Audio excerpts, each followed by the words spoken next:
This broadcast from IOF TV is brought to you by Commentators and Lumonite.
Welcome back to Czechia and the second round of the World Cup 2023. We end this round with the long distance race. First of all for the women and then for the men. This is a little glimpse through the trees with a lovely drone shot of exactly what the challenges are that these athletes will be facing. We are back again in this sandstone terrain used for the middle distance yesterday. We're back in the same arena. It's got a little bit muddier overnight. It's basically been raining ever since we left this arena. Well, ever since we arrived yesterday, basically, in this arena. And the conditions certainly are going to be really tough. But for those who've been competing at the top level for the last couple of years, this terrain is pretty familiar. Lots of preparations went into those Orienteering World Championships 2 years ago, held very, very close to here. And in fact, these courses were initially designed for a pre-World Champs Euro meeting. They've been adapted for today's event, so you couldn't waste these courses at all. And they've been adapted as well after a late change of arena. But I think it's going to provide quite an interesting long leg towards the end. You just get a sense of how steep the climbs are from these shots. Suddenly you're in amongst the trees and then the ground just falls away underneath you, and it's really quite unique, quite exciting, and very, very beautiful terrain as well. Even in the rain, it's going to provide lots of great challenges. I think this is the run just going along the track right next to the arena. Yeah, and actually this part isn't that relevant for the rest of it. It's green. It's actually greener there than on the rest of the course. So maybe not the best thing to get a picture from most of the course today. But of course, they're going to be there. In the very end of the course. Exactly. It's going to be a lot more visible than that, but there is a huge challenge awaiting the athletes. You can see there it's the 9.4 kilometers. Take note of the estimated winning time, then 82 minutes, as the winning time for the women's course gradually gets longer and longer until it is the same as the men's. But let's have a look at the challenge that awaits them. And we're in quite a compact area, but this is how the course looks. And we start with a short control, two rather short controls. The challenge today is going to be quite similar to yesterday. I mean, of course, it's a long distance. We have a few longer legs as 3 to 4, but we don't have these extreme long legs as we had at the World Championships in 2021. If you remember that one, it was more or less all about those route choices, 2 or 3 on the whole course, and you had to get it 2 or 3 times right in order to be fast. Today I think it's more about the micro route choices again as yesterday. Of course there are route choices, but the legs are going to be about between 5 to 10-12 minutes as the longest. So I think it's more about this executing the legs. You can see those controls here, a short turn in the sandstone. It's extremely steep around 10 to 12 and 13. Then TV control number 2 at 17 before we go back again to the area where we have been yesterday. This exactly here is the hill we had the middle distance at. So this route choice here, it's kind of a similar problem as yesterday in the middle distance. Will you go around the hill or will you climb over it? Depending on, of course, if you have some energy left or not. I like the course. It's demanding. It's, in my opinion, more technical than usually the long distance races. They are mostly about the route choices and the executing. Today it will be a lot about the last meters towards the control as well, not only when it comes to technique but also your mindset and how much energy you have left to be fighting all the way to the control. You can see here this is actually one of the bits they say that was bad runnability. The blueberries there are about 15 centimeters high, so that's what they call bad runnability in Czechia. This here is the good runnability, and you can see, yeah, you could almost play golf on that one. Yeah. And this is obviously approaching the control from above. On this, there's lots of different kind of micro route choices you can take on this one, and where you want to take the climb and trying to minimize the climb as well. 7 to 8, again, similar kind of concept. I mean, there are this one that you see, the dark blue option. It's extremely long around. I think you're not going to choose route choices like that, especially when you had the dark blue. You could have cut straight up to the path there. You wouldn't need to do the S shape because you have to climb up anyway. But it gives you an idea about the different possible route choices. I think that the red one here is rather good. You have to do climbing anyway, no matter what you do. And, well, sooner or later you have to climb. And here in this part, it's good to get it not at once when you have to do the climbing all within a few meters, but if you can kind of move it to a longer distance, because the runnability in the slopes as yesterday is really good. That's the problem I've been talking about before. 17, 18, quite similar.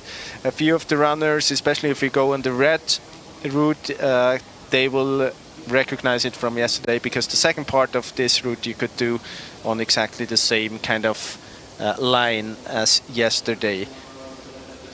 This downhill here, when you come down from control 17, one of the greener bits of the course, you have to get down to this bigger street, and here on the very top, a few of the runners have almost been, I mean, they have been crossing exactly this section here from right to left on the way to the second control in the men's, and a few of them also in the women's.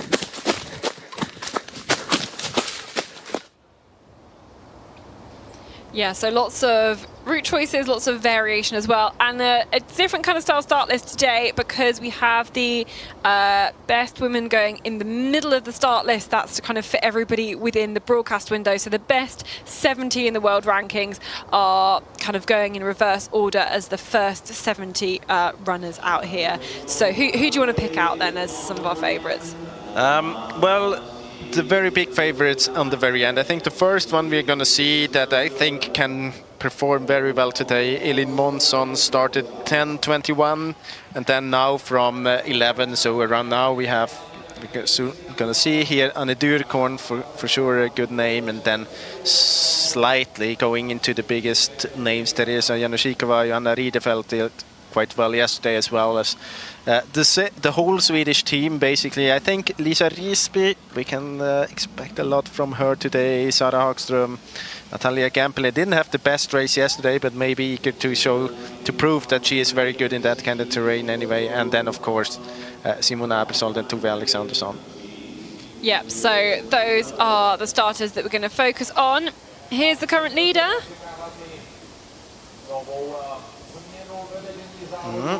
Sienna Sen from Switzerland. Her running time 97:34, so still 15 minutes off the expected winning time. Yeah, and I think we will get down to that 82 minutes. I think in the end, those are the standings so far at the finish, as you can see. I know Mankala in the second place then for Finland. A couple of Danes in there too. And as you can see, lots of big gaps at the moment. Not had a whole load of people into the finish already. The running time's getting to be pretty long, and we're actually going to have the lowest ranked in the world ranking starting after the red group today. So a I think the organisers might be here for a long time for waiting for some of those women. It's so grueling and so tough out there. A few of the runners, they booked the travel home for tomorrow and not for today. Yeah, I think that's a good idea. It's really challenging out there. But let's take our first look then into the terrain and into the start. It's Marika Teini from Finland.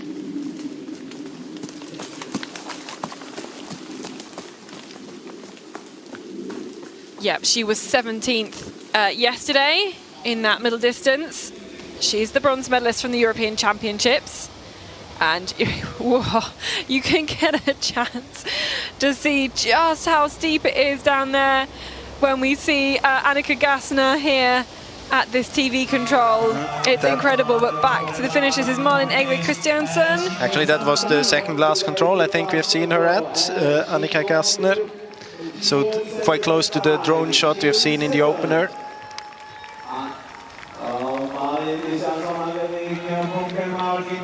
So Christiansen is going to go into second place at the moment.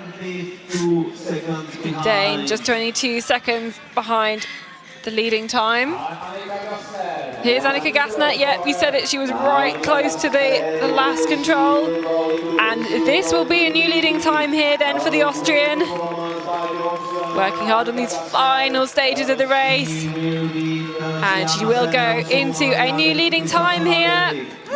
Very happy with that. I think happy to get around this course as well. We've got one of the Czech athletes too. Eliska Siglova is going to be about 10 minutes off the pace.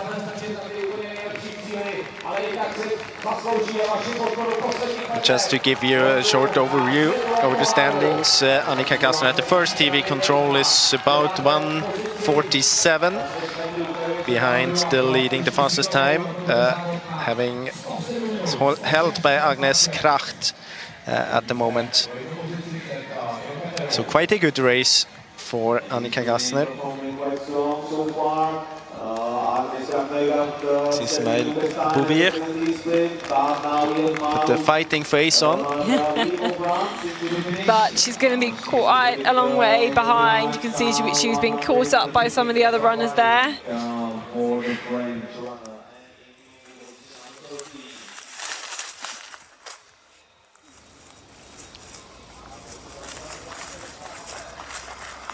Anu Tuomisto here. This is to split number 1. So on her way to control number 12. You can see she's already behind, as you just said, Jonas Kracht in the current lead at that point after 53 minutes of running. Cécile Calondri into second place. You can see there the little animal tracks.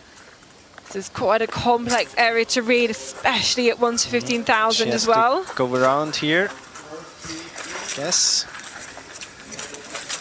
Or then it's on top of this one.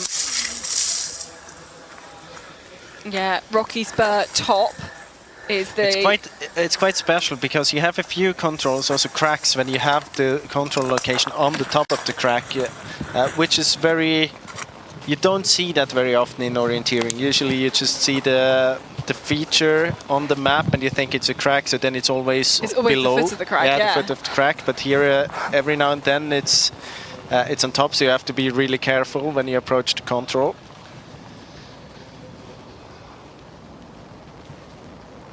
So that was our first look then at control 12.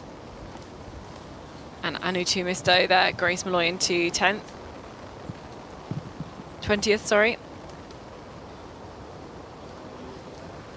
A more detailed look then at those standings at this control, the 12th control, TV split number 1. You can see there are 4 runners within a minute of Kracht, of the Dane. You could see Annika Gassner, the leader in the finish, at 8th position at that moment, after around 55 minutes of running. But we can head back to the start. This is Teresa Janashikova. And Janashikova taking a 6th place, a podium place in the middle distance. Had a very good run there, helped the Czech team on their way to a silver medal in the sprint relay. This is Elin Monson, also to split control number 1. See if she's got exactly the right picture of where that control is. And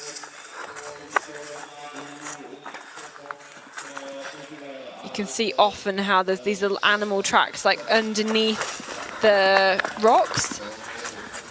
But she's made a good level and she stayed quite high to that control. It's a very good attacking position and she's into second place. You see how she's just taking her time to read all that detail, make a plan for control number 13. Does she want to kind of stay at the same height? Does she want to climb and drop again? Does she want to go a bit more of a zigzagging route? Well, she climbs up out of the control. There are a little bit the kind of plateaus you can run alongside. Very tough. Johanna Rudefeld next to start. 11th place yesterday. She took a top 6 at the European Championships, long distance, and has the potential for a good performance today.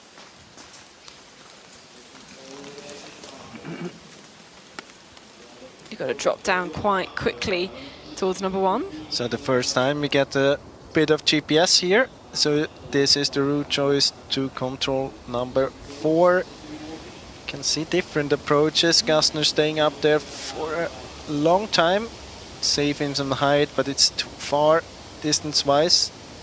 Then going straight to control 5, interesting. And then she catches up all of that lead, yeah. Yeah, and different to control 6 again. Staying below, and then you can see how tough it is to get up there.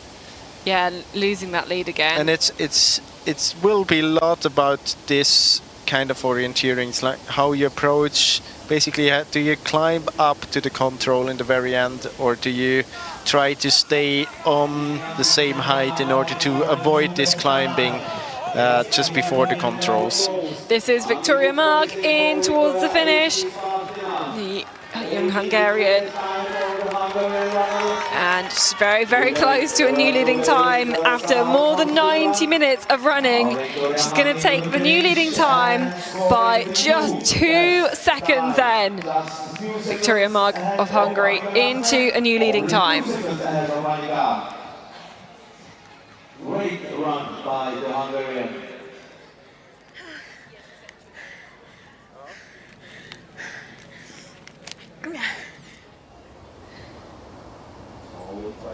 Let's have a look then. Annika Gassner versus Victoria Marg, and on their way to 17. That's actually the second TV control. You can see that they're quite similar at that point. Gassner straight out, going to the left on this long leg. Marg choosing to go kind of the way we've seen yesterday, but taking the whole climb. Of course, then from here, she's going to build up speed. Quite similar as well. Then I think actually I would have expected Gassner to be ahead in the finish because she didn't have all the climbing in her leg towards 18, but good speed from Marg on the last meters. So Florence Annoy in towards the finish then, and maybe just into 5th place then for the French athlete.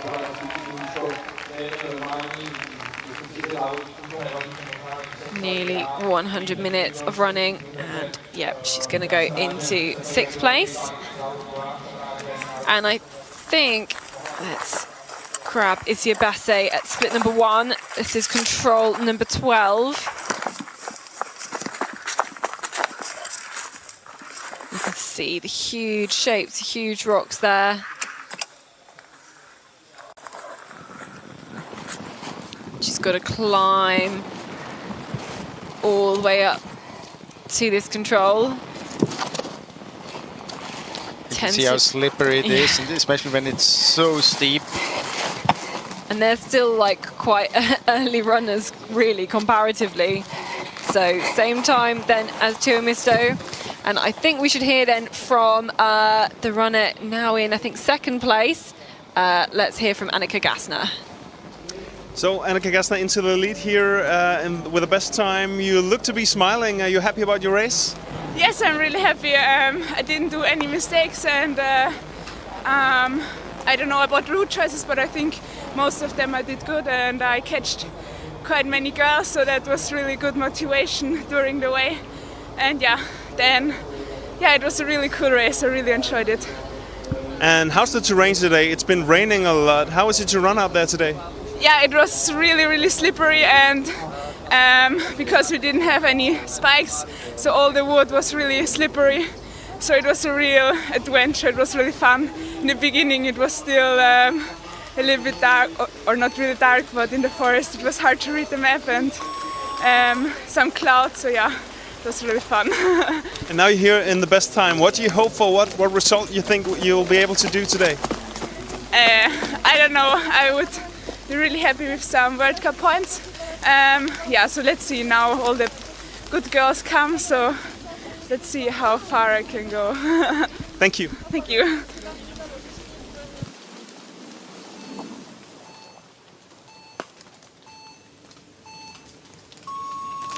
So you also just saw Maria Lausen starting there, 5th place for her in the middle distance yesterday. And this is Sabine Hausritt.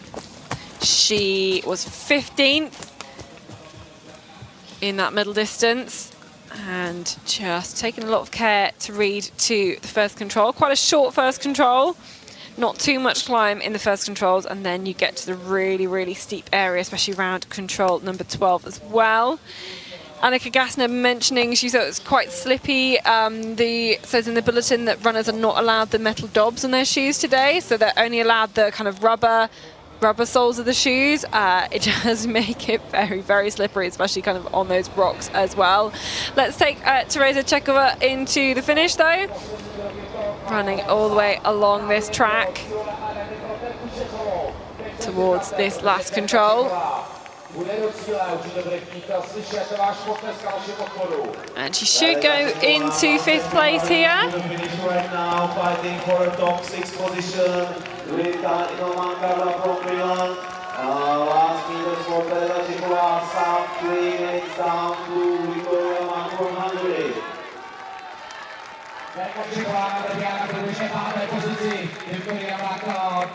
So Tereza Chekova, it is a 5th place for her. Almost 100 minutes. And I think the relief to be finished on that course, that just completely takes it out of you. And let's take a look then at her route choices on the last section compared to some of the others.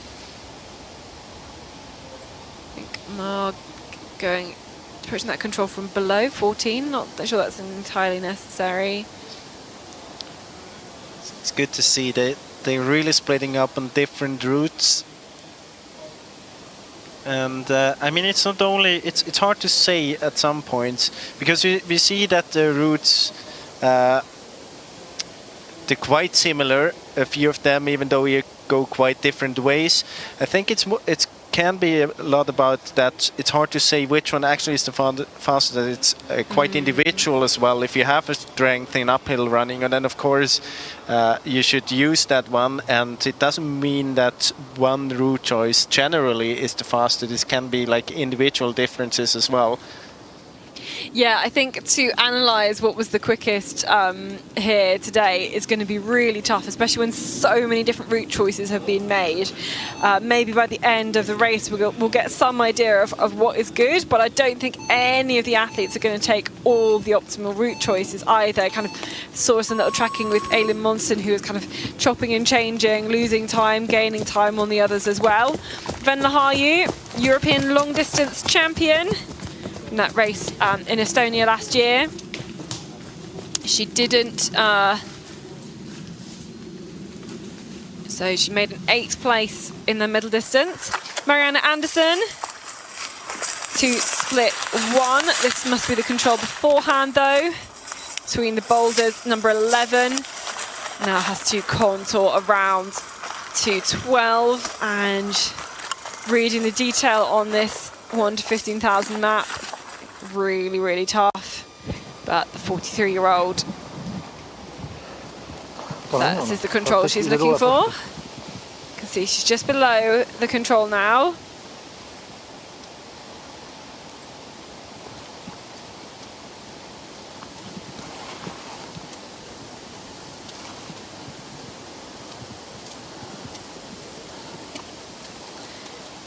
But you can see now Hanna Wisniewska, the current leader at that point, at 53.45. And Marianne Anderson about a minute and a half slower. Just a few seconds quicker than Victoria Mark, who is our current leader in the finish. And let's hear from her. Victoria Mark, a good performance today as well. What do you think about your race? Thank you very much. Well, it was really tough. It was extremely hard for me physically, and I also made some mistake with the route choices, I think. But in the end, I think I managed to gain back some time with my speed. But yeah, it was really tough. We saw today 18th control that you took this straight on route choice with the most climbing. Was that the idea? Sorry. You took a straight route choice to control 18 with quite much of climbing. Yes. Well, I started to go from 16 in the way to the right, so I then realized that there was a route choice in the left, which was literally not so much climbing, but I already chose that route, and I just thought this is my last up here, so I will do it as hard as I can.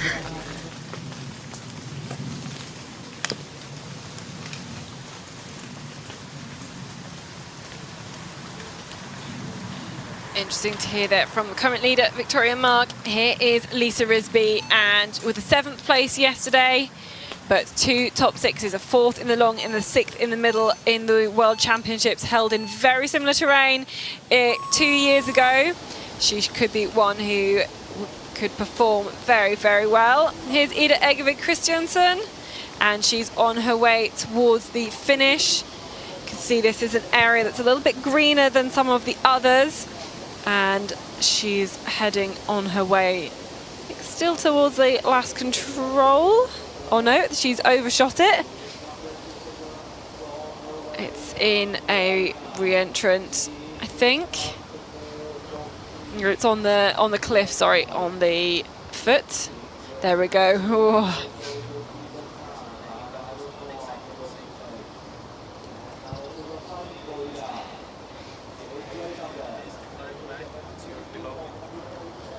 And this is what you were kind of saying about the middle distance, and also saying about this long distance, which is you can kind of get between the controls fairly easily, apart from like those last few meters where it's like horrible because you can see it as well. A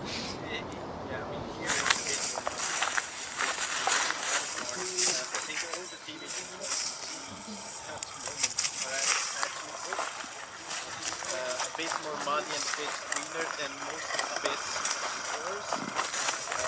Usually you get close to the control on top of these plateaus and everything quite easily, but the last meters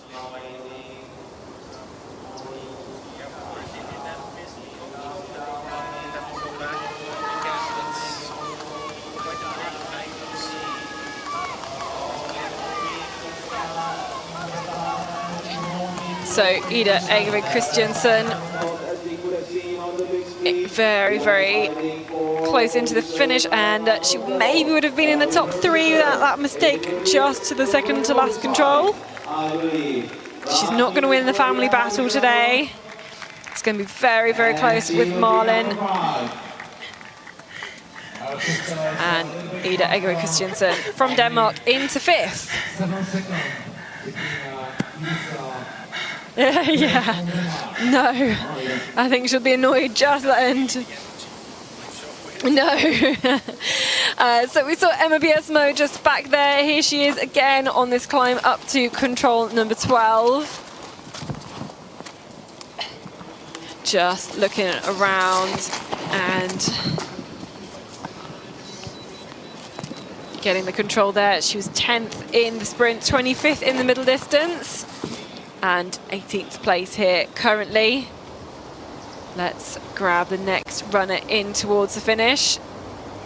Agnes Nørgaard cracked is the next one. Another Dane in here, and could this be a new leading time?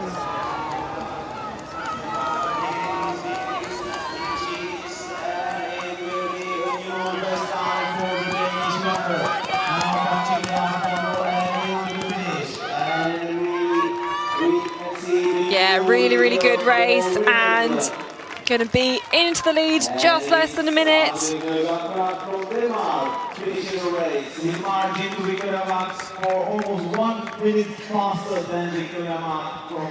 Yeah, and it's paid off into a new lead.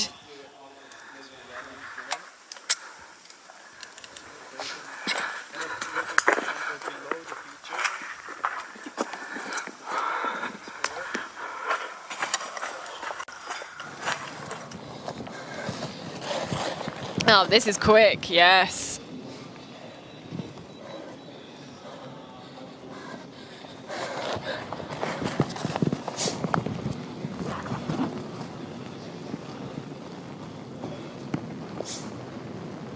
So a new leading time for Mia Nittinen. Here you can see it, especially then from 7 to 8. Very good route choice by Nørgaard Kracht. This one backing out, going all the way around, avoiding the climbing in the beginning, and doing all at once. Or she's like doing it a bit in pieces. Here, the last bit up, you can see she starts climbing, then hits that small track there, getting the path in order to get uphill. Usually it's a bit faster if you can do the uphill on paths. Today actually, well, since the runnability is so good, it doesn't matter too much, but often it's a bit easier to be on the path in the uphill. But then Mia Nittinen looks like she's staying in the slope there towards control 10, and that's pretty good. It's where she gets a little bit of a gap.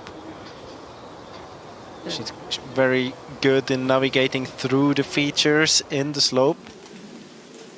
So back at the start, here's Eleanor Ross in her last forest race on the World Cup. She's going to retire at the end of this season, and with only a sprint European Championships to come, this is her last ever forest World Cup race.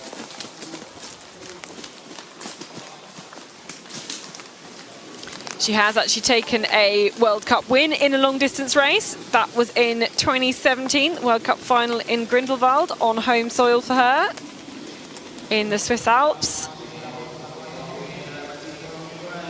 And those standings then, a reminder of those standings at split number 1, that's control number 12. Mia Nittinen, a pretty significant lead at that point. This is Ingrid Lundenes. This is control number 11.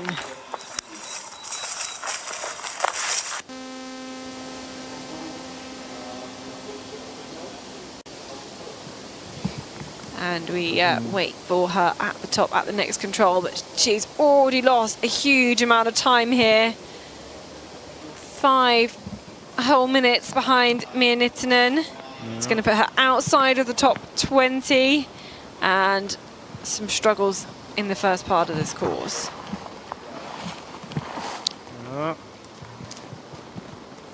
There are more struggles to come.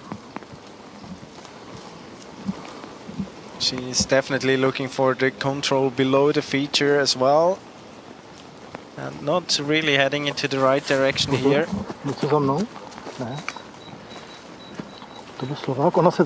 Oh, yeah, okay. Coming back here. No, she's figured it out. Yeah, you really have to take a look at the control description as she was doing right now.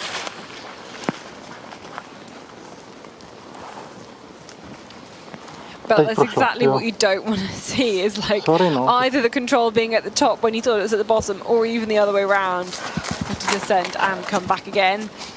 But that is maybe 30-40 second mistake from Ingrid Lundenes.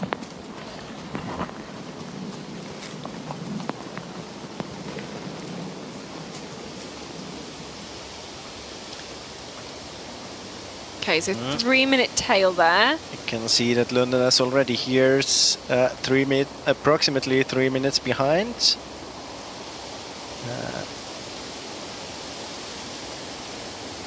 Still the same at control 5.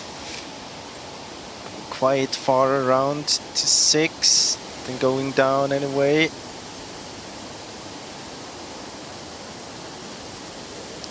And here we see Norge Kracht. I think the Nittinen had a very good time on almost the same route as Wisniewska.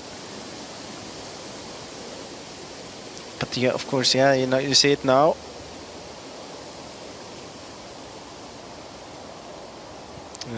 When you do the GPS analysis, of course, you always have to be a bit careful with taking the splits from the GPS, but it looks as if she was the fastest between 7 and 8, Mia Nittinen. And 9 and 10 as well. Yeah, very well through the slope there. We should see Vendula Hočičková. Oh, no, missed her then there. I wonder if she probably came through the second fastest time. But we are able to hear from Kracht, the new leader at the finish. Let's hear from her now. But I didn't make like any mistakes, but sometimes I was like unsure, and I was about to make some mistakes, but I catch them before they like turned into something. So and the speed, I was a bit nervous about the speed because it doesn't feel that fast, and you're alone and all alone in the forest, and you don't have any comparison. But yeah, I'm okay, satisfied. Yeah.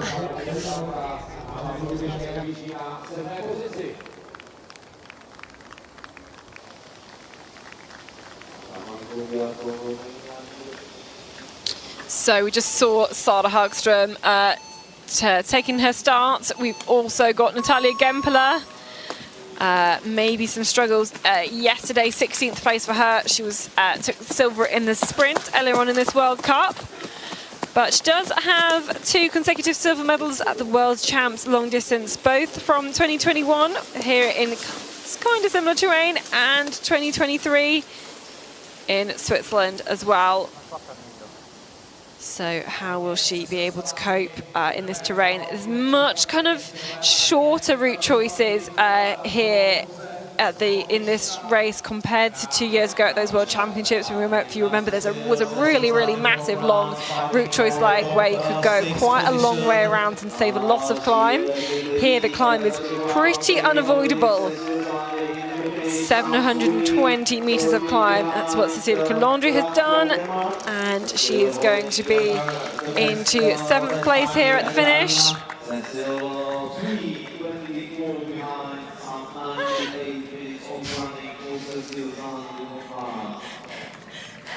You can hear from her reaction that it was a tough race. Yeah, very exhausting. Let's have a look at this final route choice then. See the different options. Norge Kracht going all the way around, very much around actually. Same for Calandri.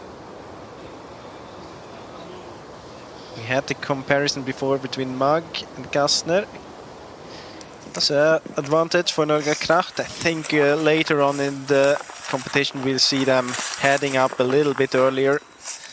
This is Alexandra Hornig. Yeah, the pole was 21st in the middle distance.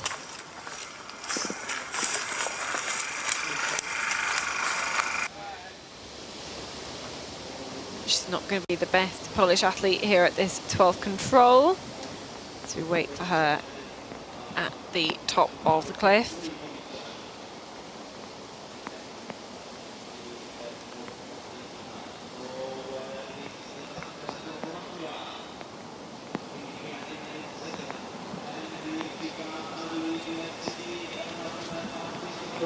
Try to spot her in the terrain, but no, we'll head back to the finish. Elsa Kuza. Not going to be in the top 3, but this is a pretty solid race here from the Latvian. Into position number 4. 1 hour 36 minutes. And Hornig, as you can see, punched that control into 6th place.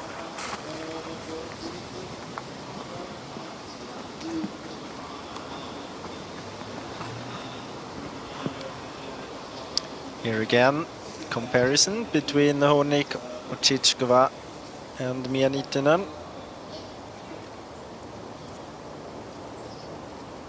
See Ochichkova going all the way down, has to climb here. But does it in a smart way, not kind of going straight up the hill.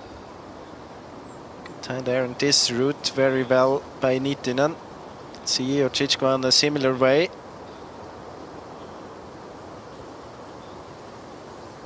I think it's good to not head down there into this depression, because you go down and have to go up again.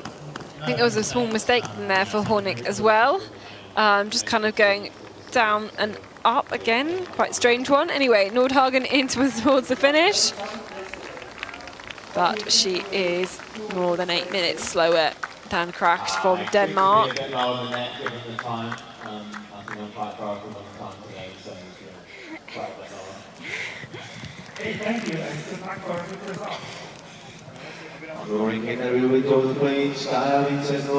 Not sure that map is entirely in one piece. But back towards the start, here's Andrina Benjaminsen, world long distance bronze medalist. And 10th in the middle distance yesterday. Still no international win. We've been saying for the last couple of seasons it feels like it's only time before she manages to take her first World Cup win. Can she do it here today? It's going to be a tough ask, especially compared to the last two starters in the red group, Abersold and Alexanderson, of course. And let's take a look at control 13. You can see Niitinen really continuing with what she was doing already earlier, staying in the slope. Kracht has to climb there. Wisniewska with maybe not the best way to control 13. I think that was an actual mistake. She didn't quite really understand how high she was on the slope, I feel.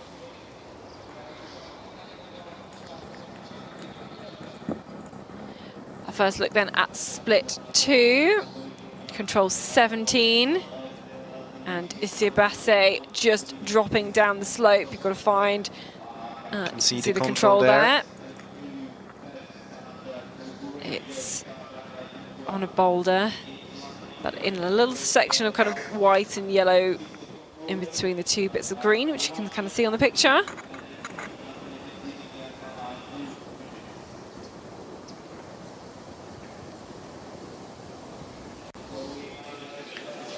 But back to the start, Simona Abersold, yesterday's silver medalist. She is the world champion in the long distance, taking her first ever world title, denying Tove Alexanderson, ending Tove Alexanderson's streak, and one of the favourites, of course, for this race.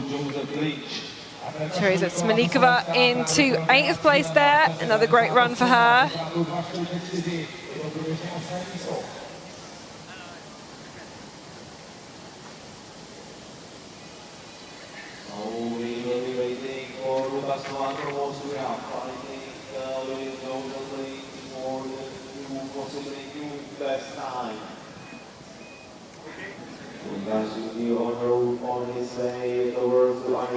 And a lot of the spectators who already finished their public races today can be treated to some of the world's best orienteers at the end of their courses. The public races went into the middle distance terrain yesterday, so they've got some idea of the challenges being faced by these runners.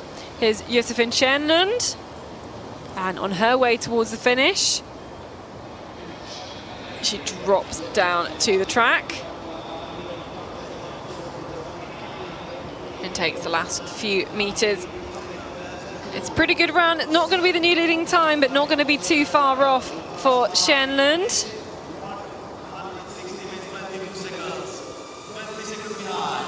Now Josefina Schönlund from Team Sweden, fighting for a new second best time. She won't be correct, but she might be Victoria from Hungary. And I think she will be able to beat the Hungarian runner. Still looking relaxed into the finish line. And I think, yeah, a lot of athletes have lost their number bibs today. I think a lot of people have been sliding down some of these slopes, but Josephine Schienland rewarded with a second place.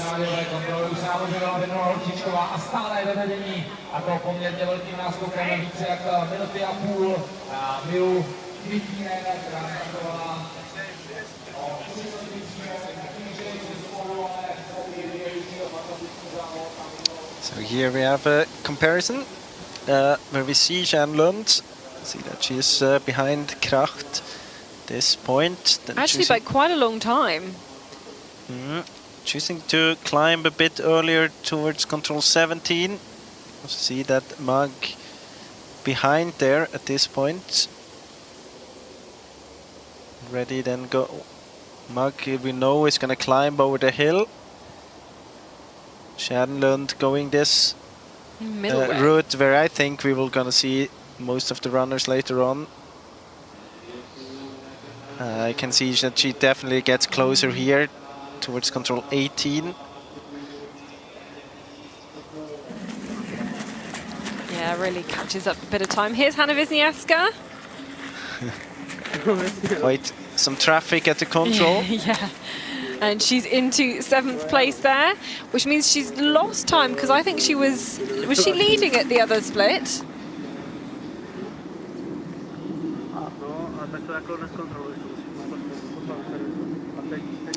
She was, it's hard to say because we can compare them to different person, but yeah, she has always been about those 2 minutes behind. Tove Alexanderson then, our last starter today. She has won both the individual races here at this World Cup round. In fact, she won, if you remember back to those World Championships 2 years ago, she took every single gold there. And of course, she's the huge favourite for this race. The climb is really going to suit her. It's because we compare her to Horčíčková, Wisniewska.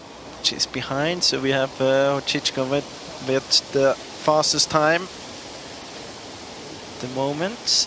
With a special route here to control 8. It's quite different to the others that we've seen. Falling quite much and then had to climb again to control 8. This is Jo Shepherd into the finish. She's going to be more than 10 minutes behind, though, and outside the top 20 at this point. Based in Norway.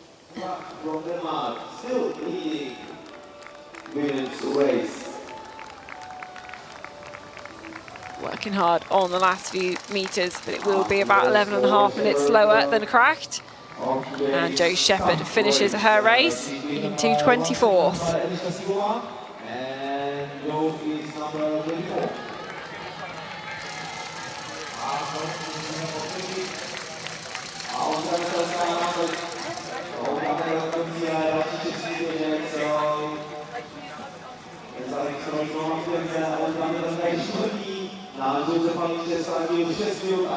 So we do now have all of the red group of women out onto the course, and in about 80 minutes time we should have a result for you as we build the tension here in this arena. We have that first TV split, well, at the moment they're going through that in about 50 minutes or just over 50 minutes, and then we have a second one not so shortly afterwards.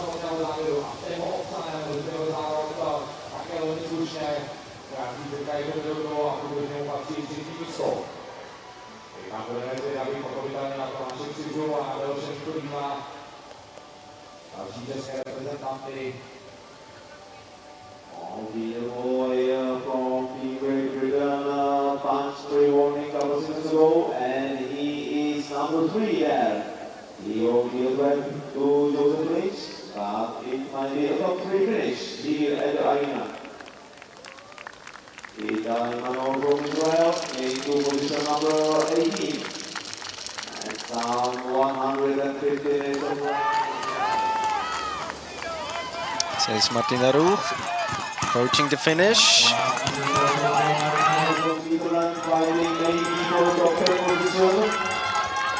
We've also got, but Annika Simonsen has caught her actually by those 3 minutes. And has caught up Karina Polzer as well. So a group of 3 of them here, and the quickest one in that group is Annika Simonsen from Denmark into 6th place. Number 6, 1:45 behind. Martina Ruch is number 12.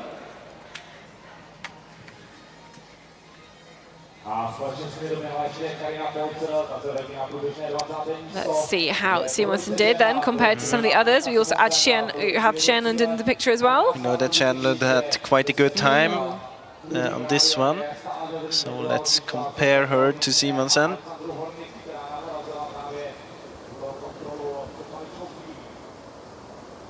I can see that she's losing time.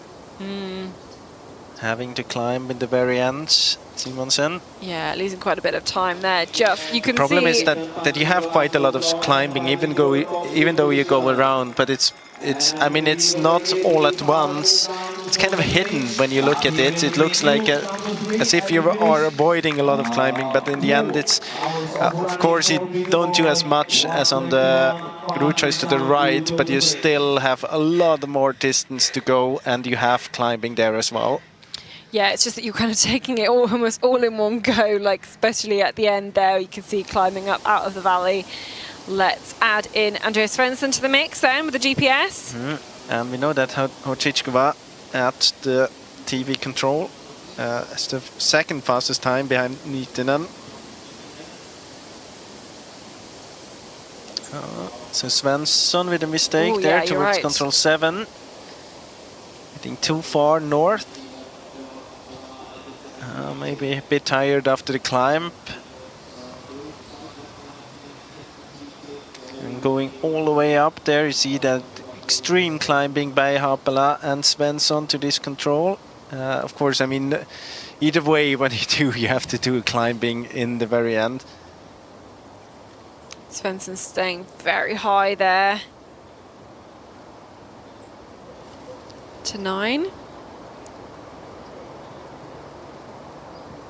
You can see that all the others, they try to get on top of the hill in order to build up some speed, but if you compare it to Niitinen, she was able to create speed as well in the slope. Here a good option for Horčíčková, 2:13. Yeah, very good.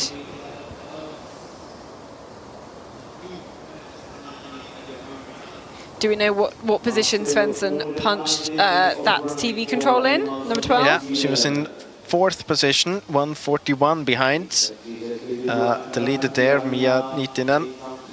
But we know, for example, that at the next radio, just about 11 minutes later, Niitinen was behind 1:43, so she lost almost 2 minutes on this 1 kilometer between the TV control and the next radio control. Here's Emma Biesmo, and this is the control itself here. She's just a little bit far behind, far above. Not stopping for a drink here, keeping going straight down.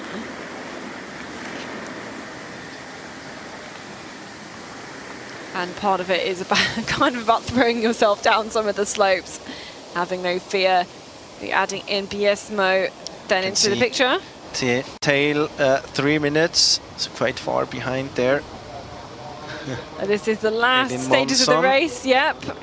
Probably a new leader. Yeah, looks good indeed for Elin Monson to be having a new lead.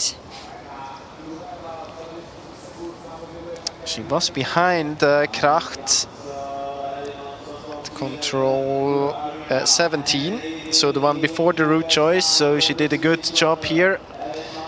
Yeah, Elin Monson always seems to perform consistently like ahead of her seeding, often coming into, we've seen her coming into a new leading position, takes the punch there, almost punches the tree as well, and Elin Monson then is going to take a new clear leading time. go under 95 minutes. And Elin Monson, there we go. That's the new best time. Great performance. This is Hočičková. Yeah. Dropping down here in amongst the blueberries. Interesting now, because you can see that she is clearly the fastest so far. 1:46 ahead of Niitinen. And this is the route choice leg. You could tell, you know, Emma Biesmo, who we saw go through there, she just dropped down immediately from the control.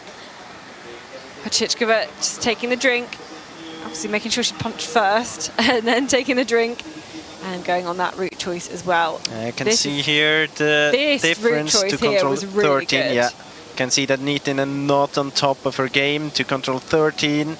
Losing on this route, maybe not having full control over the height when she was running in the slope. Very well executed by Hočičková. 15 was the pre-warning. The radio control I was talking about. Then you have the long... control 16 up there where the GPS disappeared, and then the long leg to the TV control. But it's good for her at the moment. So let's have a look then at those standings at the finish. Elin Monson, we just had in for a new leading time. Going a minute and a half quicker than Agnes Norgård. Cracked Shanland into third. Victoria Mugg, who we heard from as well. Another great run for her into fourth place. And that's how the top 10 shapes up at the moment. With all of the top women, best ranked in the world, all out on the race so far. Let's have a check then of this last stages and where Elin Monson called up the time. They weren't like, they are not replayed from control 17, so they're starting with the disadvantage or the advantage they had at start. You can see Monson going all the way on top of the hill.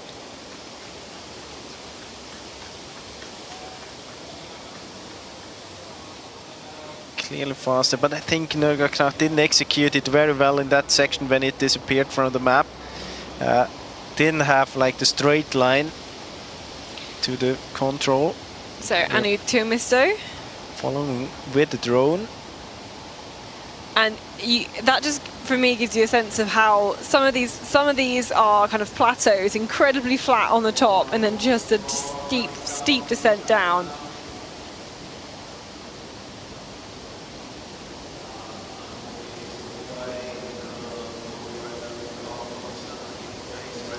But she started before Elin Monson, so as you can see there, far from a new best time.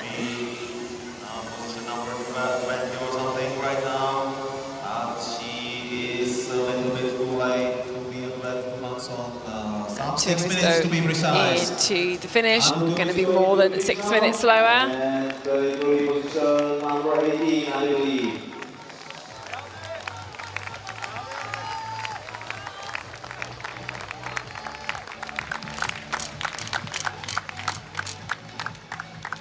And Anu Tuomisto, it will be 19th at the moment for her.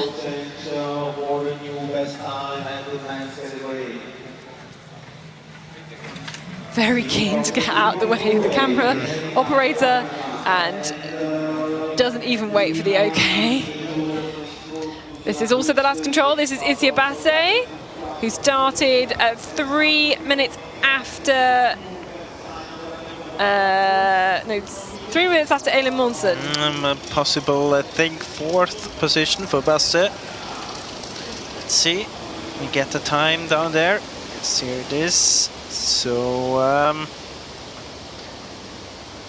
yeah, maybe into 3rd position. Not gonna beat Kracht, but I think she has a good chance to beat Jan Lund. So Isia Basse, 22nd yesterday. I can see that Grace Malloy probably has some cramps there. Yeah, making it all the way towards the finish. But Izzy Basse, it will be a third place for her. So position 3 for Basse. Grace Malloy also in towards the finish. Yeah, Grace looks like she's in quite a bit of pain there. She's a very tough runner though. And Basse rewarded with a third.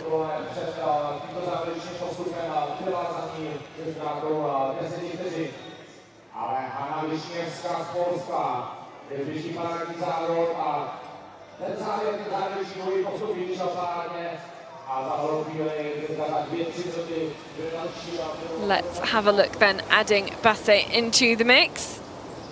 It's going to be interesting. She was behind Kärnlund at 17. Was she really?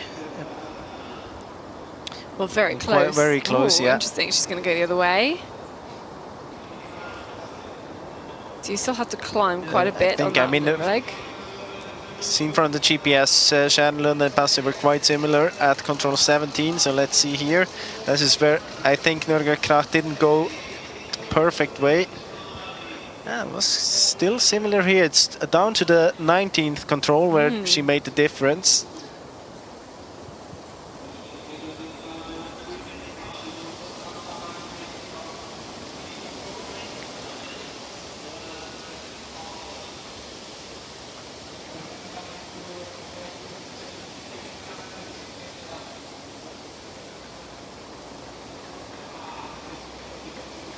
So next up on the way to the finish, Hanna Wisniewska, Marianne Andersson. And I think we can hear then from Elin Månsson, the new leader at the finish. It was good, technical, but it was really tough.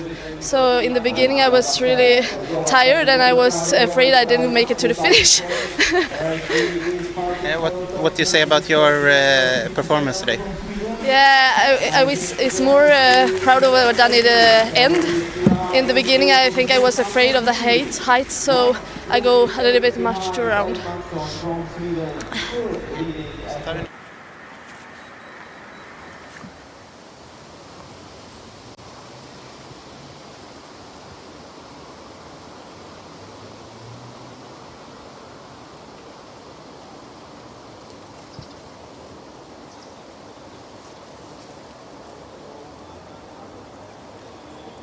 Paula Gross of Switzerland there into the first TV split.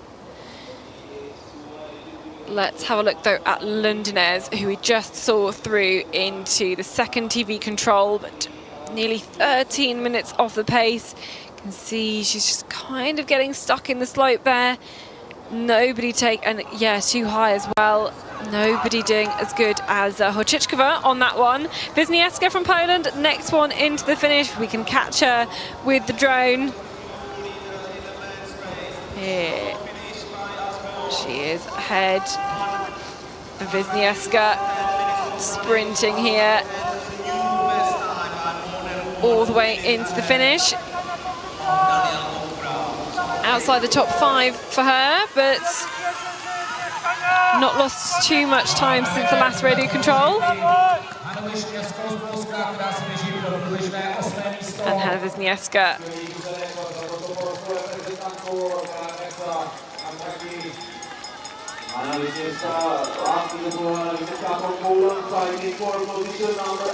She looks up to the big screen. On her way from the pre-warning to the arena. She was number 4 at the pre-warning. So 1 minute.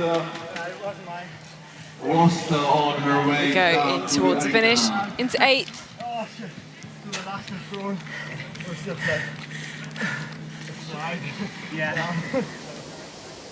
Okay, we go back.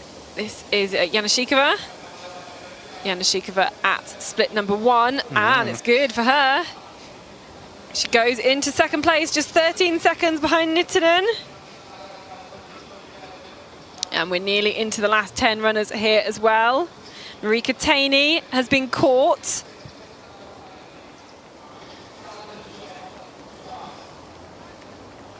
And a good start for Janášíková.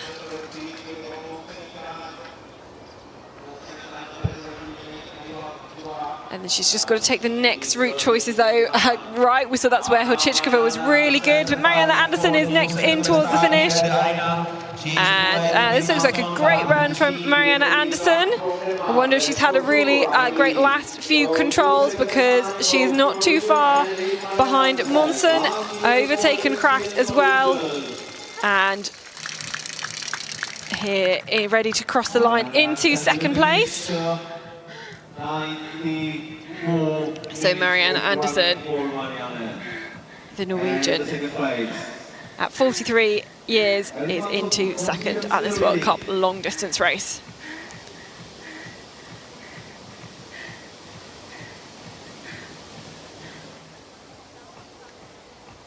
Let's have a look at Andersson's route then. Oh, that's wow, interesting. okay. All the way around. Oh, but then you've got so much climbing up to the control. Oh, no, okay. It's quite far, though. I mean, you don't avoid a lot of climbing. Really, you can see that she tries to go around whenever she gets a chance to.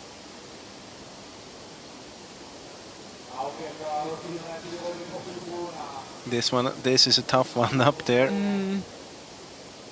But gets ahead of Kracht in the process, though. Again, it's kind of about executing those route choices as well. As we see the replay for Jonas, I think soon we expect Maria Lausen to this control as well. She had the fastest times at the radio controls, so it's going to be interesting very soon. But yeah, this is Jonas. Takes so much time to climb up there to control 6 if you come from straight below. Then, I mean, Janosikova, where she goes, you first go down from this bit with the houses and then you have to climb up again. So I think it's better to actually stay on the path and go all the way around to the north. But she does just about get that control first in the end. So, got a lot of strength there. Again, finding kind of good route in the slopes, a little bit further down compared to Nittinen. Yeah. Pretty strong there. Nittinen maybe a bit better flow through those controls. And then this is when Hočičková takes a really good route. Yeah. Janosikova again losing time being in the slope there. That is pretty optimal for Hočičková.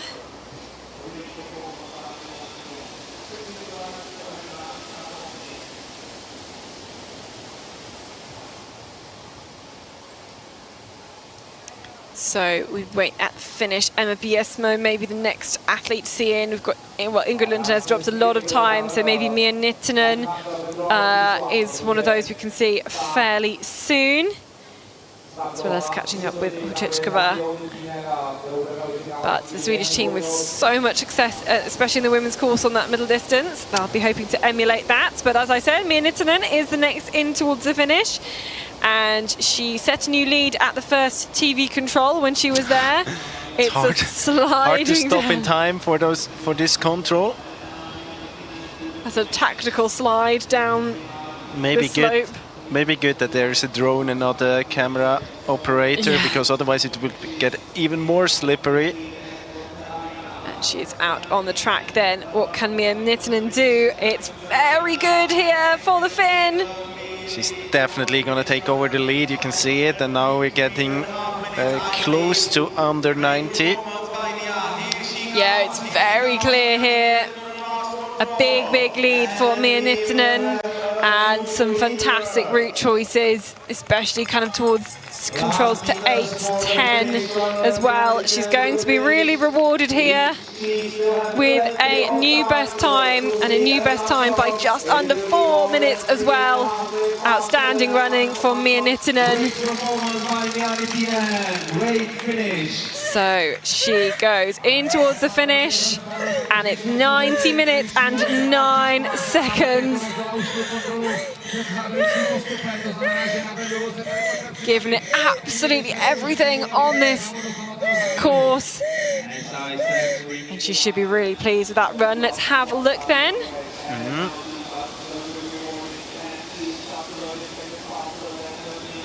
seen that part a few times now. Nittinen very strong here between 9 and 12, then losing time to control 13 compared to Horčičková. And Horčičková soon to the finish as well. And then I think we're gonna see a new leader actually.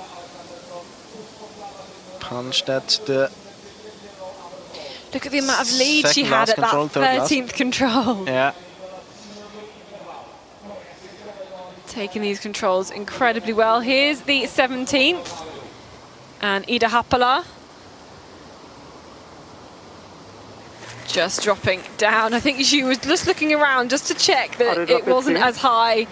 Because if you have to drop down then realise the control's actually much further up. That's such a pain. But into 7th place. And you can see there Horčičková the lead. But this is Svensson. And actually Svensson has caught up Happala. Despite like a small miss to control 7. Still within 2 minutes of Horčičková. Here's Emma Biesmo then in towards the finish. She was caught by Mia Nittinen, and so it'll be outside the top 10 then for Emma Biesmo. And I think we can keep the camera here in the finish because very, very soon we'll have Horčičková approaching the last control. But great to see Emma running the long distance race. Here she is. This is Horčičková. And she has had a really good route choice to number 13. You can see the time ticking by there. It's going to be good enough for a new leading time for the Czech athletes. And she will get lots of cheering from the slightly soggy spectators as she comes all the way into the finish here. Maybe losing some time compared to Nissen at the very end, but this is certainly going to be a new leading time here for Vendula Horčičková.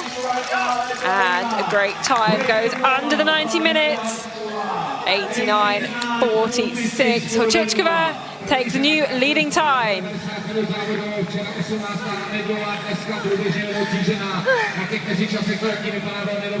And meanwhile, I mean, I've been talking about before at the first TV control, we didn't see her in the picture. Marie Olausen, new best time. Quite a clear new best time, 1.5 minutes ahead of Mia Nittinen. Don't really have Nittinen in this comparison, but you can see Horčičková going over the hill as well.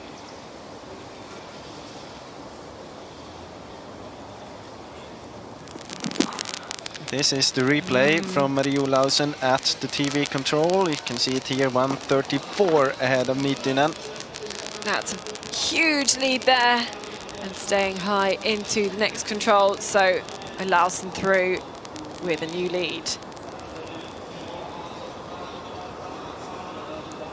Let's see how it was done then. Yeah, comparison, Olausen going different way compared to Horčičková and Janošíková. But quite far ahead of Nittinen at this point. Climbing out from control 7 to this path and going all the way around. That's what I was talking about. I think it's better to go the Olausen way compared to the Janošíková way because the Janošíková has to climb there. The second part to get up on this path again. Good route to 8 as well. Going down to 9. Let's see if she stays in the slope to 10. No, she's climbing. So not the Nittinen way to control 10. Of course, has then a more convenient entrance to control 10 because you can come from above. Doesn't have to do this slope running. Yeah, so for me, their time made on the 8th and the 10th controls. Really good kind of entrance to both of those, and I think to 6 on the way to 6, yeah. Yeah, it's clear where you've got to kind of look at how high up the slope the control is. Is it high up in the re-entrant? Is it on top of the cliff? Is it at the bottom of the cliff? Which, if there's two kind of tiers of cliffs, which one exactly is it on? So it's really going to kind of inform the route choice as well. But we can go back to our standings at the finish with a new leading time for Vendula Horčičková. from Czechia, Mia Nittinen, into second place. And then a big gap back to Elin Monson. So just under 90-minute winning time at the moment.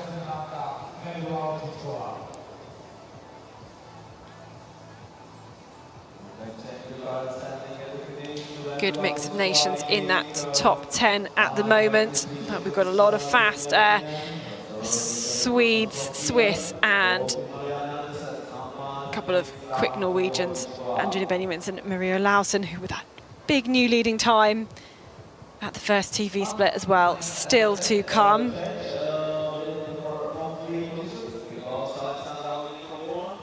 Let's see here, Monson, Biesmo and Horčičková. Comparison, you also have the distances right there. Blue one being the dark blue one being the shortest. You can see it's not the Horčičková going in a kind of a mix between the red and the light blue one, proving to be the fastest. Here. Staying in the slope to control 5. I mean, she doesn't do any climbing there, basically. So strong in the route choices. And a Ducorn here. Ducorn, yeah. And she's climbing, but she shouldn't be climbing. She, yeah, has not quite got control of the situation. Maybe she expected to find it on the opposite side of the hill, but now she comes down the slope. She spotted the control. She's climbing up to the camera operator. Yeah. So Anna Ducorn, it was a 4th place in the middle distance at World Championships. She didn't run the long, so middle tending to be a little bit better for her. But 5th place at the moment, 3:17 behind Horčičková. Now back at the finish, this is Alexandra Hornik, Polish athlete,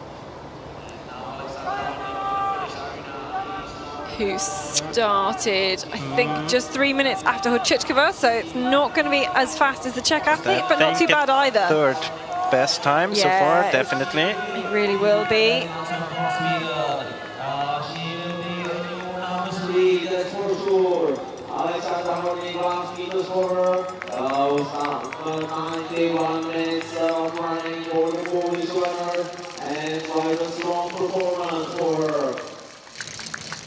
Great performance then from Alexandra Hornik, and it will be 2:34. Bohužel Šiková musela vytvořit chybu, protože v tuto chvíli se nám na tom padá podloží pořadí na 6. pozici právě za Alexandru Hornik, která je teď v cíli. Nicméně Verka má před sebou ještě ten dlouhý postup a zároveň bychom ji měli vidět na televizní kontrole. Quite satisfied. I am sure about one mistake, about 1 minute to the ace control, but otherwise I think it was okay. I'm not sure about route chases, but it was really interesting and fun to run this course. And being on home ground in Czechia, how has it been running and running today? Yeah, it was perfect. I mean, the crowd here is awesome, and running on the home ground is always special. And I didn't get a chance to compete at the home ground world champs 2 years ago in the forest, so I enjoyed this very much. And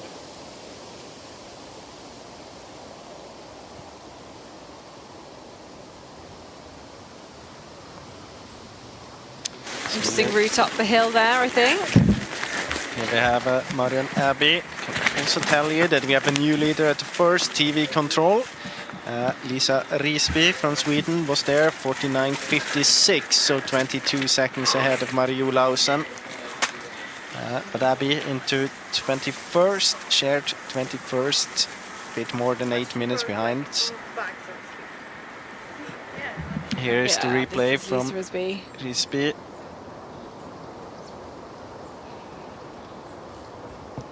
Good approach into the control, well prepared, and that means she takes the new lead. Takes a lot of time into the next control, but let's look at Risby in the brown colour. Going quite far around. You can see it didn't really pay off if you compare her to Ulausen. They were quite similar control before. Climbing up here, very quick in the climb, then going up to this path a bit higher up in the slope. I think it's good. Oh, climbing early there. Haven't really seen that going to this junction, taking the small path. Oh, it's just a good option to 8 compared to Olausen. And then going down early, I think it was a bit better for Olausen. Not really going down that far as Risby, but Risby is staying in the slope as we've seen Nittinen doing, maybe a bit lower. Has to climb a few meters up to control 10. But then here we know that it's better to stay below, if we remember Ochichkova, to control 13. I think Risby is going to lose time to this control 13. Yeah, I think you're right. That slope is quite a lot slower. So hard to tell. And the northern facing slopes tend to be a little bit less runnable. Yeah. It's still pretty runnable, but slightly less. Yeah, you could see that as well. I mean, it's more bushy when you see these pictures and compare them to what we have seen yesterday in some of the southern slopes. Ben Lahayu through that control 12, more than 6 minutes down. She was overtaken by Lisa Risby. But back towards the finish now, Ingrid Lindenez. That hasn't been the best run for her today. She was nearly 13 minutes down at TV control number 2, and it's going to be over 15 now. And we could see one of the mistakes at the first TV control, where she didn't expect the control to be on the spur. Maybe a day full of kind of small frustrations like that just add up. If you make those on every single control, that's going to be very tough. Elena Ross here at the control number 12 and into 3rd place.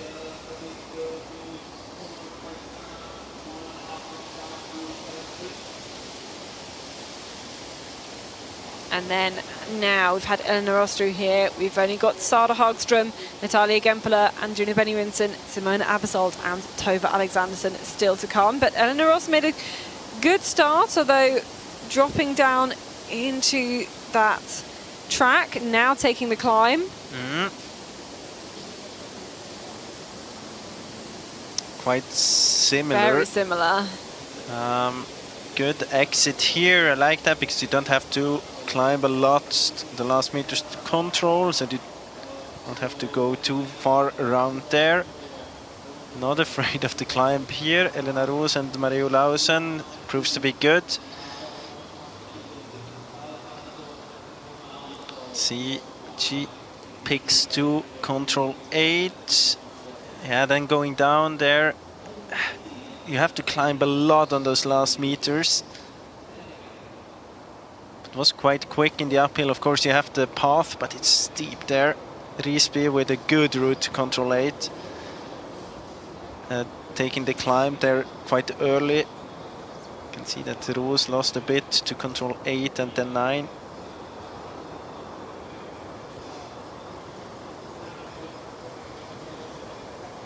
And also climbing as Olausen, going around, taking the control from above.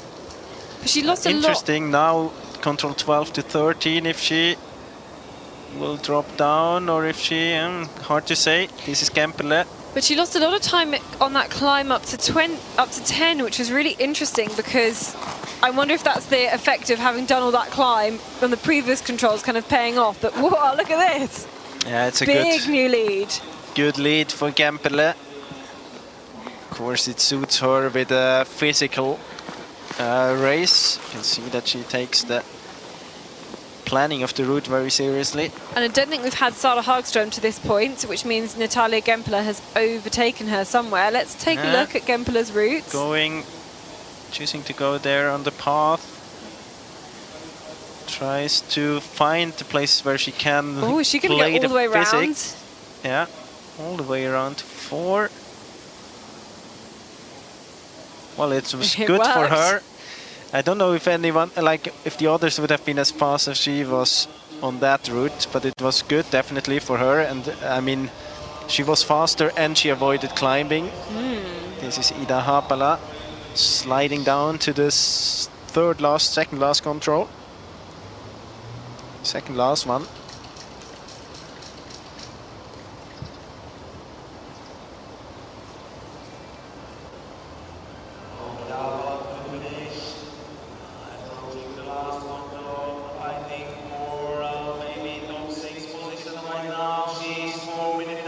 So Ida Haapala in towards the arena, last few stages on this track, and this is the last control.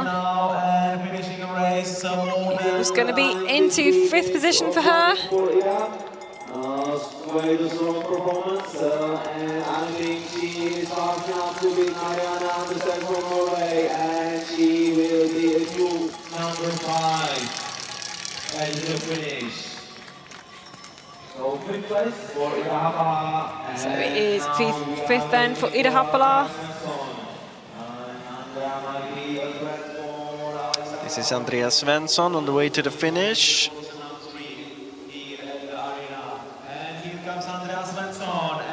Will go into 3rd position.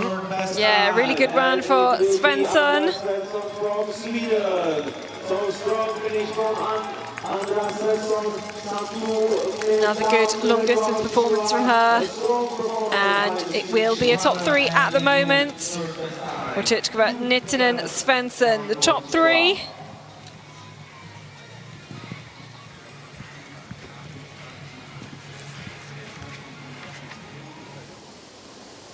Let's add Svensson into the mix then on this last stage. As you can see, such a lead for Rotichkova at that point. I mean, it's about 2 minutes she has in the finish.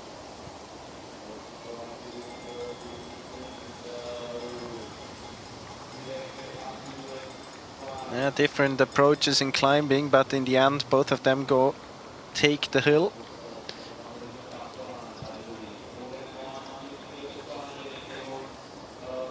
Quite similar speed, maybe a small mistake there, just approaching control 18. So a few small mistakes for Svensson, but still into 3rd. Okay, control 17. This is Paula Gross, yes indeed. It is, just outside the top 10. And I think we should see Yanashikova there fairly soon as well. We know she'd making an entrance. Yeah. That's one way of putting it.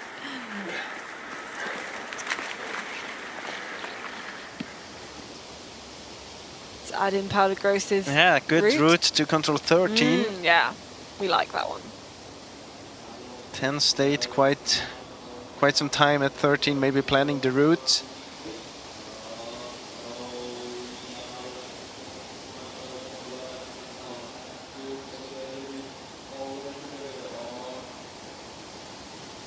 A small mistake just before control 16 by Paula Gross.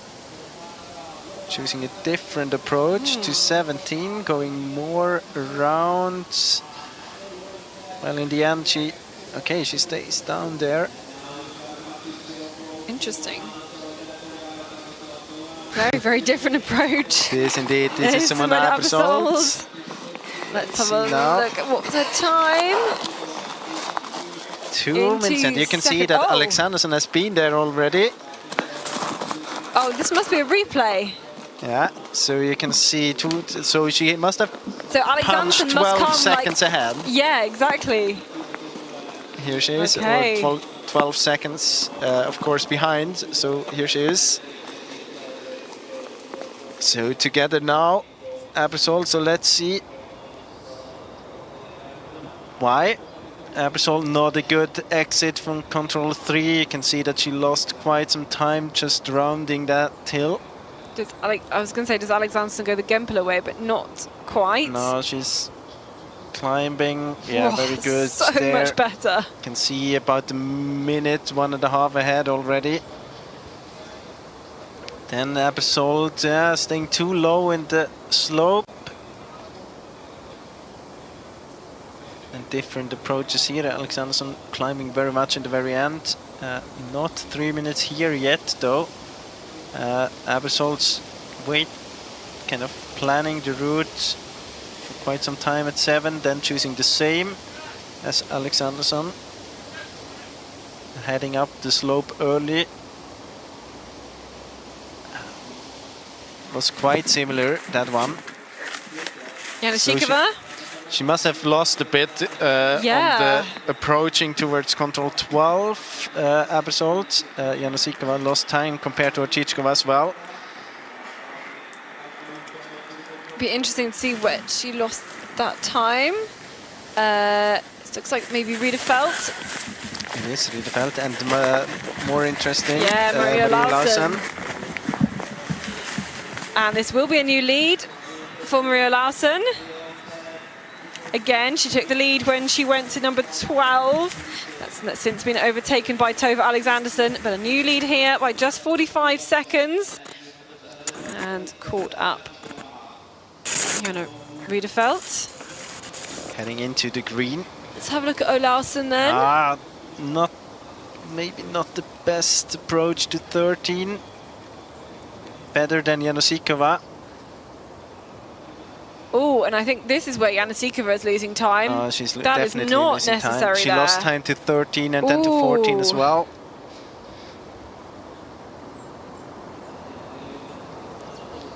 Losing Olausson's GPS there.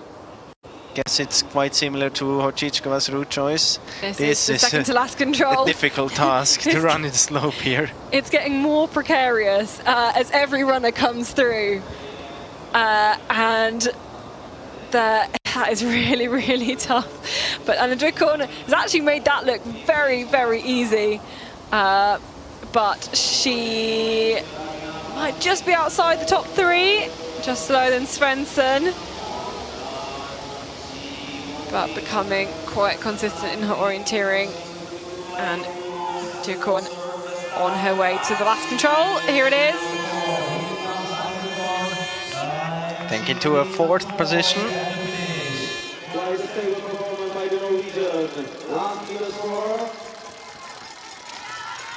So Norwegian looking strong in the last few stages, looking pretty happy as well. And across the line into 4th place then for Anna Drykorn from Norway. 4th place for her.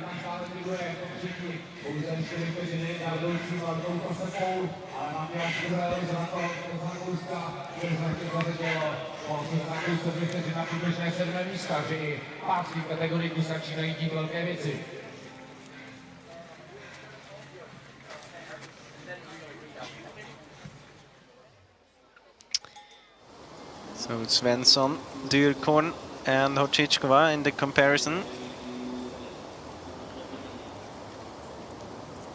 So that's a new very different way route for choice there. Dyrkorn. My goodness me, which... well,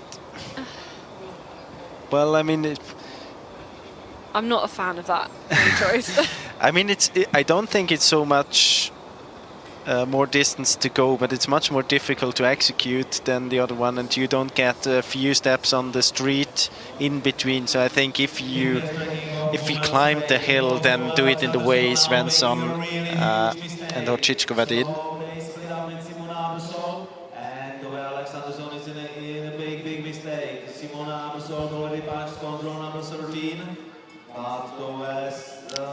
Still quite far away from the control point. So let's take a look at those standings at the finish. Hortičková still with that lead.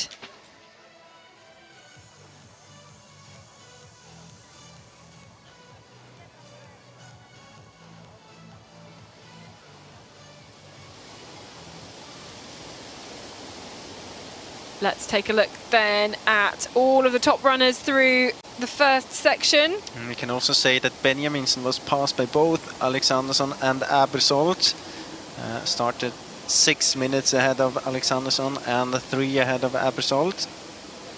That's what we have seen. Gampele going far around, was as fast as Abersolt, but Alexanderson clearly the fastest to control 4. many different approaches on these route choices. Campbell listening all the way below, climbing at once. They're up from 6 to 7. Anderson straight back the same way. And the same for Abersold, more or less. Really, but she takes the climb a little bit earlier.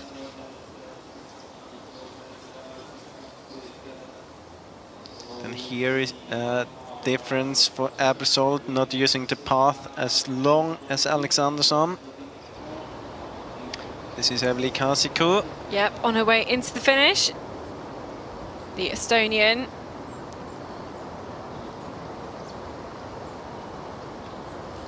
European middle distance silver medalist.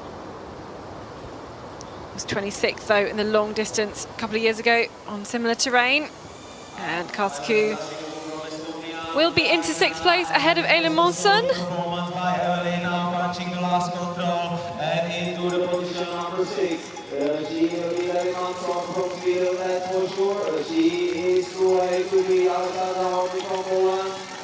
Eveli Kasiku. Number 6 at the moment at the finish. Last figures for Eveli. And that is 9:45 and with 2 minutes and 59 seconds down to from the Czech Republic. Still leading the Looks quite tired. Yeah, shake of the head there. We'll add Kasiku into the mix then for the GPS routes. Head of Ducorn there. Just to go to the left. So she's just ahead of Ducorn. You can see that comparison then, these two different kind of route choices here to 18. You can see that taking she's a climb losing quite a lot of time. Actually. Yeah. I think it looks like there's a lot of downhill there, but that climb up at the end out of the ravine is so steep. And that is really losing people a lot of time. So we're waiting at the finish. We've got the likes of Paula Gross still to come. We've got Janashikova Olausen after she took the new lead at Control 17. Let's have a look. As we said, Olausen. It's got Hausfurt in the picture too. I guess we'll see next at Control 17. So Olausen about 45 seconds quicker than Horchichkova at 17. Hausfurt looking... Oh, she goes all the way around. Let's see if this pays off. Of course, it's hard to say from GPS there if Olausen really wasn't taking the path. I guess she was. Interesting now. What is she picking? To Control 18. Is going to the left. Oh, it's going to be interesting compared to Horchichkova. Really will be very interesting.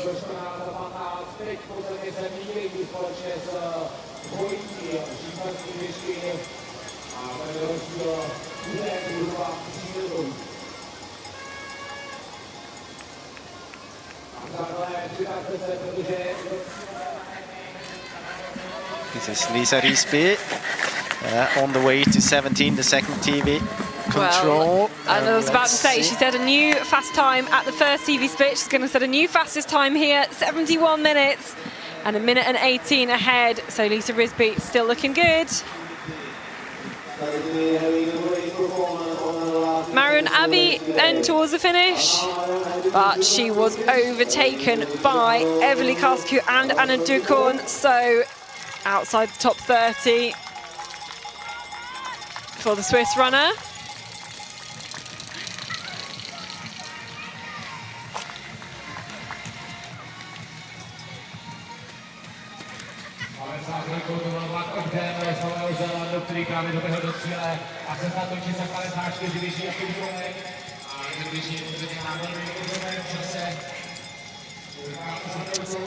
So something interesting we can spot from the splits here is that Tove Alexandersson must have done quite a big mistake between 12 and 15, because suddenly she's only 1 minute ahead of Abersold. Abersold now running together with Gemperle. So they managed to get away again from Alexandersson 2 minutes. So let's see how this is going to develop as we're looking on the tracking from Lisa Risby. Basically 118 ahead at control 17. Yeah, she doesn't look that far ahead in those pictures, but it's a little bit better by the time she actually gets to the 17th control. I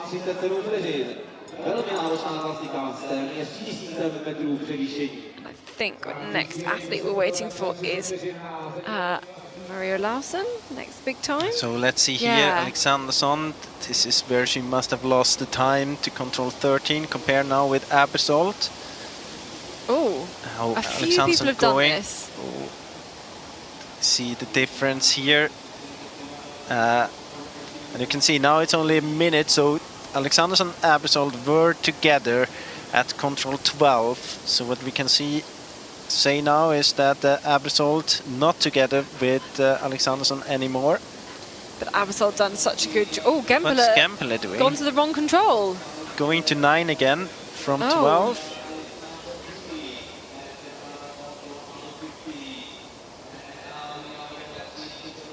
Goodness me, mistakes from these top runners. Mistakes from Alexandersson, mistakes from Abersold. 15, I can tell you that Abersold and Gembele, they seem to be together. Okay. Quick running team.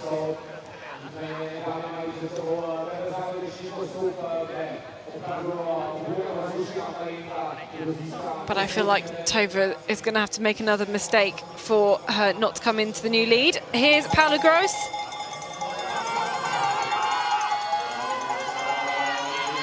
Outside the top 10 for her.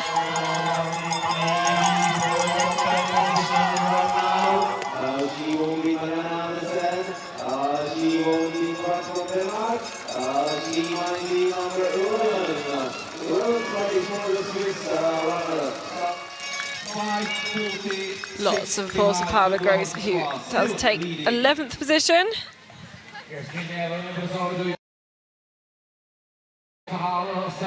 First time at a major event at these big sandstone cliffs, as she only ran the sprint at the World Champs a couple of years ago.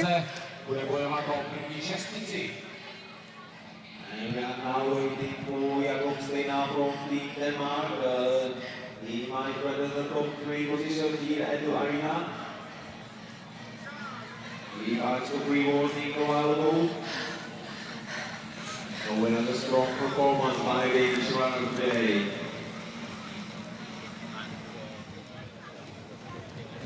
There is Orchitkova still in the lead.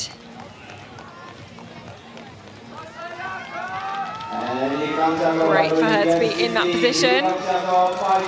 And it will be Maria Larsson, Lisa Risby, I think, will be the next ones to challenge that lead.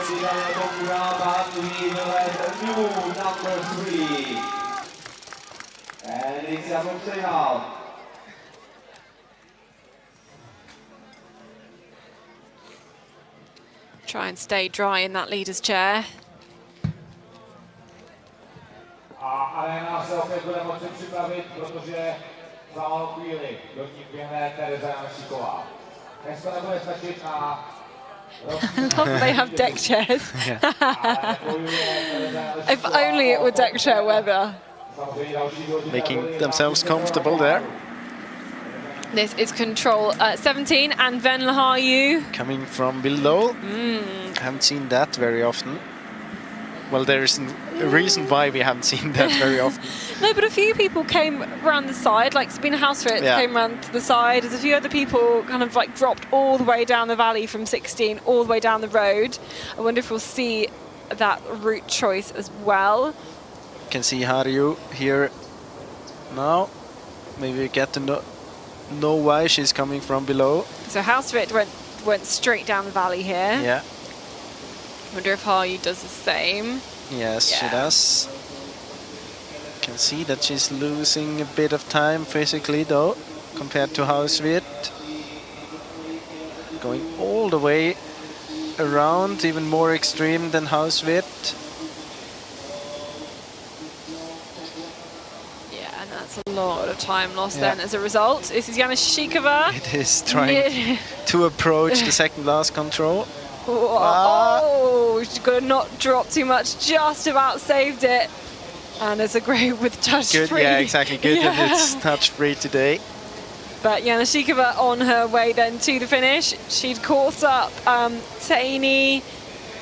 But I think just looking back to the route choice, she had a pretty good start, but their route choice of 14 going all the way down, nearly to the bottom, nearly to the track, I think has taken a lot of time out of her race. So she's going to be outside the top 6.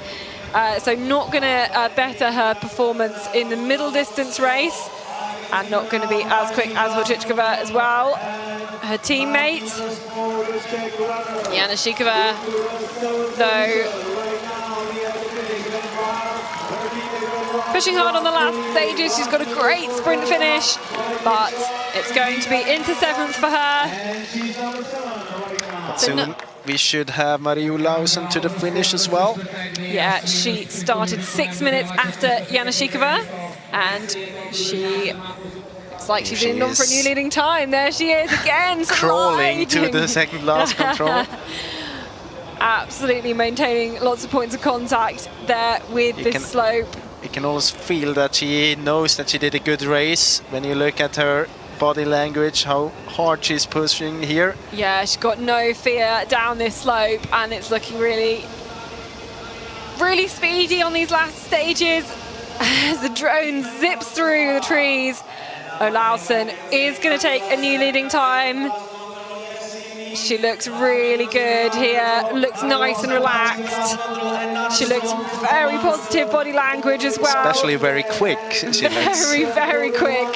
And she is going to take a new lead, depriving Hotichkova of her post on the leader's chair. Olausen, 5th place in yesterday's middle. Will this end up being better today? Olausen takes the lead, 88 minutes and 22 seconds. With less than 10 women still to come. It's a very, very good run. Here's Jonna Riedefeld, who started 3 minutes before Olausen, so it's still going to put her in the top 6. So it is 4th for Riedefeld.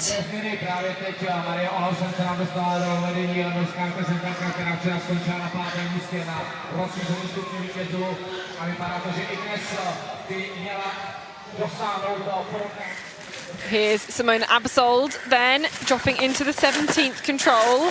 No Kempele. No Alexandersson. Oh, this is a big lead here. Yes, it is.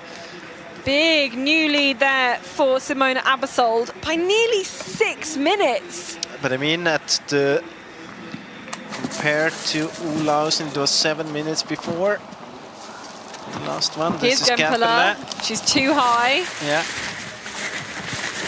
Interesting going to be now how big the gap is compared to Alexandersson. So Kempele into 3rd, but interesting that she will have maybe lost the back of Abersold as well, though. So it's going to be quite interesting. Abersold lost compared to Riesby. She lost about a minute. So we wait for Alexandersson then. We stay here because she's due very soon. So she was nearly 3 minutes ahead at the last TV split. We know she lost 2 minutes with that mistake to 13. I think she punched there. You could just see her arm coming from behind the zone. Really not the one. She doesn't want to get the TV time here. No, she doesn't want the TV time here. And it is a new lead by 2 minutes and 3 seconds. You can see here in the replay. Look at the control. Oh! Blink and you miss it moments, because that is about going, I think, the minimal distance as well. Let's see how what it was happened. done. We have Olausen here in the comparison. This is actually the part when Alexandersson could win back time. Not perfect to control 16. But having a... did go this way around as well. That's why we saw her just entering the picture from the right. She's absolutely spot on height into the control, though.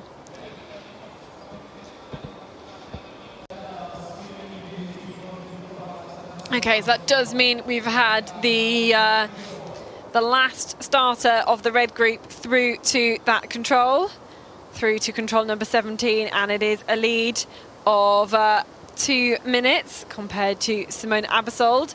We've not yet had Andrina Benjaminsen through here, but she has been overtaken by those leaders. So, as we probably expected, the two favourites, Tove Alexanderson and Simone Abersold, with a huge gap back to the rest of the field. Those two are incredibly strong runners, and they've really been able to take control of this race.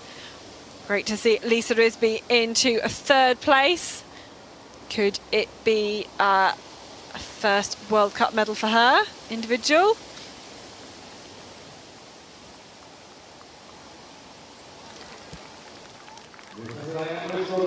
Not a first World Cup medal. Definitely not going to be the first one, I can tell you. She was 3rd in Davos. Yeah. I was getting too excited.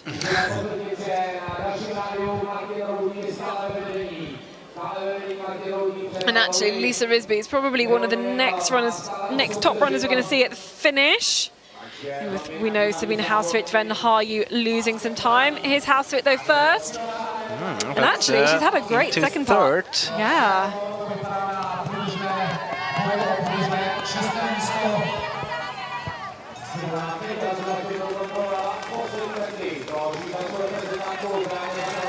Great endurance then from Housefit. It's going to be tight compared to Niitinen, but I think she's just going to make it. Ah, is she? Oh, she isn't. Oh, 2 seconds down.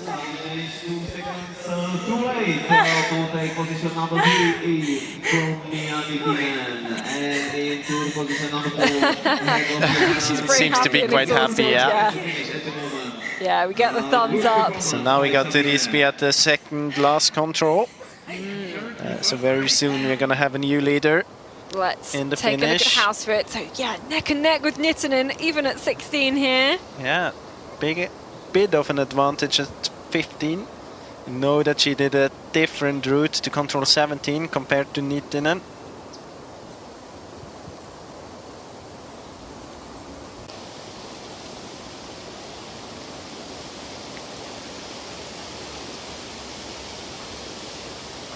Nittinen going a bit around, avoiding the climb there as well.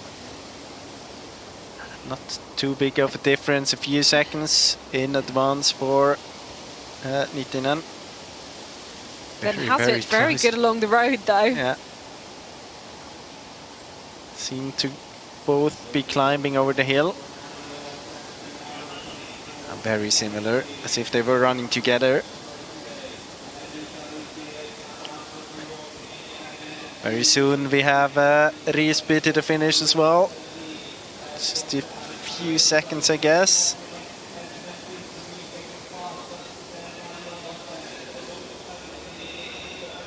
Very soon. So, and we will have a new leader, and she will be from Sweden. Lisa Risby here then dropping down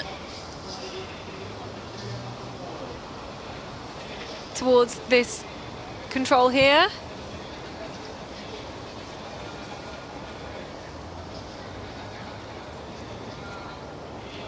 And this looks very good for a new leading time. It's going to be a very special one here for Risby on the last meters. You can see that the whole Swedish team is gathering together in the finish. Risby announced that she will retire just after this race here. So here you can see the whole Swedish team waiting for Risby to get to the finish with a new leading time, and maybe, as you mentioned, with the top 3 today. Yeah, it could be for her. There she is. And there she is. She's making it to last meters, and it's going to be a new leading time. And you can see her smiling on the last meters, enjoying her last meters of the career. Great to see her end her senior career with a great performance here, and all of the Swedish team are there to meet her.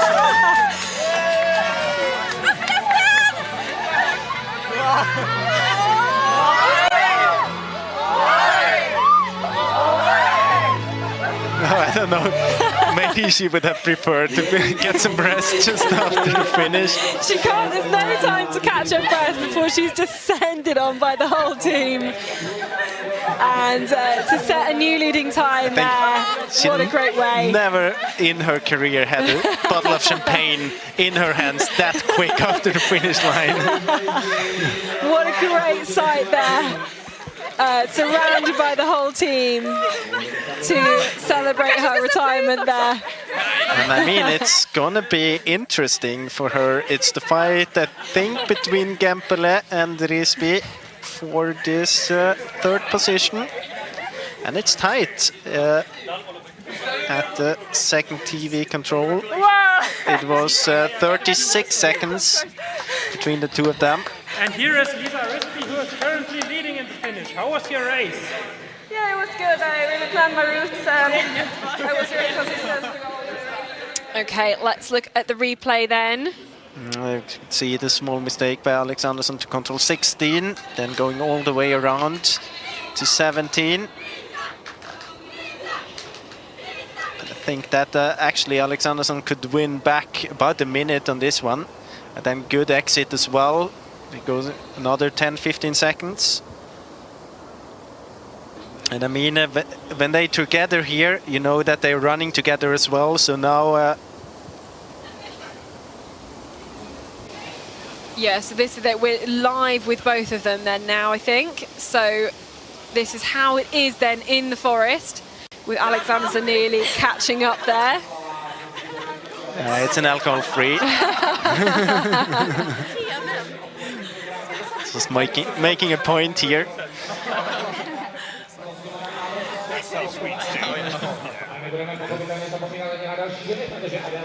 So great to see that whole kind of team atmosphere that they have.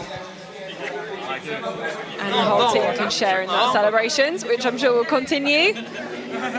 They will definitely continue if it ends up with a great result for Lisa Risby, which it may well do, as we can see. So we're live now with all of the runners. You can see Hagström, Gempele having gone the other way around. Abersold and Alexanderson on the same route. So a lot of those top runners then all descending into control 18 very, very shortly. Of course, most of the climb now done for Abersold and for Alexanderson. Gempele still has to kind of climb up out of that ravine going east into the control.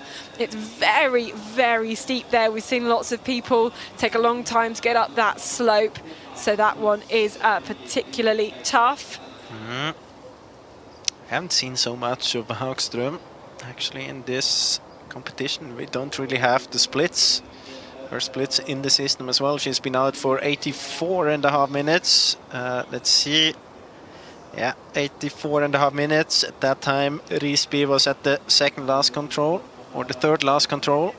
We also don't have Eleanor Ross in the picture either. She's a little bit further down as well. It's not too big of a difference actually between Hagström and Risby, but I think it's in advance for Risby anyway, at least if the GPS here is accurate.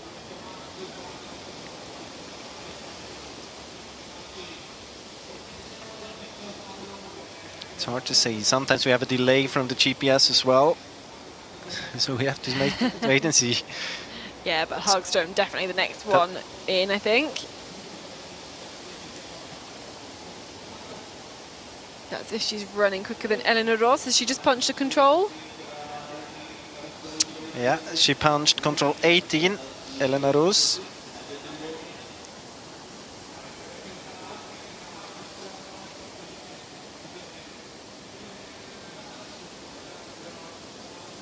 So I think we're going to see first Hagström, then Roos, and then either, I think then it's Alexanderson and Abersold, and then Gempele.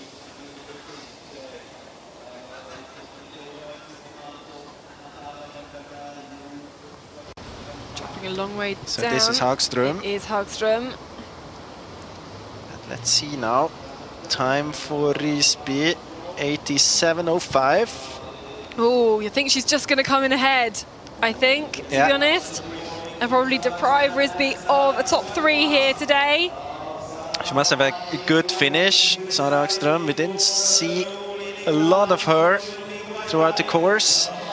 But if it's going to be a medal then for Hagström, she'll get a second bronze of the week. She was in 4th place yesterday after the medal. Seems to have taken a lot of 4th places in her career.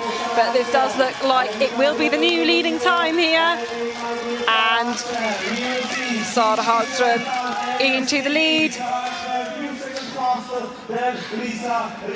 Only 18 seconds in it between her and her teammate. And now this is Elena Ross as well, dropping down towards the finish. Oh, it was. Now it's down. Yeah. But up again.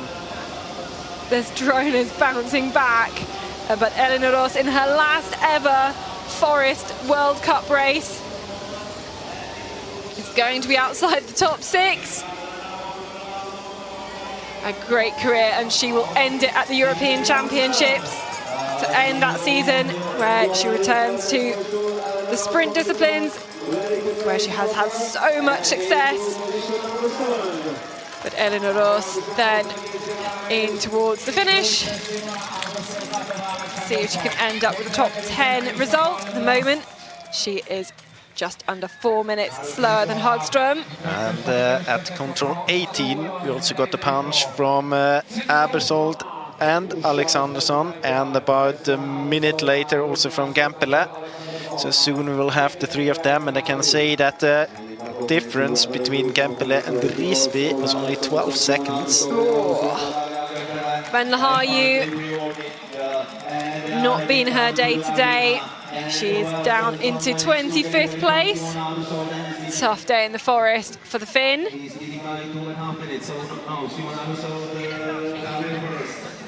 The European long distance champion, a very, very different test. You can't really get to more dissimilar terrains. The long distance in Estonia compared to this one here today in Czechia, very, very different characteristics. But a couple of runners are great at all of them, including Abersold. I think we'll see Alexandersson just in the background very, very soon. Yeah, well, we see her in the picture. She nearly got caught up by Alexandersson at control 12, but she had a clean route to 13 where we saw Alexandersson make a mistake. But we keep an eye out for Tova in the back of the shot. But Abersold, it's going to be a big lead here. Massive time gap ahead of Sara Hagström. But I fear it will be second place for Abersold today. Another silver medal for the long distance world champion. But here's Tova, there she is, nearly catching up Simona at the very end. So the gap will be just less than 3 minutes to take her 3rd individual win here in Czechia, to match the world champs 2 years ago when she won every single race there. It takes it to 77 minutes of running, and the win there for Tova. Let's have a look at Natalia Gempele. She's just going to come in between Hagström and Risby, I think, on these last few stages. Not a clean race for Gempele. Remember, she mentioned control number 9 instead of control number 13, but it's 4th for the Swiss. And you can take a look then at the top 3 all together there after a very long grueling race.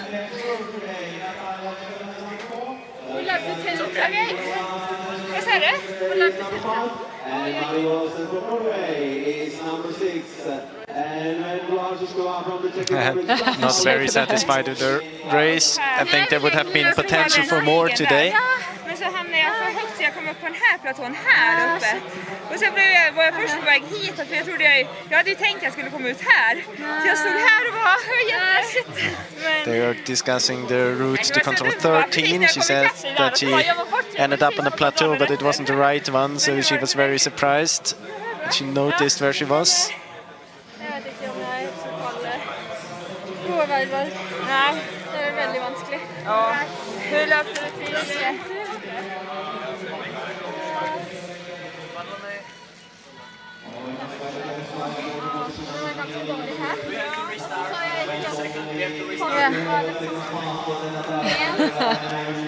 It was okay. Can't do as well as those two today. They are, those two, Alexanderson, Abersold, really a class apart.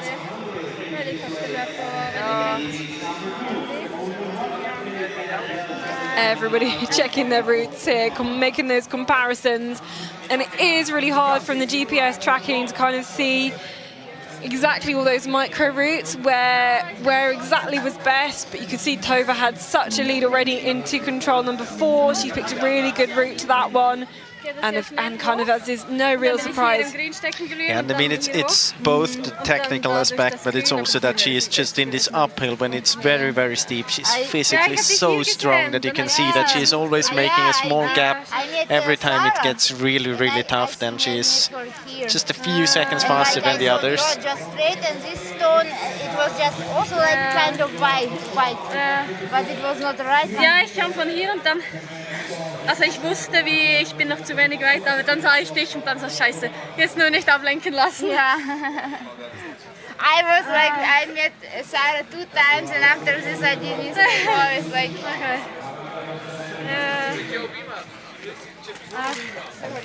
Loving these multilingual conversations taking place, but we can look then at those final results. And I mean, that's such a big gap for the two favourites, Alexanderson and Abersold. Again, Tova Alexanderson coming back from a couple of small mistakes. Great to see Sara Hagström upgrade 4th to the bronze medal today, and fantastic to see Lisa Risby into 5th place. So she's got a 4th, 5th and 6th from this kind of from this Czech terrain in the last couple of years, and another top 6 for her to round off her career. Big word, Maria Lausen, a 5th and a 6th as well. 6th here today in the long distance, and Vendula Hočičková taking a top 10 result there for the home nation. Really strong for her. Eleanor Ross in her last forest race just in the top 10 as well. And we can look further down the results. Alexandra Hornick, a great result there for 14th for the pole. Everly Karsku also in the top 20. And we look down to big gaps as well. Let's have a look then at the top few runners. We've picked out the top 5 for you to compare their routes. It's good to see from Hagström at once. We haven't seen so much from her throughout the course. Let's see. Alexanderson here between 3 and 4, going differently already when she exited control 3. Then this the first time what I was talking about before, when it comes close to the control in these very steep uphills, she is so strong.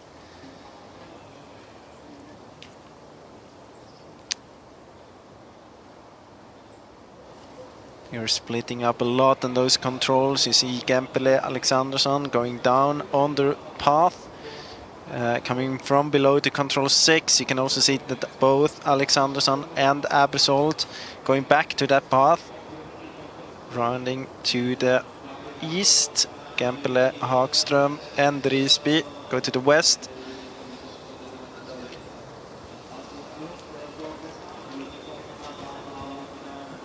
Very different approaches here. You can see Risby doing the climb all at once to get up to this path. Again, almost as fast as Hagström. And at control 12, it's where we had the TV control. We could see that Abersold and Alexanderson more or less together. And here is where Alexanderson did her big mistake, getting to the wrong plateau, then having to go back again to control 13. And at 13, it was only a minute between Abersold and Alexanderson. And also here, same big mistake by Gempele, getting back to control 9. She did lose definitely the bronze medal spot there. Different route choice, 16-17 between Abersold and Alexanderson. We could see that Alexanderson actually could win back about a minute on this one. And then also when she did this more straight exit from the control, there were, I think it differed another 10 to 15 seconds. Then here I think they were, you can see it from the tail, they were almost together again. Abersold and Alexandersson. Different approach for Gemperle. Going around to the left. Risby and Hagström very similar. You can see that it is actually a small advantage for Risby. Still on the bronze medal spot here.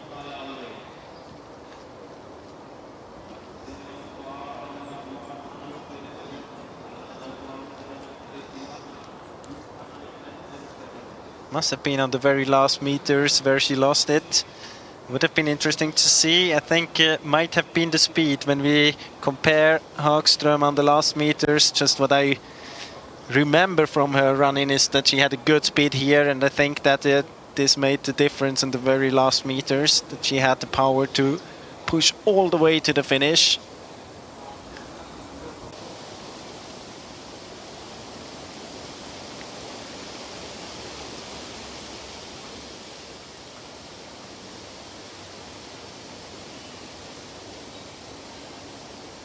Let's hear then from the winner. Let's hear from Tove Alexandersson.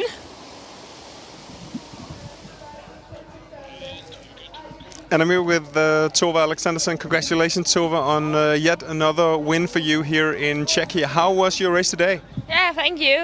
The first half of the race was very good for me. When I catch up with Simona, I don't know, I maybe relaxed a bit, but after that I did a quite bad route choice and a mistake also on that leg, so I lost quite a lot of time. So the second half was not that good, so I'm a little bit disappointed because of that, because it was a so good race in the beginning, but of course I'm happy with the race, and it was a really fun course with tricky route choices all the time. And another great win for you with a clear margin. Your shape must be really good. Yeah, the running feels great, and also the orienteering technique, so yeah, I'm really satisfied with the week here.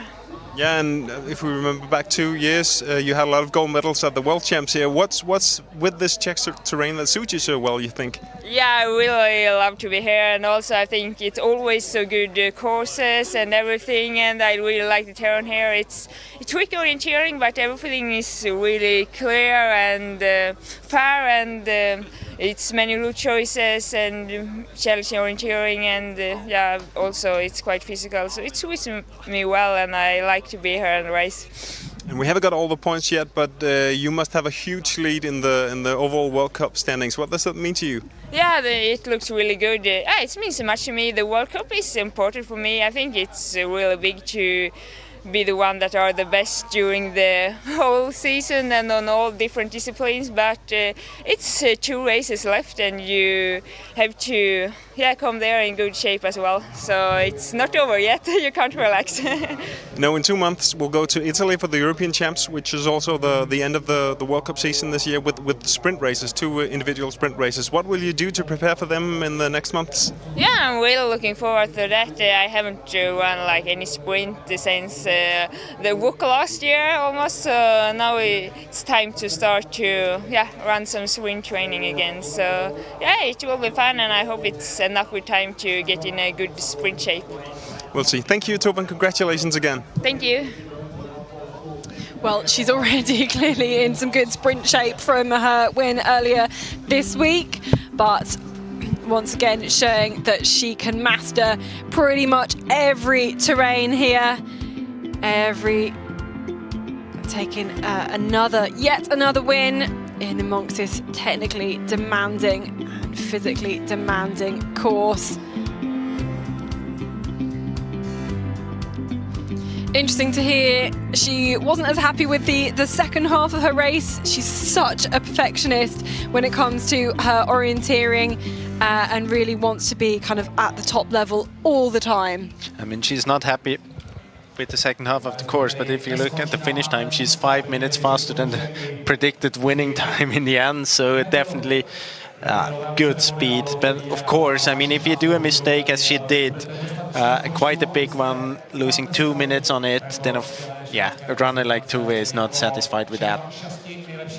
No, but we move on to the men's competition now, where the men have been starting for quite a few hours already, and they look at the stats there. It's going to be an absolute monster. Nearly a whole kilometre of climb, just those 990 metres. Nearly 13 kilometres. It'll be interesting to see how far the runners actually run with all the route choices as well. It's going to be a really grueling one. And I mean, sometimes you have a lot of climbing and you think, yeah, but it's kind of hidden throughout the course. Well, it's not. It's very tough. You can see a similar start compared to the women. You go with a few short controls out over the street there, then a long leg to control 3, 4 and 5, then go back again. We haven't seen that in the women's course, all the way to the very east of the map, getting back to the start part of the course, and then a long route choice. This one similar to the one we have had in the women's race. Then also the men will head down to the southwest, where we had the pre-warning, the radio control. 14, 15, and here then the first TV control at control 18, the one on the spur as we have seen. Then a longer loop here as well from control 19. That's the one we had, a good route choice, quite decisive one in the women's race. 18, 19, then more controls before we head back to the second TV control, a short loop on that hill. And then the long route, quite equal as in the middle distance, where you can choose to go over the hill or to go around. Seen more of the women going around here compared to the middle distance. Let's see how it will develop for the men.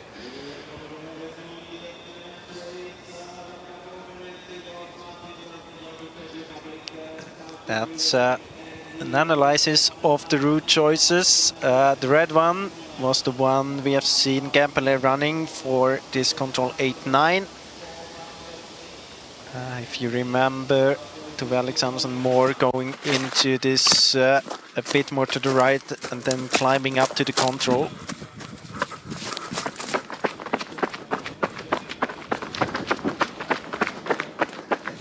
Yeah, it's not quite the same controls as the women's course, but I mean, the concept of the leg is exactly the same. Exactly the same.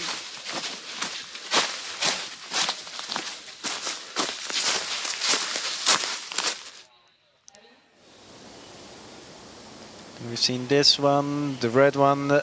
That's the route we Abersol was running. We've also seen the blue one. We have seen options on the blue one as well, where runners were climbing as Lisa Riesby straight up the hill. Also here, very similar concept behind the route choice as in the women's race. You can see that it's no problem to run in the slope. No, but it is tough to climb all the way up. Yeah. And it's going to be a lot slippier than that because those were shot before all the rain. This is the last route choice, then the last longer leg of the course, 26 to 27. We've seen mostly the middle and the red option. A few of the runners going to the left as well.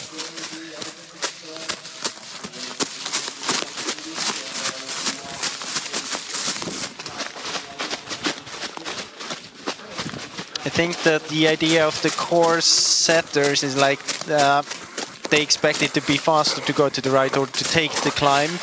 But they think, of course, when you have a long distance, a tough long distance in your leg, and it's one of the last controls to take, then it's very tempting to go around and save a bit of energy or use what you have left. And if you have not left anything, then can't use it, so then you have to go around. Yeah, and the late change of the arena after kind of changing permissions I think has opened up the choice for that long leg, which I think is really nice, a really interesting long leg to have right at the end of the course, a bit like in the World Championships, and it kind of can make a little bit of difference right at the very end of the course when you're tired, everything like that. I think it's quite nice to have that option there. We're looking at the start list, of course, and we count the runners up. Again, this is done by world rankings. So who are we looking out for? Who could we see to perform? What we can say is that in the finish, we have a Czech leader. It's number 80 here on the screen, Martin Rutny, and he had actually good split times from the very start to the finish. So he's in second position already at the first radio, or still at the first radio control. So a good race for him. He's leading by approximately 2 minutes ahead of Lauri Nenonen.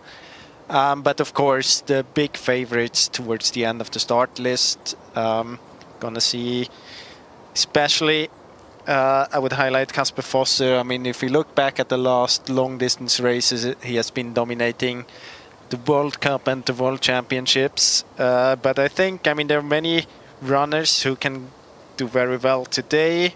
Will be interesting to see if Emil Svens can come back. He wasn't really on top yesterday still due to the sickness he had earlier through the week. But then Matthias Kiburt had a good performance yesterday.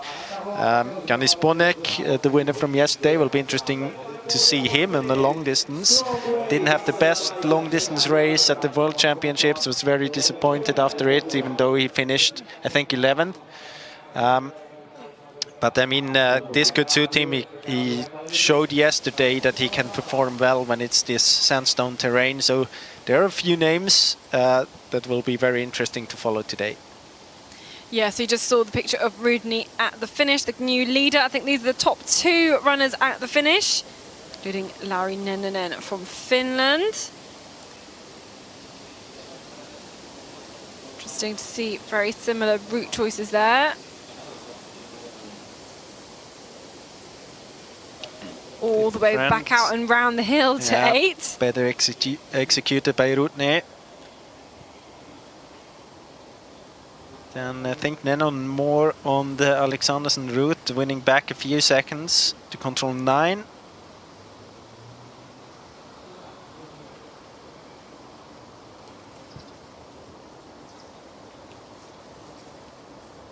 Then 13, going more to the north. On the more or less on the green route. Which is the shortest one. Yeah, was quicker than Nenonen on this one. Then staying in the slope, a bit low maybe. Has to climb a lot here to control up to control 16 again. You can see he lost quite some time. Then Nenonen good to go down there. We have seen that in the women's race. You can see that he was about a minute faster. Big differences between 18 and 19 between the runners. And 23 to 24, going on different routes here again. Could go all the way around as Alexandersen did to 24, quite similar again. Then, of course, interesting here, you can see they're splitting up. Nenonen had a few seconds that he could play with compared to Rudny, so let's see. We know, of course, the result in the finish. Fortunately, we can't really see it, but I guess that it was a little bit faster to go to the right and over the hill. Yeah, I think so, and I think that's the route from 26 to 27, because it's a different control compared to the women's. I think it's a bit more, even more advantageous for the men to go straight compared to the women. But recap then those standings at the finish. Rudny with the minute 47 lead ahead of Nenonen. We just saw the comparison between those 2 runners. I think in about a minute we'll have a runner coming to the finish. Can be a threat for Martin Rudny, or he will most definitely be. Touko Seppa punched at the, I think, 3rd last control and had a lead of 47 seconds there. Let's see then if he's going to take over the new lead. Changing already. We've nearly had all of our runners out to the start as well. Here's Niklas Kastner from Austria, but he started before Rudny, so it's not going to be a new leading place here. In fact, 12 minutes down. And we say our expected winning time is 90 minutes. So can people go more than 15 minutes quicker than the current lead? Here's Tokyo. And this is going to be a new best time. You can see it, more than a minute ahead. It will be a new lead. And very good splits the whole way around this course, actually. Being in the lead right from the start as well, even compared to those later starters. So Tuukka Seppä rewarded with a leading time here. 1 hour 46.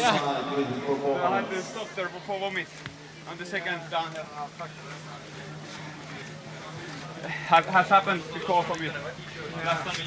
I was so happy. So chatting to Erik Döhler of Germany, who Tuukka Seppä caught by the 4 minutes.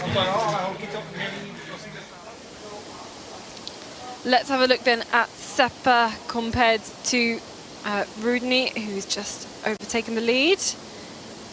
So we've got a 3-minute tail here, so nearly all of those 3 minutes ahead there at control number 19. I mean, we were talking about that control 19 before. It's a very decisive leg, even if it doesn't look like this on the first sight. But big difference if you go down or stay in the slope. But Rudny here, I think he was able to win back time. So even if it looks on the split as if Seppä had a good, small mistake at control 24 by Rudny. But that was not a good route choice, 23 to 24 from Seppä, I think. But if you look at the splits, it looks as if Seppä had a very, very good race. But then you see that both of them did a few mistakes every now and then. Both going over the hill. Not afraid of the climb. Here it's just around 27. It's a bit greener. It's a bit more dense than on other parts of the course. So what can Emil Svensk do today? It was by far from his day yesterday in the middle distance with 42nd. Didn't run in the sprint due to some illness, and really he's going to be hoping he can do a better job this time. He's certainly capable of it, with a 4th place at the World Championships long this summer, a 5th place when it was held 2 years ago in similar terrain. He also took silver medal at World Cup round 1 this year when that was held in Norway. So it's just for me whether he's been able to recover physically. I think that was the main difference basically with his result yesterday. But those are the standings at split 1, which for the men is control number 18. And Tuukka Seppä still with a lead there, and which he has maintained around the rest of the course, even with some kind of slightly suboptimal route choices.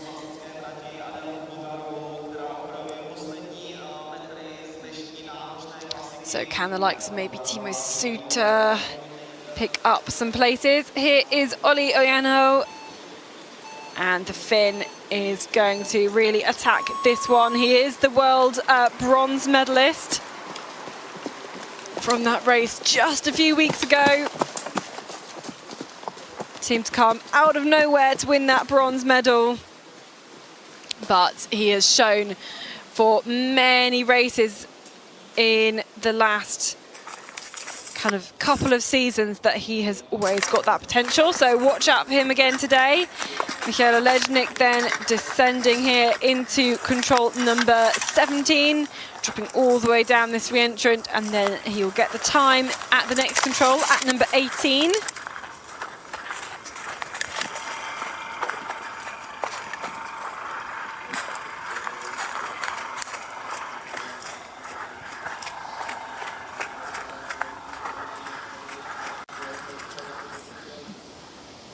But the Polish athlete, he will be 6 minutes slower. And should take the climb a little earlier, and can just head out on this little spur to take the control. What a great location for a control. Except if you're at the bottom of the hill and you think it's at the bottom there. That's less good, but Ležník into 20th. Let's take a look at the comparisons. We have Ležník also in here going over the top of that hill. Seeing quite a few others go round.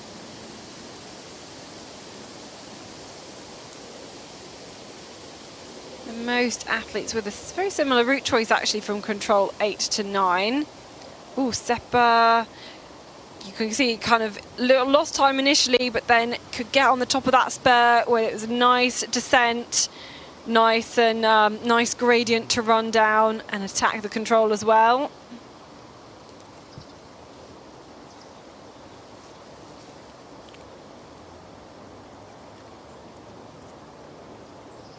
Ležník going down and up.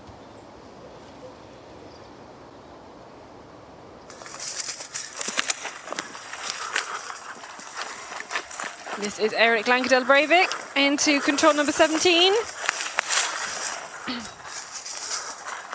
I mean, something that you could see on this GPS replay now that was very obvious is that Seppa really tried to always avoid like 5 or 10 meters of climbing when he got the chance to. He was rounding and like running on the contours more than Martin Rudny did. He was more well, attacking or straight ahead in his orienteering. But I think in the end, I mean, Seppa could save quite a lot of energy by doing that. Maybe not on one control, but if you do it on every control throughout the course, then I think you have a bit more energy left towards the end. Yeah, you can actually attack that last hill, try and make some time up. But as you see, Breivik going through into 5th place.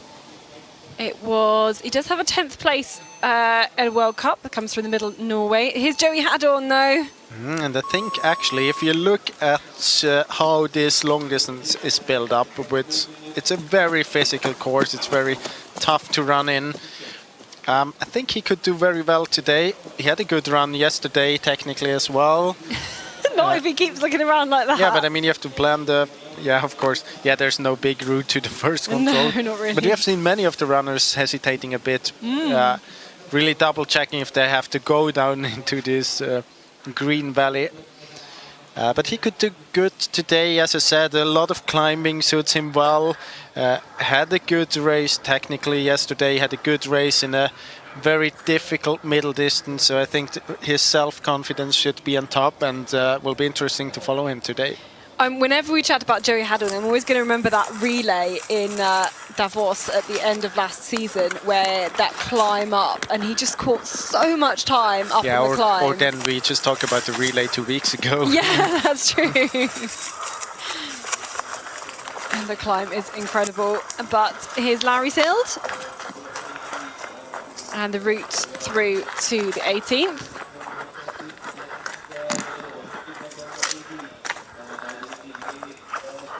Dodging through these smaller trees. Just checking the exact placement of the control, reading the control descriptions. And it's very unusually kind of on the top of the spur, which is not where you tend to get controls placed. But it's quite a cool control.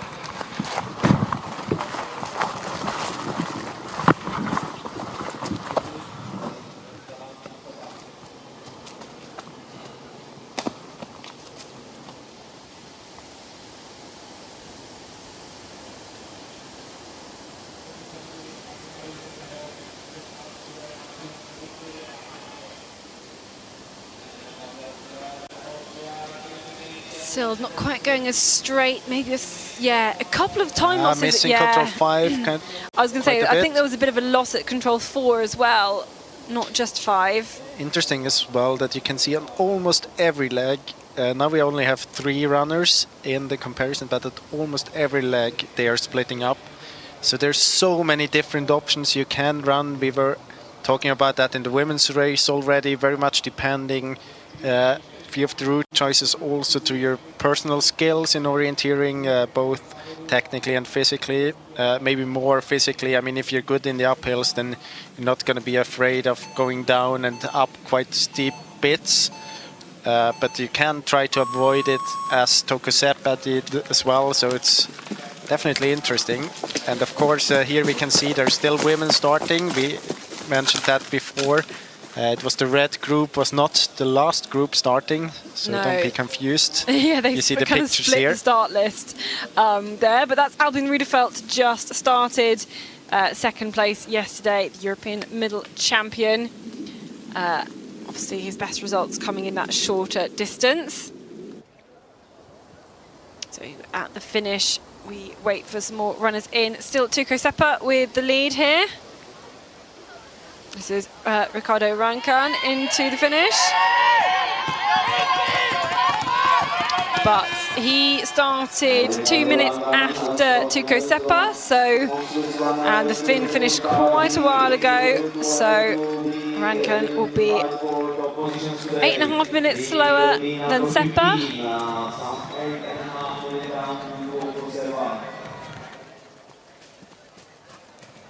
And a couple of French athletes also into the finish. Quentin Andrea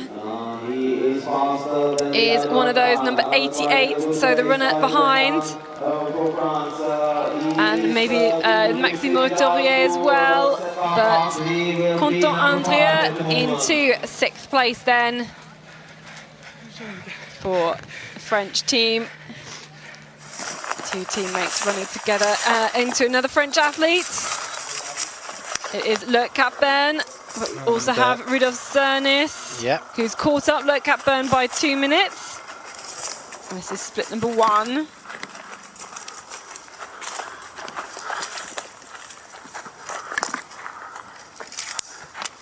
Quite a good start for Rudolf Cernis. You can see it may be a threat for Martin Rutny. Of course, he has to do the climbing here, but that looks good.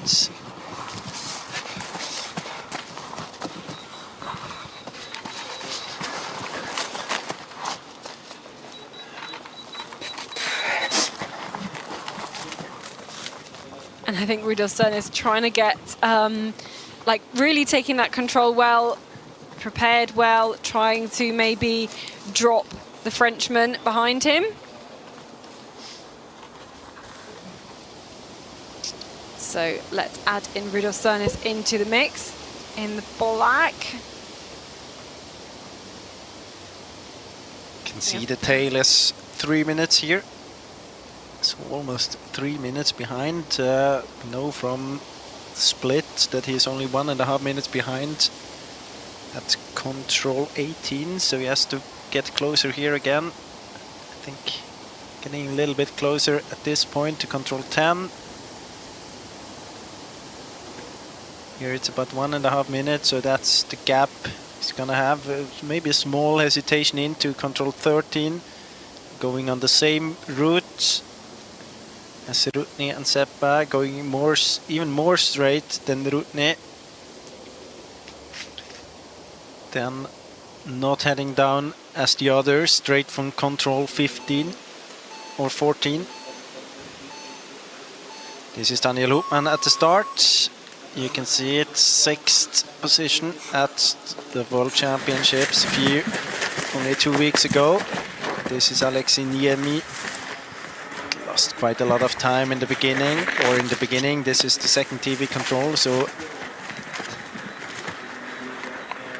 Nemůže, on má nějaký problém s oblečením, odložil si tady gimbal.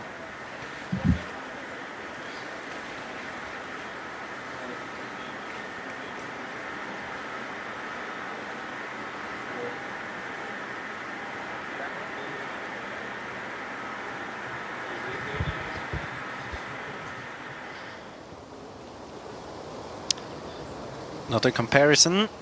I can see that Seppa and Rutny now, we were talking about that 18, 19 a lot. It's good to go down there straight from 18. Let's see what Niemi is gonna do here.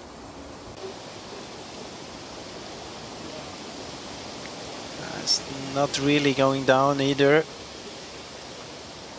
Doing something in between. Punching 19 there.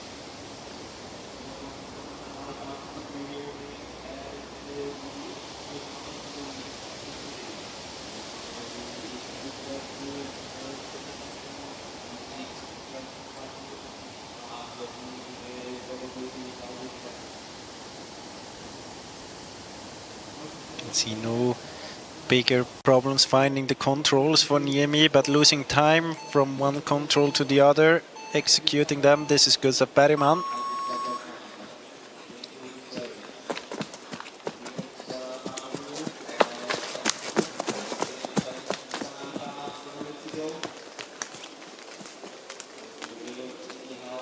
So he double checking if he really has to go down this small valley here just after the start.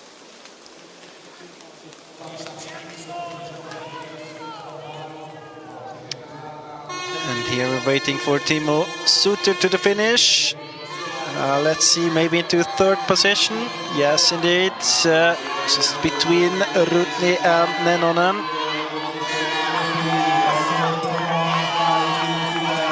Seems to have lost time in the very end of the course. Getting to the finish here. In a time of about 1:48. Remember the expected winning time, 90 minutes. So we're even Toku Seppa quite far off that so far. Yeah, he's kind of indicating it's a tough long distance.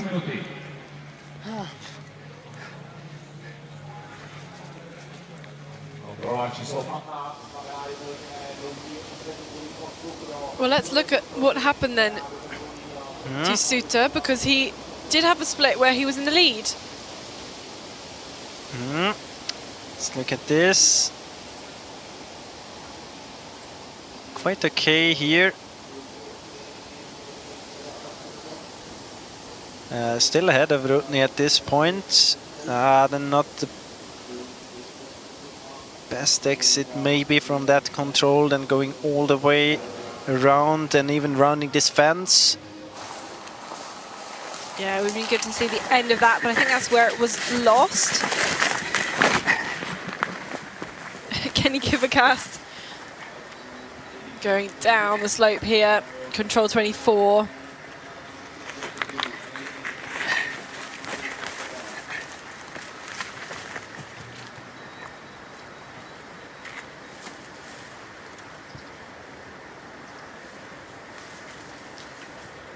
And the men's course goes straight left at that point. So here's Kivikas. You can see that he went all the way up. The others, I think, stayed in the slope. And then he gets into the slope here. That's what we've seen, I think, Gempele doing. But Gempele ended up at the control, at control 15 then, which is the men's race. This is Mathieu Perrin. I think he's too low. He's only just come out of the 11th control though, so taking the climb quite early, which I think is quite good. He should approach the control level, I think, if he stays at this height. He has to go all the way up there to do the climb now. There we go. On that level spot, Mathieu Perrin. Moment, 2 minutes down.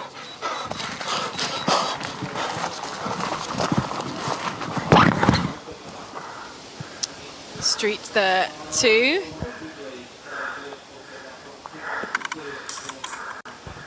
So Street being caught by Perrin, and it's 5 minutes down at the moment, so into 23rd.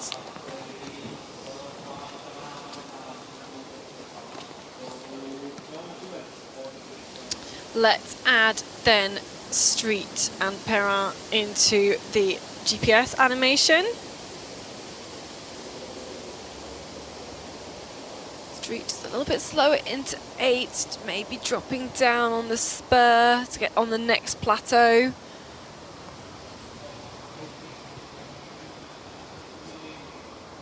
Just losing time, I think, in those uphills as well. Perrin pretty close here behind the two leaders.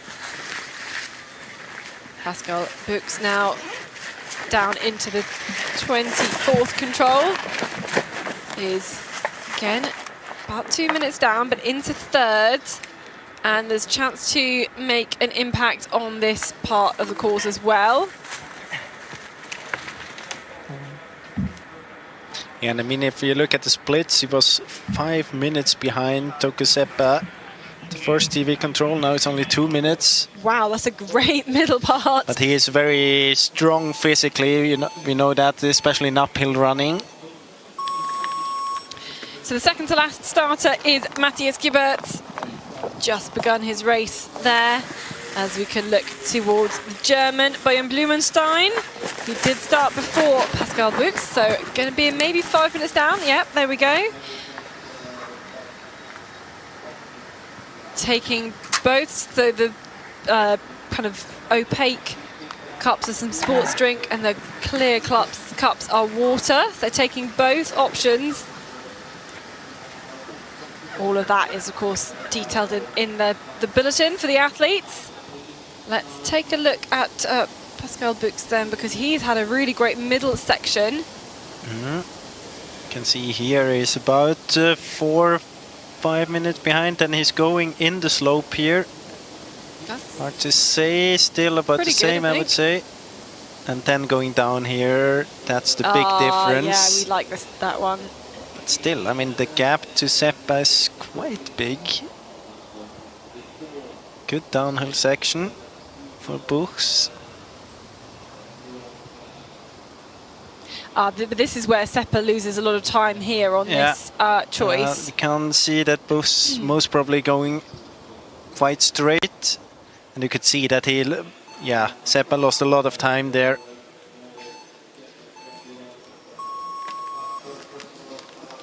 So Kasper Fosse is the last starter.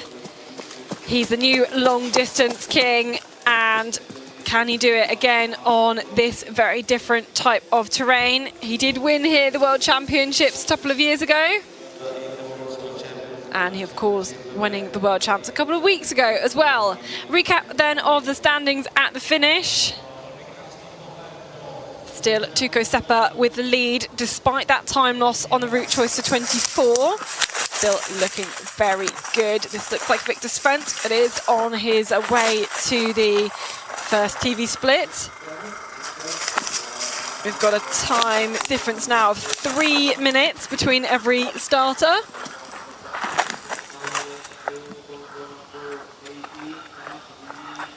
And you can see Victor Svensk already lost quite a bit of time. He was 17th at the middle distance, and he had a really great set of races at the World Cup final last season.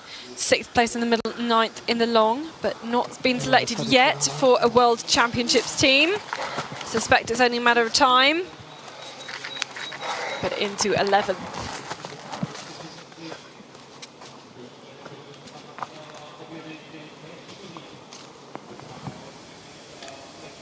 So here we have the comparison with Victor Svensk.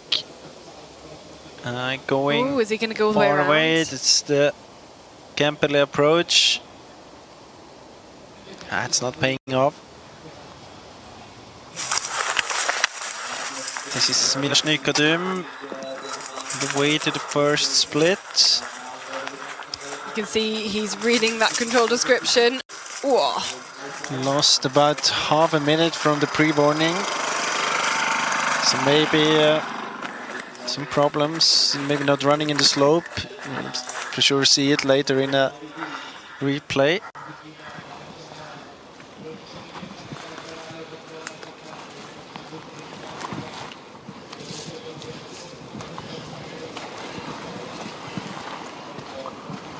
But a decent start for Nikodym, really, who took 8th place at the World Championships long here 2 years ago.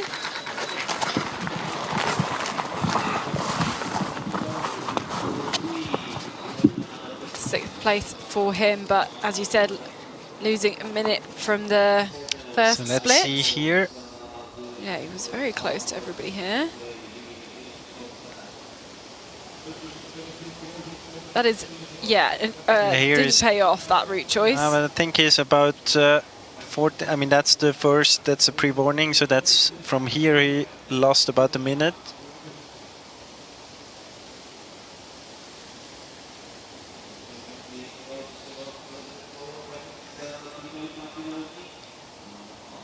Even from control 11, I think he was still quite close to the others there.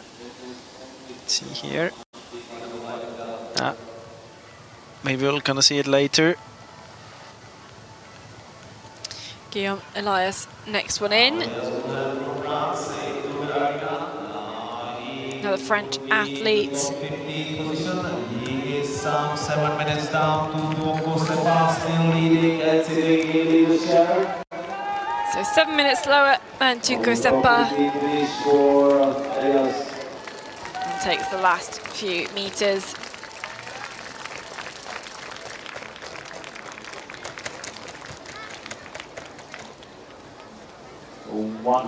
To end up into 15th, but we can nip back and in here.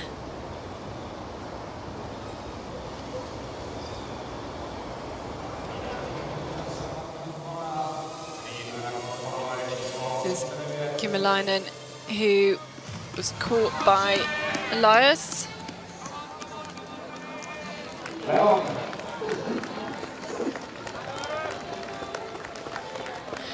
He's ripped off his control descriptions and pinned them to his top, I think. I mean, you get a loose control description before the start. I wonder if he lost it. No, but I think this is one approach you can have it. When I started orienteering, I did it like this as well. Well, I see lots of very, very young juniors still doing it like that, but most elites don't. Anyway. Just interesting to note everyone's personal preferences.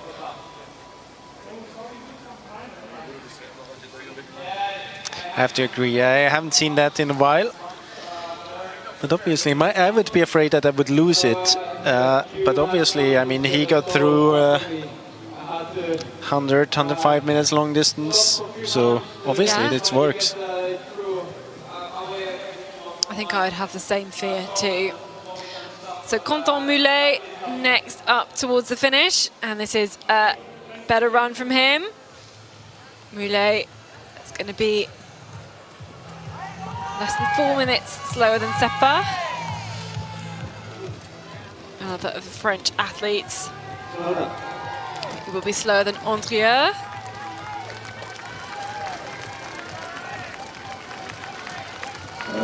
And cheered home across the line into 8th place.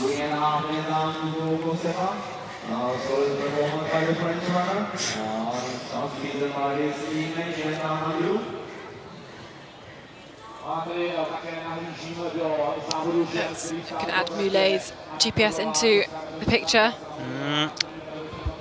Not perfect, but key to 19, I guess.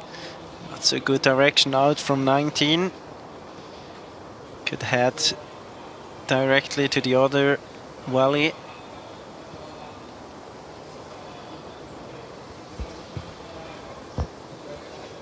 Going more the straight way, I think that's okay to do. And rounding the last meters climbing. Michal Lejnik then. Dropping off the cliff.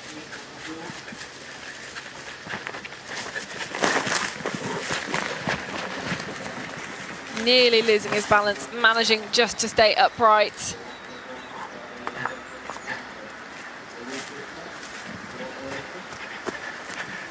Actually climbing now up the slope. The next control is basically on the same contour as this one. So he could have rounded the hill, but he's maybe trying to avoid some of the green here because some of the shorter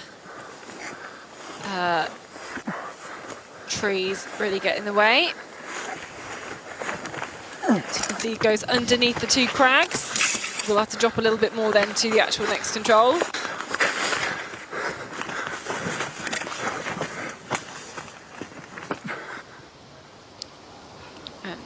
back at Olejnik's You could see him between 24 and 25 now, just before.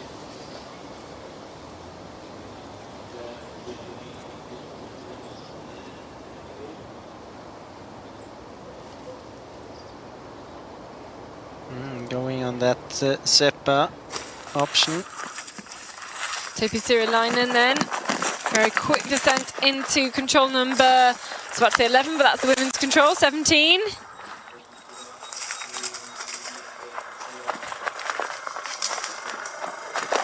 Now has to cut around here, but you can see he's already nearly 2 minutes slower than Seppa, than his teammates. Sirulainen taking a top 10 spot yesterday, his best World Cup result in that middle distance. And as Sirulainen comes into this control, looks like he's going to go into 9th place. He does. I think we should hear from the current leader. He's been sat there for a while. Let's hear the thoughts of Tuukka Seppa. It was quite good straight from beginning. I think my route choices were quite stable. Control picking was quite good, and then physical form was good enough. So I think it was just stable orienteering straight from the beginning. But I think in the last part it started a bit feel in my legs and in my body overall. I had a bit fight with my lungs there in the end. The last few downhills, they were so tough for me, but I think it was as good as I could achieve this day. Okay, and it was such a tough long distance with so many meters to climb. How did you keep on fighting out there? What did you say to yourself? I was just saying I have done worse. I was there in the World Championships where it was 1.7k downhill, and so I knew I have succeeded before in the really tough terrain, so just had to fight all the way. Thank you so much. Thank you.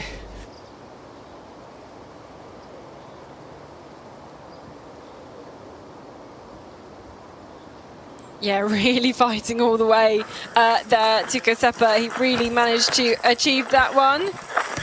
On the downhill then with Martin Hupman. I've seen that many times, that they're almost running past that control. Maybe expecting it at the next boulder. I wonder if he's going to climb or descend. He does take this climb, so he should approach the control on the right height.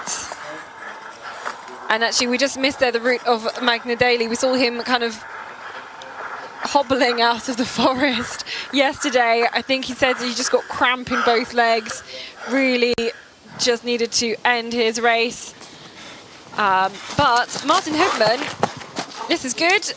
It's into 2nd place, and with Seppa, we know not the best route choice to 24. There's room for some manoeuvres there for Martin Hupman.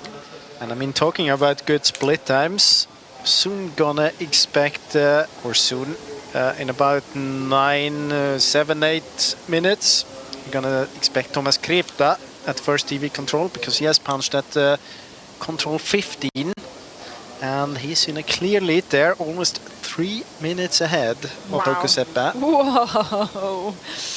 He keeps a clean race. It could be a really amazing one there. So Martin Hupman, we saw in the slope, with him being 1 minute 24 behind. Things he can do.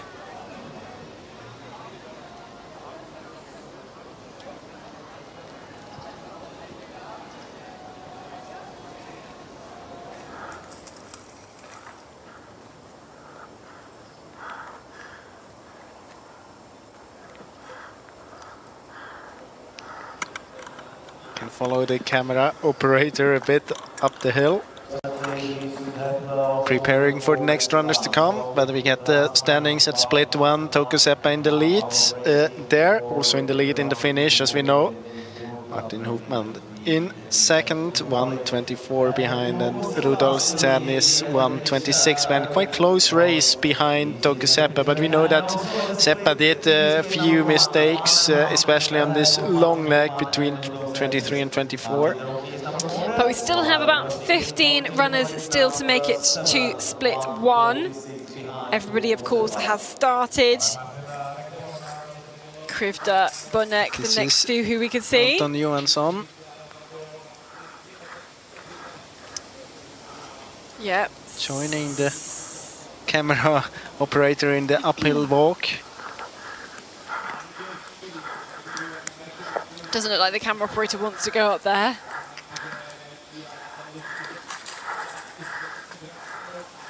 I think we're just before control 16. I think the control is actually up there, then it will come down again. That's just a guess.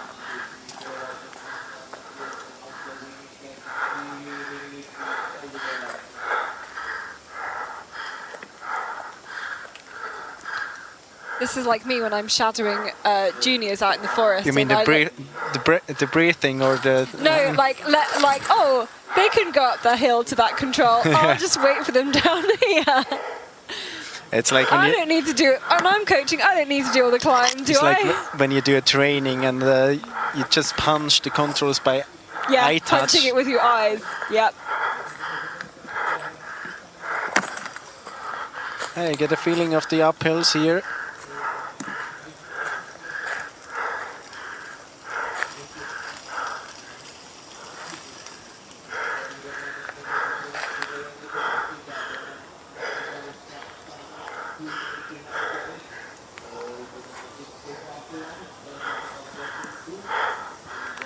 I guess we're going to stick with him, see if we can spot him on the downhill as well. So now he's coming back again.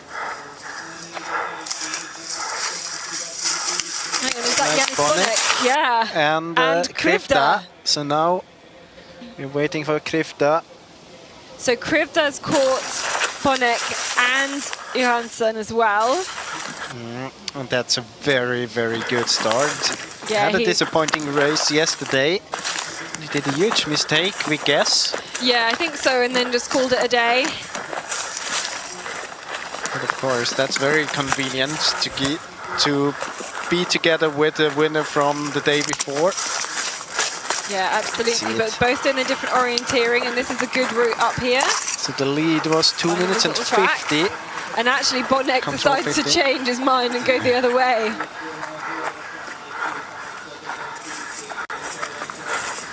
Here they both are.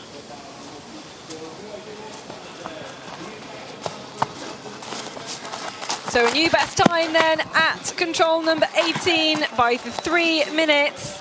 Krivda goes into the lead. And Bonek will be just a couple of seconds behind Seppa. Yeah, 8 seconds behind Seppa. Here we are on the way to the finish. Behind the Swiss kid. Yeah, I think it's Pascal Bux here. He was 2 minutes and 9 seconds slower than Seppa at the second TV control. But what does he manage to do since then? It's gonna be about 3 minutes late. So on the way to the finish here, Pascal Bux of Switzerland. Into 8th position, 3:09 behind. So yeah, losing a minute then between TV2 and the finish compared to Seppa. Yeah, you could hear Seppa in the interview saying he was trying to kind of push well in the descents This too. is interesting. We see Krivda, we see Bonek. Bonek going more straight. Krivda all the way around, very quick there.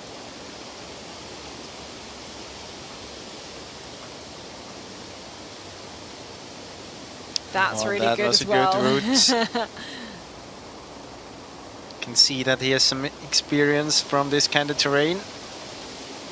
Yeah, and a very kind of clear idea of what he wants to do and how to play to his strengths as well, I think. Going down there, even go around. I think that's very good. Avoiding the climb whenever it's possible. Oh, maybe slight miss to I think it is tough to get up there from the path. Going all the way around, that's good. I think, then heading down the valley and up again. Let's see if he is staying in the slope between 15 and 16. Didn't really see them, so no, probably. Yeah, going on top. Not all the way up though. You can see that Bonnek and Krift at this point are together because the tail is just following. And a great start for Krivda. Really, really great start. And then you see that those following behind, Hubman, Seppa, pretty close. Seppa still in the leader's chair. Yeah, he's very, very satisfied. Of course, always a nice position to be in. And especially when it's a bit unexpected as well. You never know when you're leading. You know, often we were asking the early leaders how they think their result will stack up, and really as an orienteer, you kind of trained not to think like that. You're trained to just have the best race you can, and the result is the result, because you've just got to do what you can. You can't control what other people are doing, so you really don't want to think about what happens with the others. Oh, right, this might be... I mean, we have seen Johansson just before control 16. He was far too low in the slope. He was already at 17. Then this is where we followed him. Then I think he... Oh, no, he didn't miss the control. But you could feel that he lost a lot of time. I mean, he had to climb about 40 meters. Just from control 17 to 16. Not the first time on TV. Far from it. Mathieu Perrin, he was 2 minutes down at the first TV split, now 2:54, so losing more seconds compared to Seppa.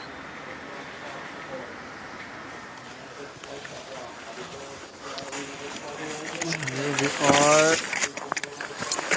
Yeah, following Perrin.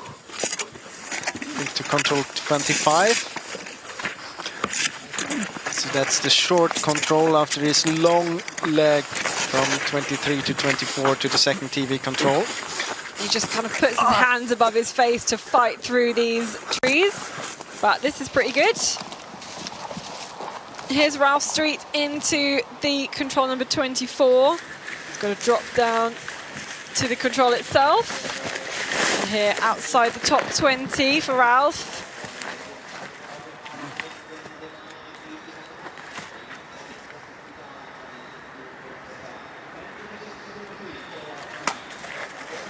Takes some water and then again fighting through those smaller trees to control 25.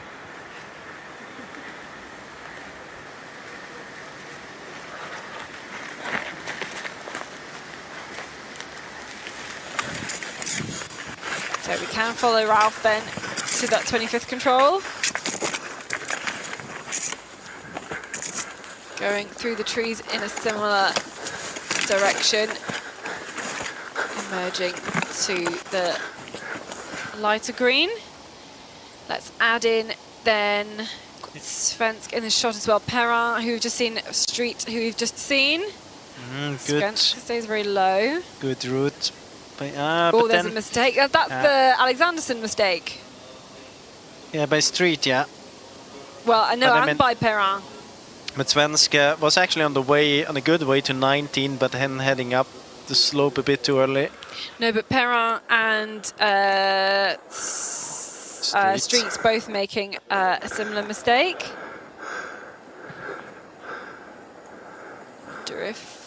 Ralph now climbing back up the slope towards 26.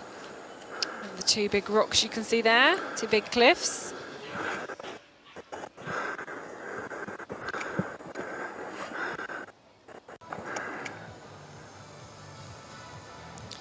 So split 2 is control number 24.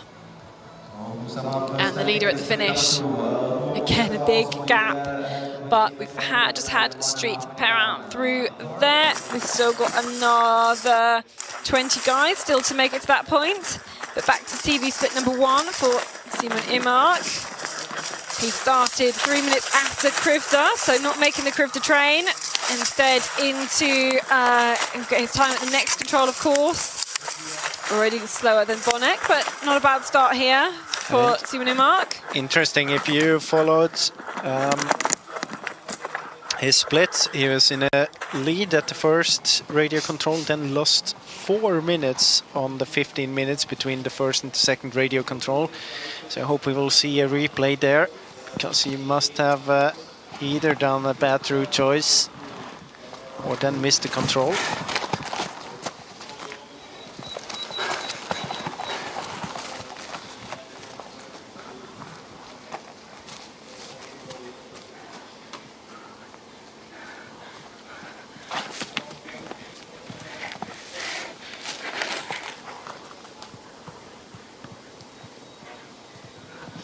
Climbing just right after the control, that's not a good thing to do.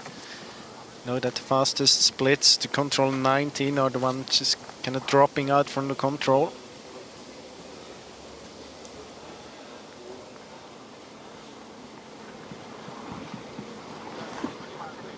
Yeah, on paper you would not think the 19th control is going to be one of the more decisive ones, but it really has been. Milos Nikodin next into TV2. Ah, this is very good here. Very good here for Milos Nikodin. Plus 122. And I think he's caught time compared to the last split. Yeah, but I mean, we know that Seppa still hasn't made his mistake. Yeah, oh, yeah, Seppa did make the 23 mistake to 24. This is Bonek and Krivda. Oh, so not good out from the control. I'm not sure if they're gonna do that mistake as well. Yep. They were on the way to do it, at least.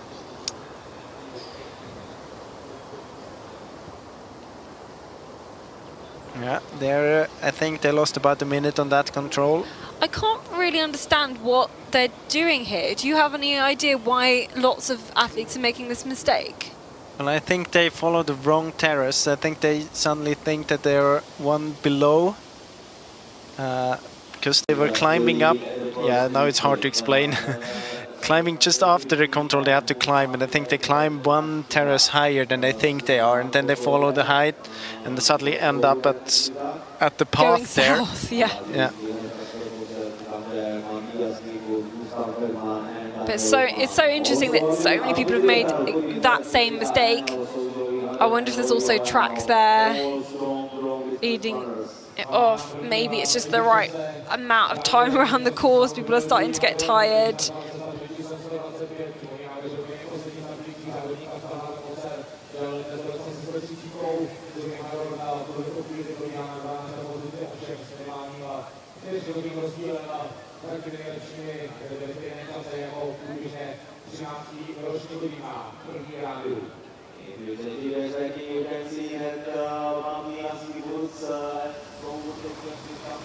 Okay, let's compare Fosse. That's interesting. So we know that Krivda did the mistake later on, but still interesting to compare the two of them. Fosse going around to control 3. I'm not sure if this is paying off. Well, it's good. I think he was faster on that one because he was a little bit behind just after control 2. Good. Well, you can see it like totally different ways to approach it, and in the end it's not a very big difference. Of course, now this is already about half a minute. I think Krivda takes a good route out here, going all the way around the hill. This is going to be interesting.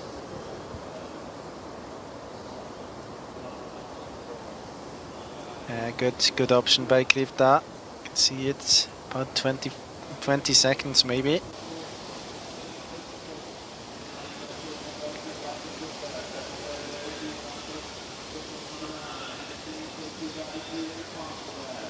And now we're live with Fosse then as well. So Krivda with the advantage over the long distance world champion, but still very early days. And of course we saw Krivda's mistake to control 19.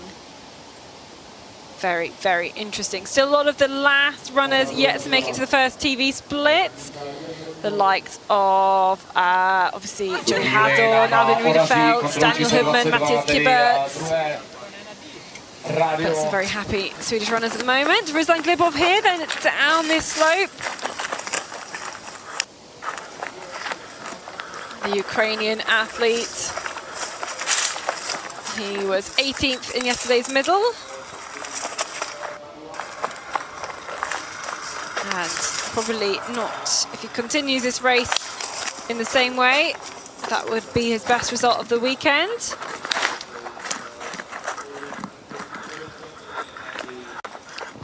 Speedy through the terrain there, but now he does have to climb.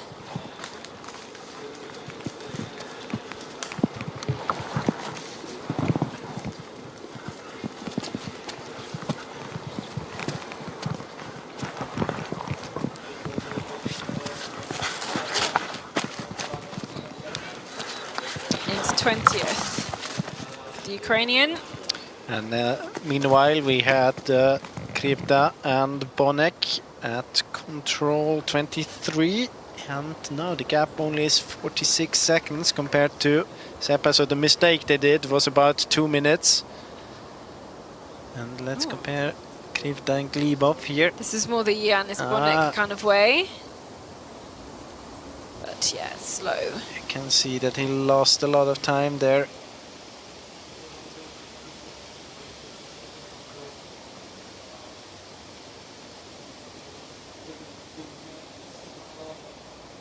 At 3 minutes behind already at control 7. Then going all the way up on the hill. And seen that for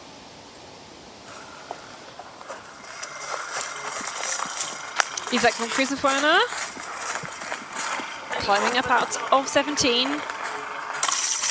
It's about 6 minutes behind at the radio control before.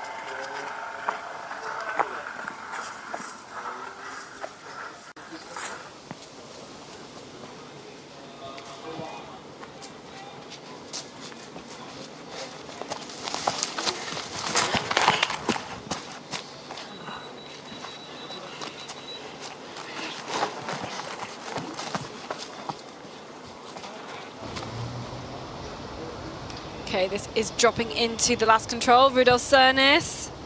It's really dropping into the last control. It's become a slide, basically. Oh!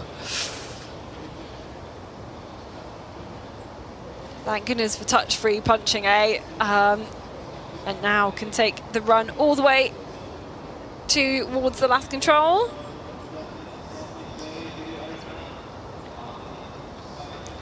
So, Rudolf Cernis, as you can see there, coming to be about 3 minutes slower than Seppa. But a very good run though, really, for the Latvian. And speeding up the run in towards the finish line.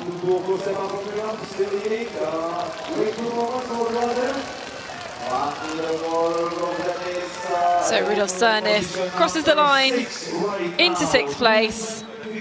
And 49 minutes of running for him. 1 hour and 49.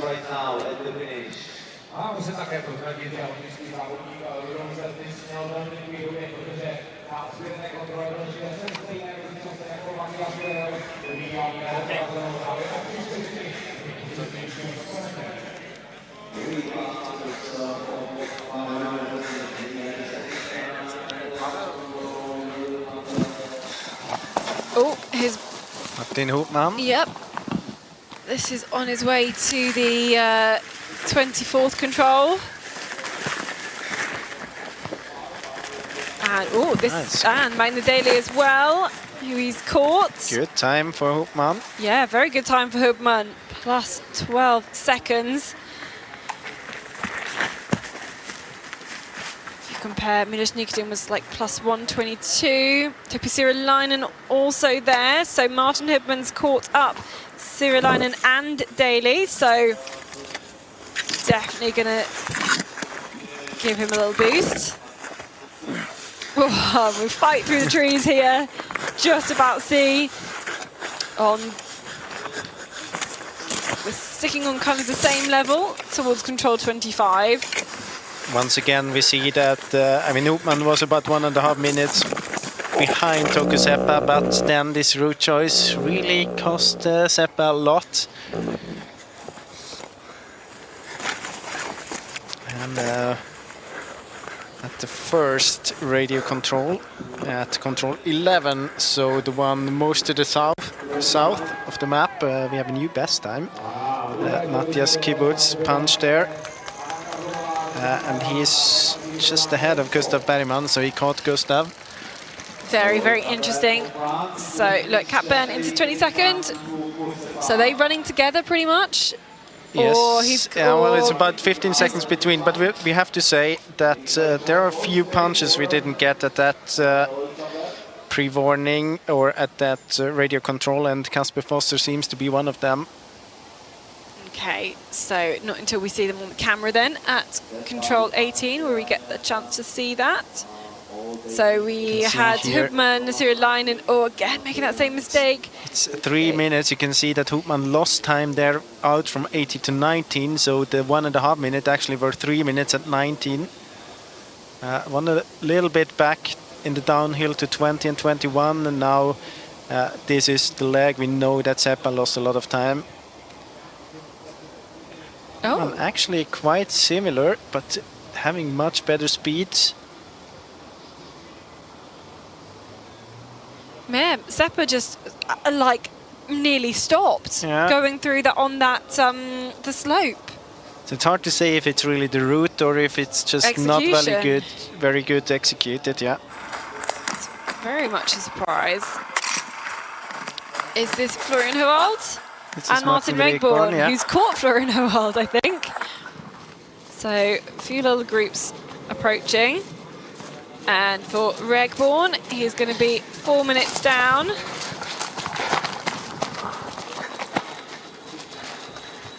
Which means Howald will be 7 minutes slower than Krivda.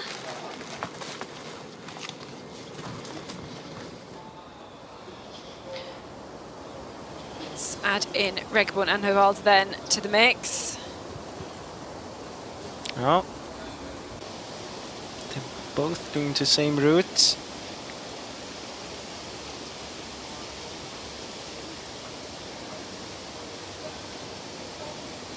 Oh. What? Going all the way down. I mean, I guess. It's quite okay. I think he didn't lose time on that. No, I don't think he did. I hadn't seen it before. Like, I almost thought he was made a mistake, was going back to the previous control. Wow. Second to last control for Mathieu Perrin. The Frenchman was 2:54 slower than the current leader at the second TV control. It's like he's caught up a little bit of that compared to Seppa. So, a good last part of the course for Perrin.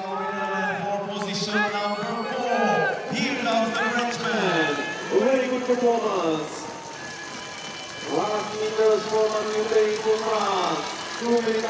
So fantastic job from Perrin. And it will be fourth for him. Position right now. 13 down to 4 Seppa, still leading and still enjoying his time in leadership.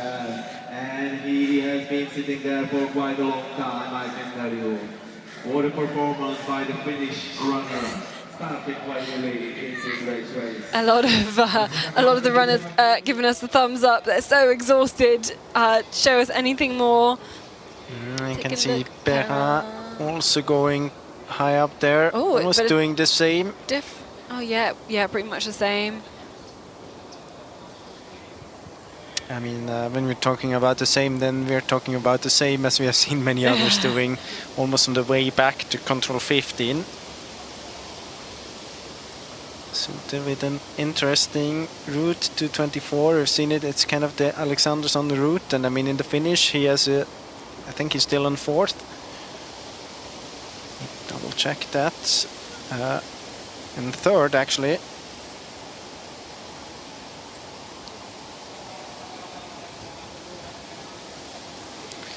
Now we got the pounds from Foster as well at the first radio. So we have Kibbutz in the lead there. 54 seconds ahead of Foster, and then 3:16 ahead of Gustav Bergman. And Gustav is together with Kibbutz. So those two really the fastest ones. So let's take Ralph Street into the finish. He was caught by Mathieu Perrin, the winner of the sprint race here at this World Cup in Czechia. Did a pretty good performance in the middle distance with 20th for him. So he's not going to quite match that one today out here on this long distance. He was really training for the middle distance only at the World Championships, didn't run the long, so maybe not quite got that endurance speed for him, but now home into the finish. Really falling down the slide, Victor Svensk. I was worried he was going to end up right down at the bottom by those the section of green, going absolutely flying. And Victor Svensk is going to be outside the top 3, but not by much.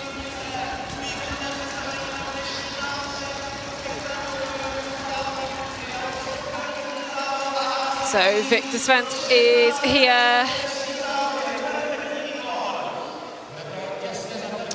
Well, he should be here soon. Here he is.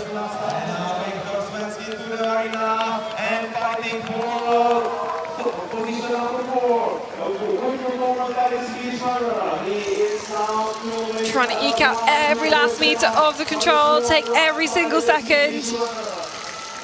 Victor Svensk takes it in 5th place. 2:21 slower than Seppa. Next up, we should find Milos Nikodim at the finish. But in the meanwhile, we had at the second TV control the pounds from Thomas Krivda and Yanis Bonek. So clear new best time for Krivda. 2.5 minutes ahead of Toko Seppa. Oh, a completely different route there from Victor Svensk. Kind of almost goes south out of the control, hitting the paths, but really, really trying to avoid the climb.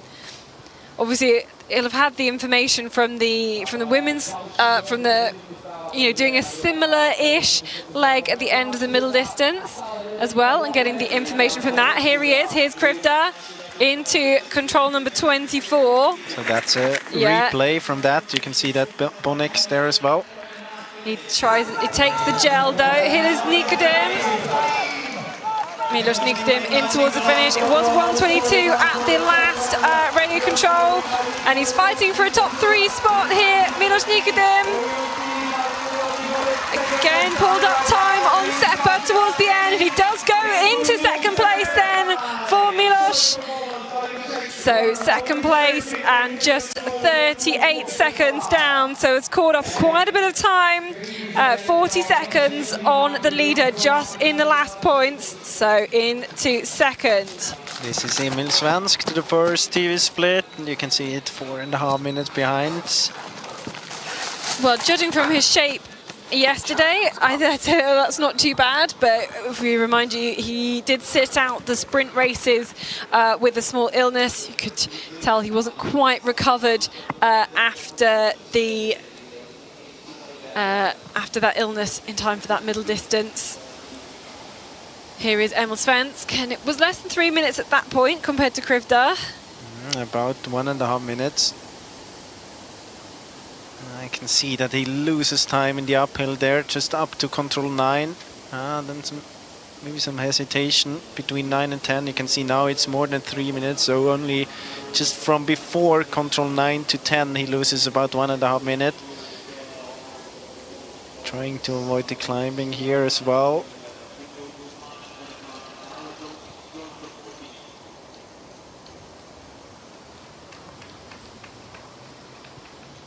You can see that he loses time just physically here on the path. Also here it's very obvious that he tries to avoid the climbing whenever possible.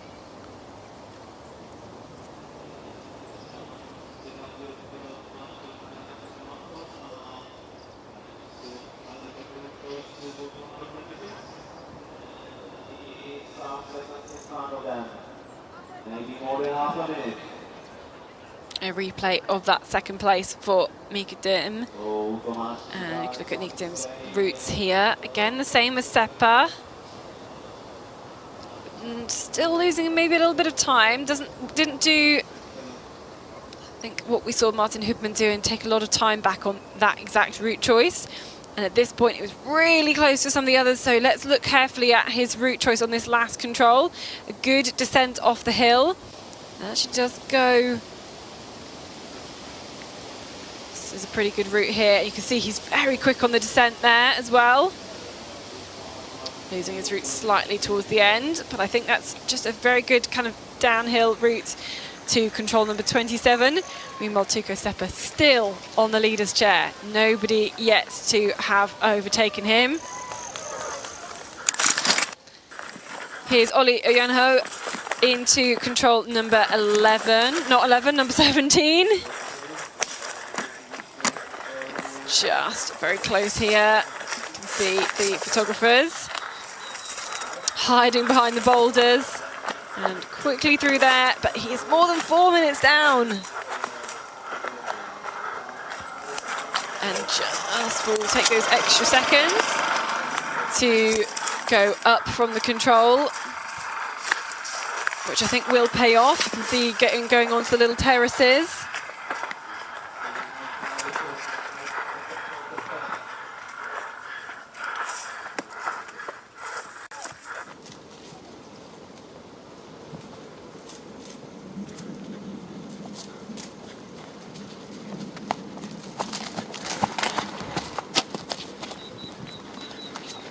Will be a 5-minute deficit there. Simon Imark into control number 24, goes 5th, plus 3.5 minutes.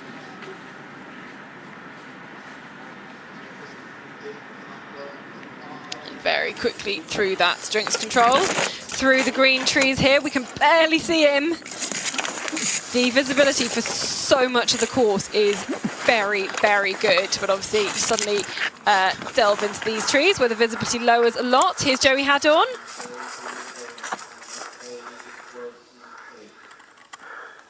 Rounding the rocks to split 2, and this is good from Hadorn. That's about, it was actually 3 minutes behind at the pre-warning. It's a little bit less now. At the same time, talking about the pre-warning, we got a punch from Kibbutz and Berryman. So the lead over Kribda, who's approximately a minute behind at the first radio, is now 2 minutes.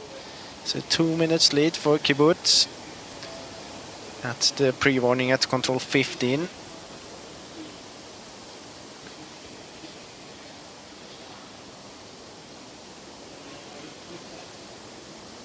Maybe some hesitation by Hadorn at control 5. And the same route choice, same route to control 6 as Krivda. Already having a glimpse at control 7 there. Then going straight, staying in the slope for Hadorn, climbing anyway. That sounds like it looks like a route choice that was changed partway through. And then that might not have been planned. I guess didn't look fast. This place is a bit more than 3 minutes behind.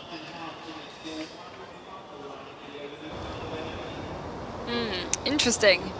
There's definitely some mistakes like there. Martin Potential Hubman, to. right? Yeah, it is Martin that Hubman. was quick. Oh, very good. Very, That very looked good. very dynamic. Yes. Oh, I'd love to see that. Martin Hubman running really, really well. And he was only 12 seconds slower than Seppa at the TV2. He is going to take a new lead, and he's had an absolute killer last part of this course because he will be the new leader. He caught up Topi Sirolainen, caught up Magna Daly, and finally we have a new leader here at the finish, and it is Martin Hubman. He's going to lead by 1.5 minutes, and what a race here from on the Swiss as he takes a new leading time. 1 hour, 44 minutes and 58 seconds, and a new lead for Martin Hubmann.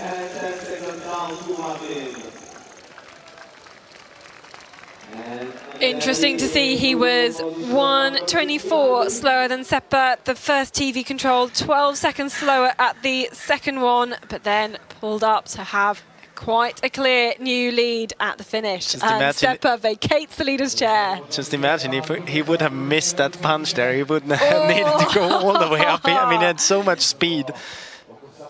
Yeah, I don't think he's going to quite realise how impressive that was. Let's look at Seppa and Hubmann then. Different exit from the control. I think climbing up there is a good choice because you have to take that climb anyway. Very good route by Hubmann.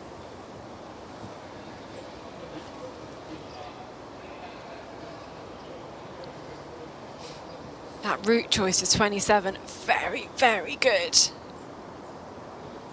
Has paid off. So now we can compare everything to that time of Martin Hubmann, the new leader.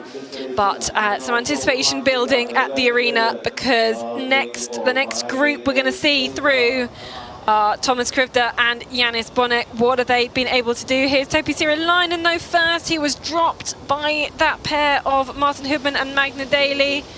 Maybe given I kind of gave a lot on the middle distance, maybe not quite recovered as well. I think actually before we're gonna see Krivda and Bonnet, we're most probably gonna see Kiburz and Bergman at the first TV control. It's gonna be a tight battle between them. Very interesting who we will see first. But Sirolainen, more than 5 minutes deficit.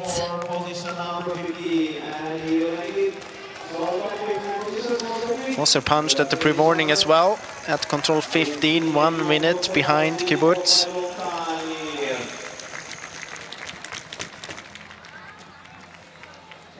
So Sirolainen into 15th place.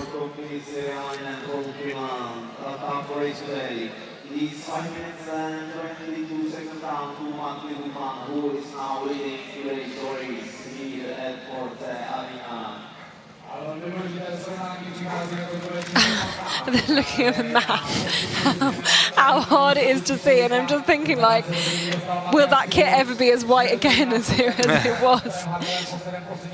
It's the disadvantage of having a white kit. It really is. Albin Riedefeld, here he is, split number 1. This is the 17th control. Soon I think we will see Kiburz and Bergman there too. Also Daniel Hubmann.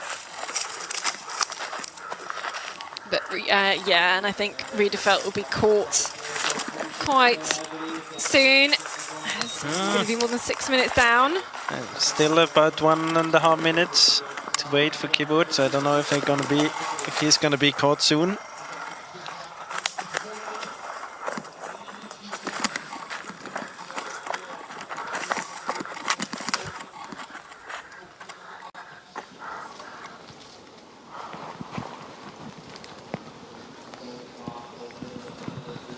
Yeah, maybe.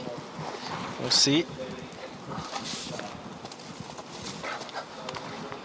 So quite a few of the big hitters are quite a long way down. Martin Regborn was 4 minutes down, Olli Enho 5 minutes down, and now Albin Riedefeld 6 minutes down. Who are we expecting? This is Bergman and this is Kiburz, so they are on the way to the first TV split, and of course that's a good group to be in. You can see they both stopped at the same time, and they both carried on. Want to sort out these big features. Yeah. So this is going to be interesting now to the first split, and then very soon, as you mentioned, we also have Krivda to the finish. So a lot of action right now. Yeah, we've got... There's 2 Swiss kits in there. So does that mean the Hubmann is in this group as well? Yeah. maybe Daniel Hopman.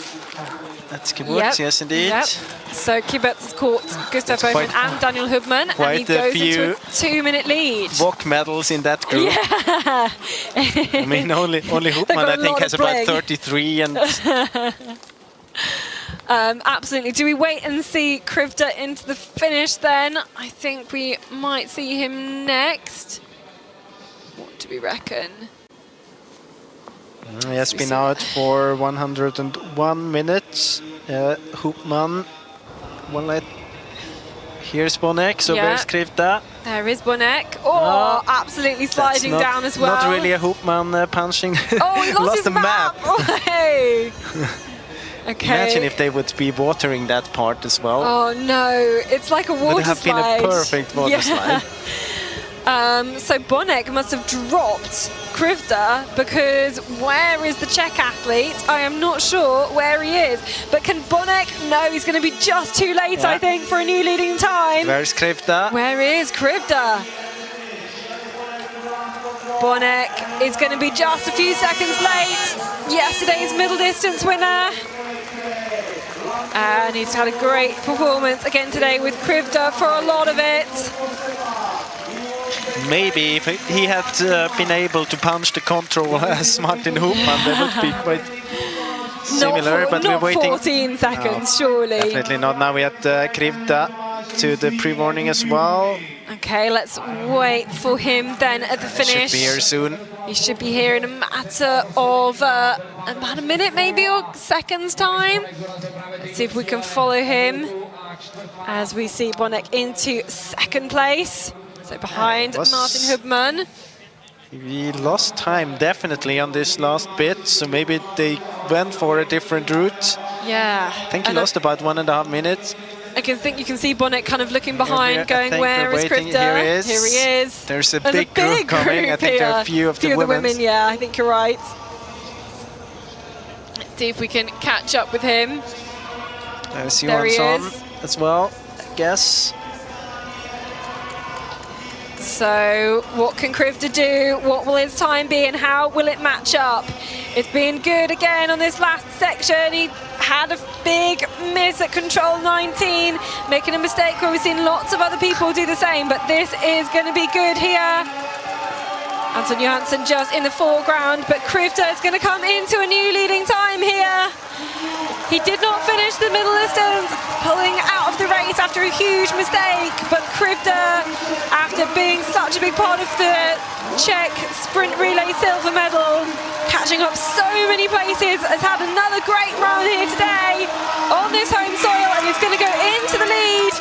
He's so exhausted, you can see on that last run-in.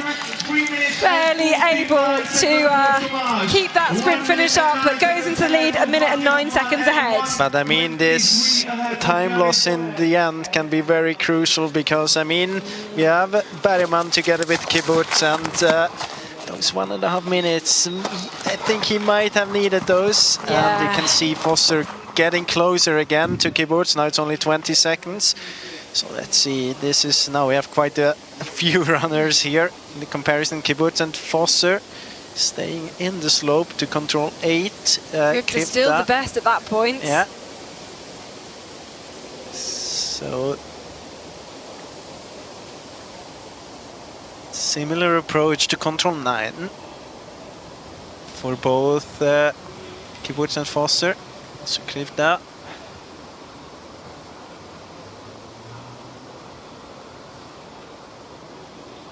And the feeling that it was a good choice for Kibbutz here. Yeah, Krivda, they were quite similar as well at this point. Krivda now fighting up the hill there. It's quite much faster by Kibbutz. This is Hovald at the second TV split. Yeah, he is 6 minutes down, and I think it's probably a good opportunity to hear from the man who's just lost his lead, but we spoke to him just after he came in. Let's hear from Martin Hubman. So Martin Hubman into the finish here with a lead, a big lead of more than a minute. How satisfied are you with your race? yeah, it's hard to tell because that was a long way to here, and I was feeling okay, but also during the race I had some contact with the guy starting behind me, so I noticed that he was getting closer. So there was a bit the turning point in my race. I could like relocate a bit more and try to get a better speed, and he never caught me. So that was a good feeling, yeah. And also in the end I got a little feedback with the two guys. I caught up, so it felt good till the end, yeah. So it seems like such a long and tough course. Did you like have the speed all the way? Yeah, difficult to say. I mean, I tried to like take the longer route choices around in the beginning to save some energy to avoid the very, very steep climbs, and yeah, towards the end I had some energy left, so especially when you get the feedback with other runners, it helps you to keep on with the speed, yeah. Thank you so much. Thank you.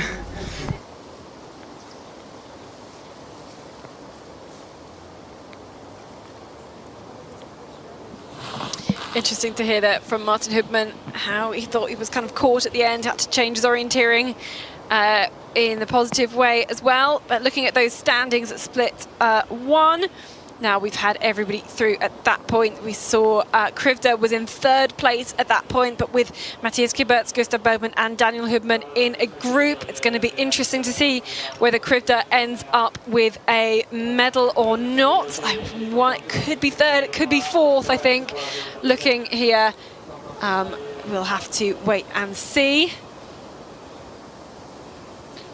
I think the next one to the finish with a good time will be Simon Imark. Punched the pre-warning at control 27, 2:38 behind in 5th position.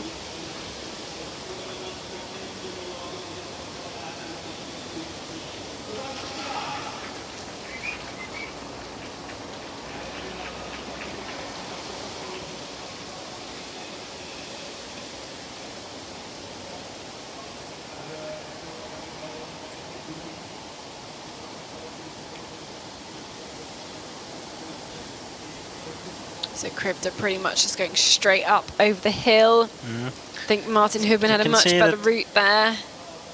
Would have been interesting to see because Bonnek was so much quicker in the finish. I'd love to see that leg just isolated, as if everybody started from the same. But you're right, Simon Imark is the next to come towards the finish. Flying, jumping down this slope. He's got that tactic spot on. Almost like fall down the slope, keep your arm out, ready to punch the control, and he's really speedy out onto this track, splashing through these puddles, and he's on his way. Can he get in just into 4th place here? Imark is 2 minutes slower than Krivda. Very good finish here for Imark. Able to beat Toko Seppa on the last meters. Yes, and he's number 4. Czechia, Human, Bonek, Iman, Sepa, and Miłosz is number 6 at the moment. So he does go into 4th place. And if you just remember that Krivda and Bonek were together in the terrain, so that means the 3 minutes difference, and then only being 1:23 at the end. We did notice Bonek took a different route choice, 2:27.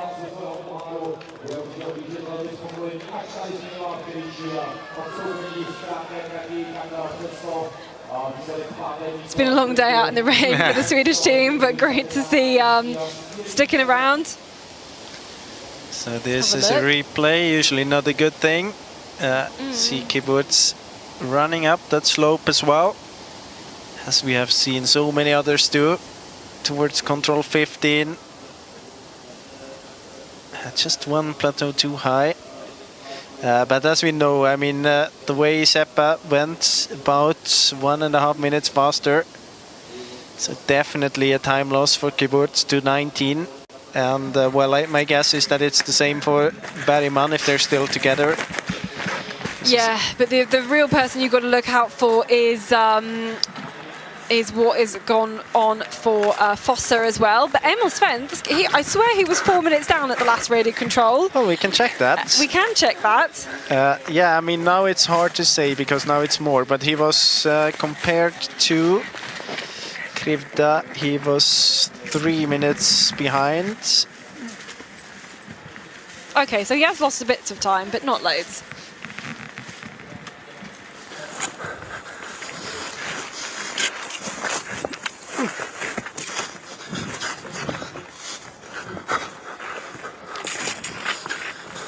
I can also tell you that the radio control at control 23, keyboards Bergman and Hoopman still together.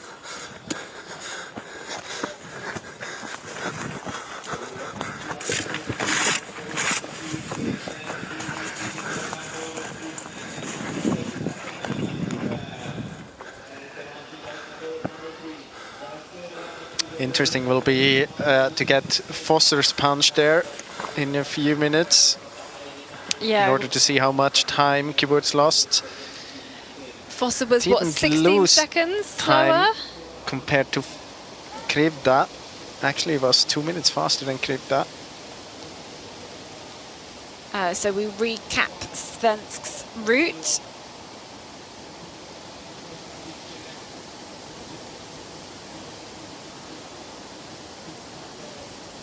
Staying a lot closer to the red line, not quite same speed as Krivda, and actually going a lot more directly up the hill, taking a bit more climb.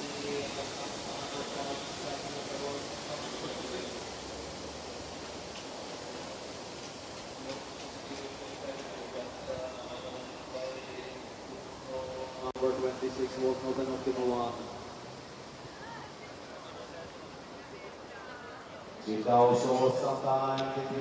So we wait at the finish, and those are the standings at split 2. Again, not everybody through at that point, but Krivda was in a big leading position there. Now we also got the punch for Foster at this radio control. He's now 46 seconds ahead. So yeah, there was a time loss, about a minute for keyboards. Yeah, a whole minute lost there. Whether that was all on that mistake or not, it's hard for us to tell at the moment. But Krivda there, topping the standings. Let's hear from him about what he had to say after his result. What's your race today? It was pretty good. It's good to go into long distance in Czechia, as I kind of know what to expect. We had the long distance champs last autumn in Sandstones as well, so yeah, it was pretty good. I think I took pretty good route choices all the way on the course. Also, like I felt pretty tired at the end of the course, as I usually do, because I usually start very offensive and then just wait how tired I will be at the end of the race, and how much power I will be missing in the last uphills, because the last uphill on the last long leg I felt really bad. I knew that Jonas ran away from me, but luckily Anton was there, and he really pushed myself in the uphill and helped me also in the last controls before the arena. So I just gonna wait now until all the runners are here and see what's the result gonna be. Thanks.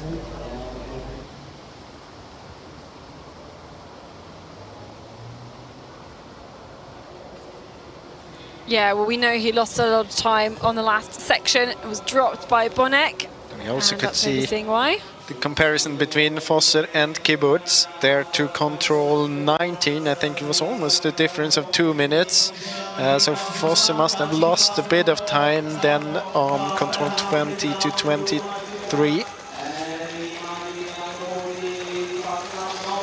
This is Ruslan Glibov on the way to the finish, into 16th position. 5:44 behind Thomas Krivda.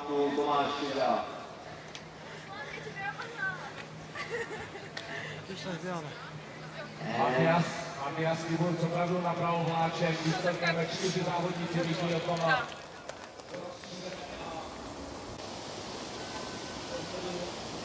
Let's go back to check Glebov's route. We can also look at Bonek here. He went a different route choice, on a different saddle of the hills. Then picking up the track.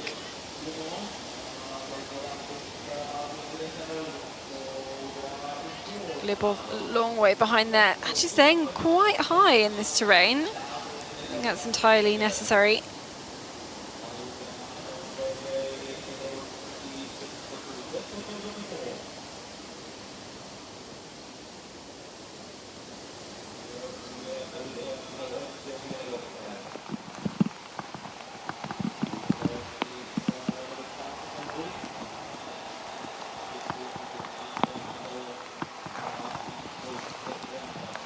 So we wait for Olli Ojanaho to the 24th control.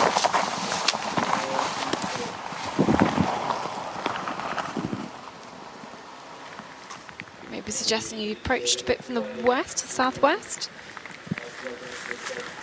And dropping here. About 7 minutes behind now. So lost 2 minutes in this middle section.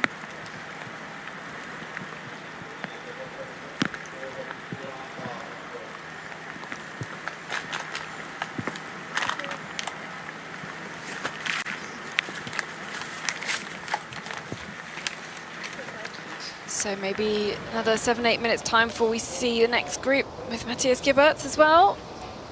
But in towards the finish, Isaac von Krusenfuerner not quite executing the slide down to the second to last control.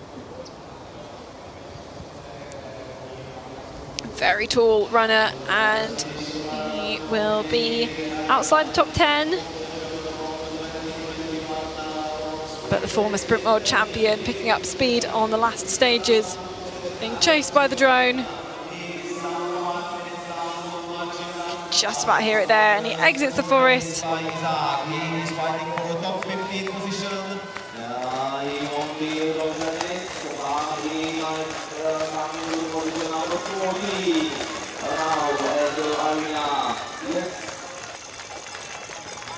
Last meter for Isaac, and into the 16th position, just the same time. So equal 16th with Glebov, who we saw finish just a few minutes ago. And it rips in Isaac von Krusenfuerner's kit there as well. He's taken a hard battle through the forest.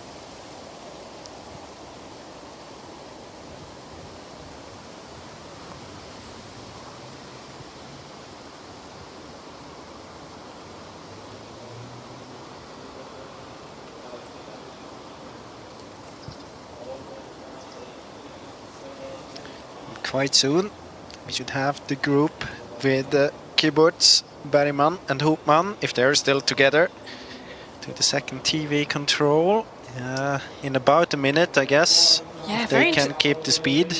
Very interesting to see Isaac von Krusenfuerner go all the way down to the field to that control.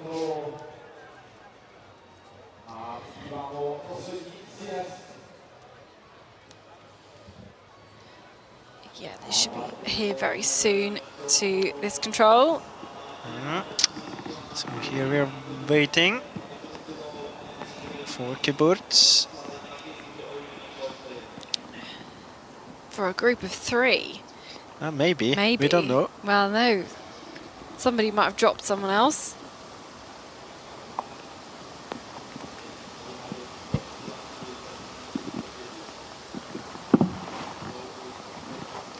We kind of try and listen for them, I think, as well in the forest, which way they're going to approach.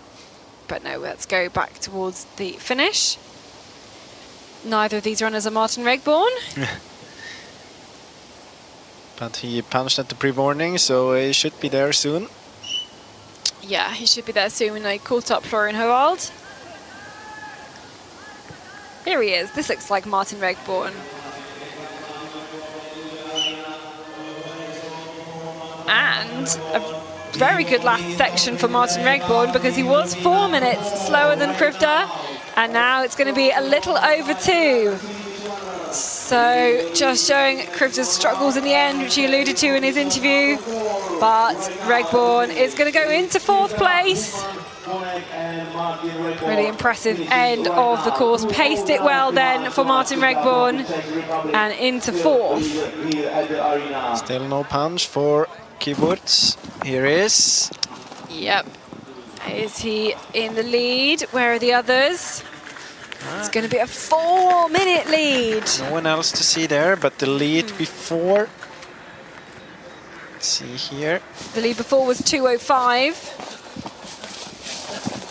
And there are the others. Really fighting hard. I think that's Albin Riedefeld as well. But he lost about 42 seconds compared to Krivda from the pre-warning to this TV control. Interesting. Bergman into 2nd. I think that's Albin Riedefeld as well. I wonder where Daniel Hübner Yeah, he is. punched there as well. Oh, he did punch there as well. So now they're a group of 4. Kiburtz is checking who's behind him. Yeah, is it a runner? Is it the running camera?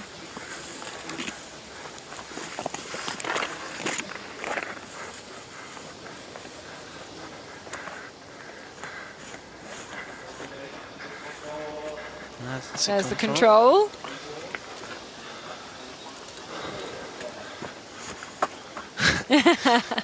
There's loads of people out in this forest. Pallet's looking great for him. Wait, that's Håvald. Here's Håvald. He's got another approach to get to the control. Oh, it's so grim there. It's so steep. At least it's quite a soft landing if you do fall, but it's not. You're kind of flying by the seat of your pants the whole way. And Håvald, yeah, not been his race today. He was caught by Regborn, overtaken as well, and is going to be outside the top 20. You have to have such good climbing skills for the 990 meters of climb that's on today's course. Very, very physically challenging.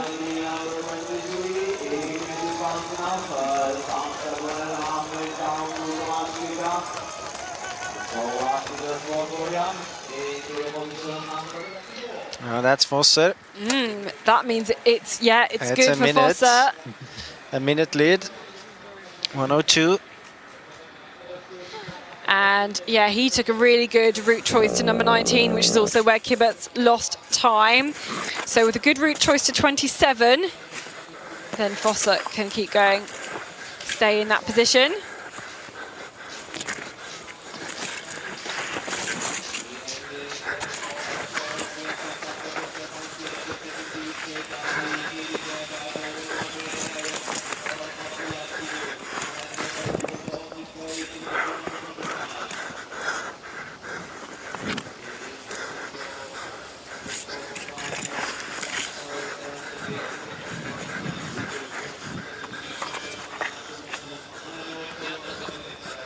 So that's the 28th control, back up to the top of the hill now, and then that long route choice to 27.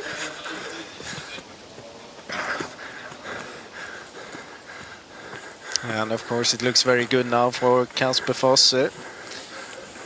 1 minute advantage over Kiburtz, and basically one decisive leg to come.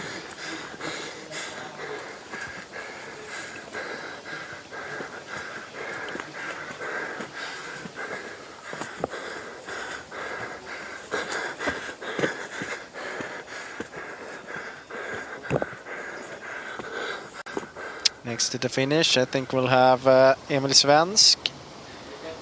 Maybe into 4th. He's in a fight together with Martin Regborn for this 4th position. So this again... The fight between Kiburtz and Fosser. Yeah. The mistake to 19. Lost about 1.5 minutes there.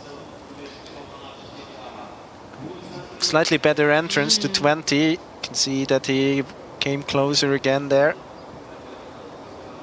And then 23 to 24, Fosser was about 15 seconds faster than Kiburtz. It's easy to say because we have the pre-warning at 23. So different route choices here.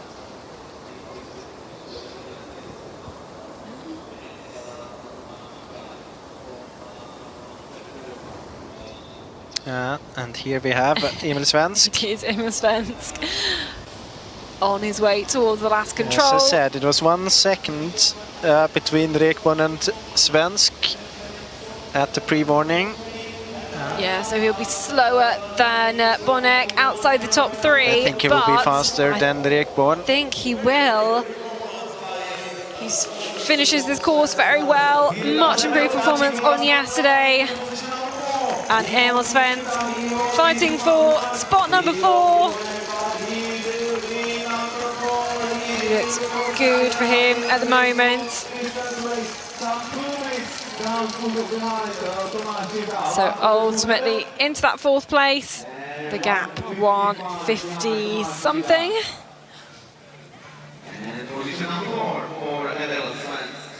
So into 4th place with Olli Ojanho, Joey Hadorn, and then that group of Matthias Kibberts, Gustav Bergman, Daniel Hubman, Albin Riedefeld to come, and finally Kasper Fosse, who was 1 minute quicker than Matthias Kibberts at this point. Standings at split number 2. And for me, there seems a big split between the top 4 and the rest. I mean, kind of interesting on this last long leg between Bergman and Krivda, but we know that Krivda lost time at the very end compared to Bonek. So big chance here for Bergman to take the bronze medal spot.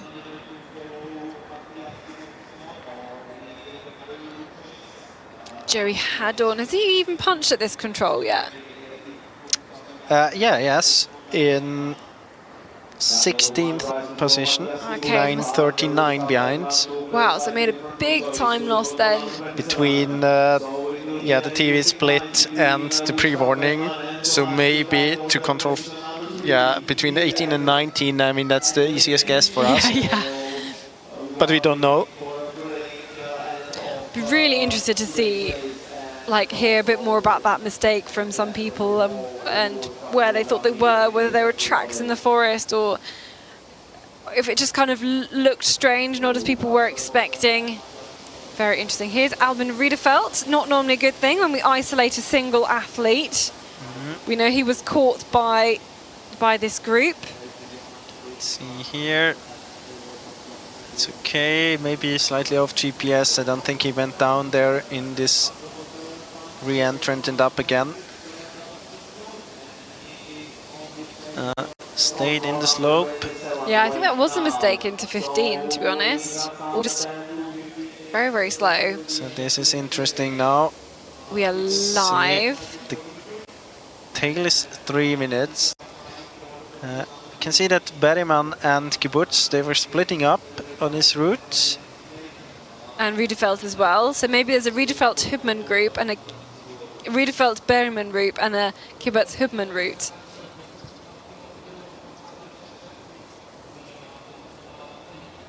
But now Foster looks to turn north.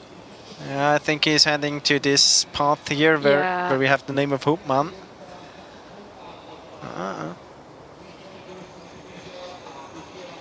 It's hard to say what Kibbutz, if he is on the path, if the GPS is just slightly off, I guess so.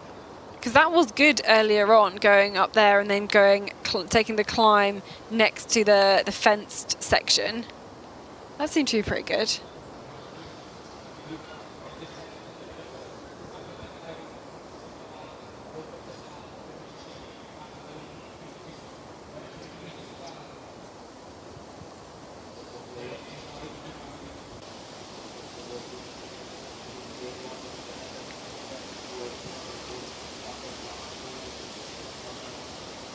Yeah, but you can say that Bergman is about, let's say, 15-20 seconds behind Kibbutz.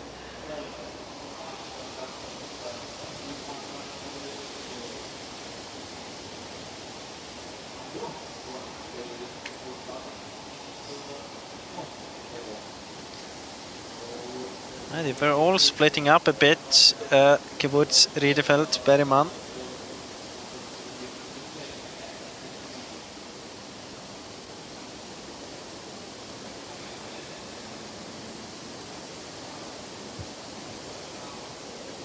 But I think, you know, going diagonally up that slope is making it less steep. Oh. Yeah, but I mean, Hoopman has 50 meters of climbing in front of him still. Whereas Kibbutz is nearly at the top. Yeah, soon on top. And the slope there, where Kibbutz is very good runnability. Yeah. I can see that Fosser's back again as well, going on the same route as Kibbutz. Maybe still about the same gap, maybe a minute ahead. Yeah, I would say maybe a bit more even. Yeah, maybe a minute.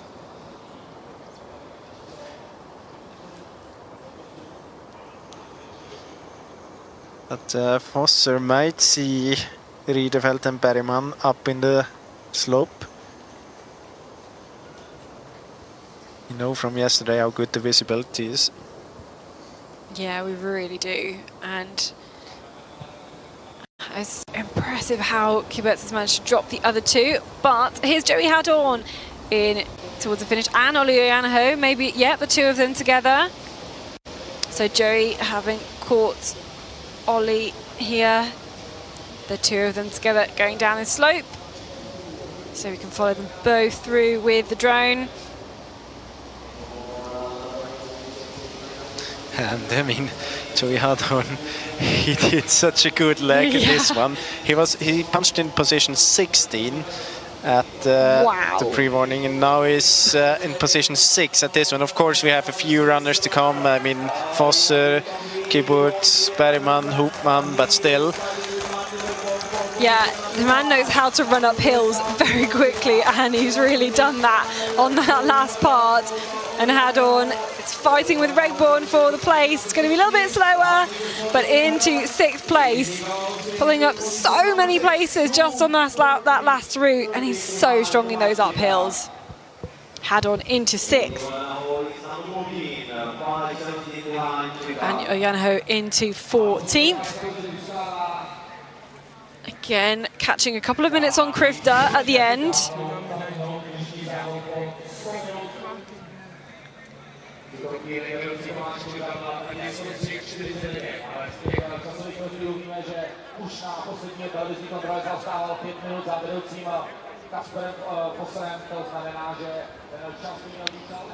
Okay, live then with the with nobody, to be honest. We are live.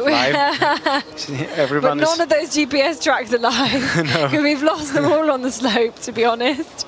And now we got Riedefeld to move a little bit in Berryman. So there's some data sent at least. So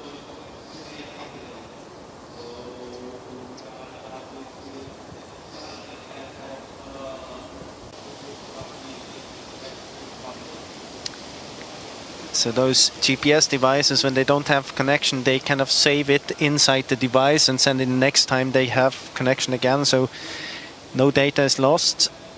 But if you're in an area where you don't have connection, then of course we won't see it here on the screen.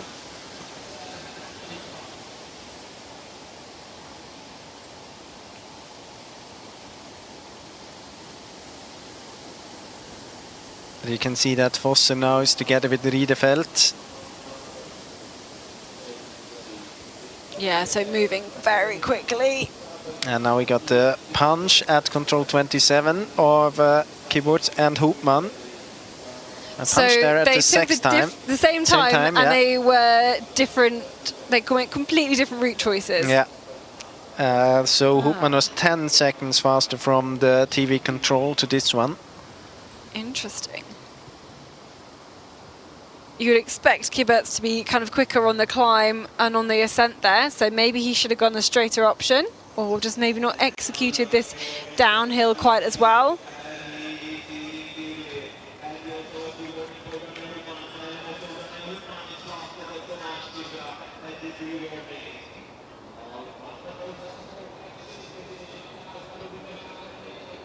So, from a reminder, Krivda still on the leader's chair, Martin Hubman in second, Jonas Bonek in third place, but a lot of these guys here on the picture are going to come in quicker. I think we're going to see Kibbutz soon at the second last control. And Hubman, of course, here they are. Yes, whoa. Together there, Kibbutz ahead of Hubman and picking themselves up on this last stage. It's a big old track out to the path, and here comes Kibbutz. Then look at the gap, it's huge. It's going to be 6 minutes, but I'm not sure it's going to be enough to take the win here. Kibbutz into the last control then, working hard on these final stages. And will Kibbutz end up with another silver medal at a long distance race in 2023? I think so, but he's done such a good job to catch up and overtake the train of runners. And he does go into the new leading time by more than 6 minutes. We have Daniel Hubman into the finish, crossing the line as well. Going into third place, I think, there. And yeah, Hubman the same time, equal second with Thomas Krivda, just ahead of his brother Martin Hubman.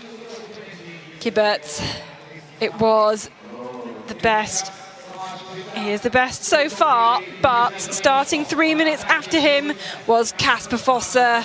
I'm looking at the split, still have no punch for Fosser. Maybe there's a bit of a delay, but now he starts to lose time if he isn't there. Berryman. This is Berryman, he is Fosser. There's Fosser. And well, it's quite similar actually. We haven't had the punch yet. Oh! Now we have it, but the advantage is, well, I haven't got the time in yet, but it can't be much. Oh, he's absolutely falling down that hill. It is quite a lot here. Yeah, I think so. Not 3 minutes have passed now. Of course, he didn't get the punch at the control before, so definitely enough. So Fosser and Berryman in here, and Fosser, the last starter, is going to take yet another win here at the long distance. He's made this his discipline, and he's going to take another win on the World Cup circuit. And the gap is going to be over a minute. Look at him. Look at how pleased he is to once again take a World Cup victory in the long distance. And I think especially after a less than optimal performance in the middle, he is so pleased to be back on the top again. Don't forget Gustav Berryman taking the third position here. Yeah, just ahead of that joint, Krivda and Daniel Hubman. Collapses on the ground, but big thumbs up from Kasper Fosser.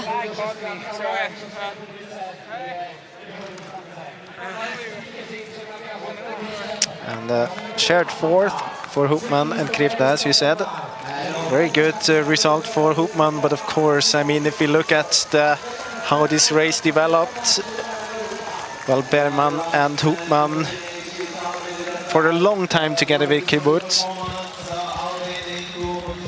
Riedefeld there into 21st, and that pretty much wraps up those top athletes.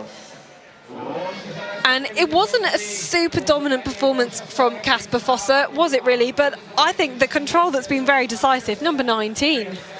Yeah, definitely in both the women's and the men's race, actually, we have seen big time losses to control 19. I think it's the control where Kibbutz kind of played away his chances to win this race.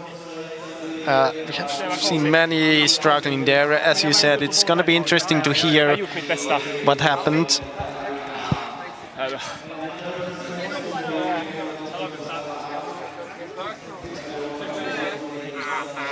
But it's interesting to see when we saw all this GPS replay and everything.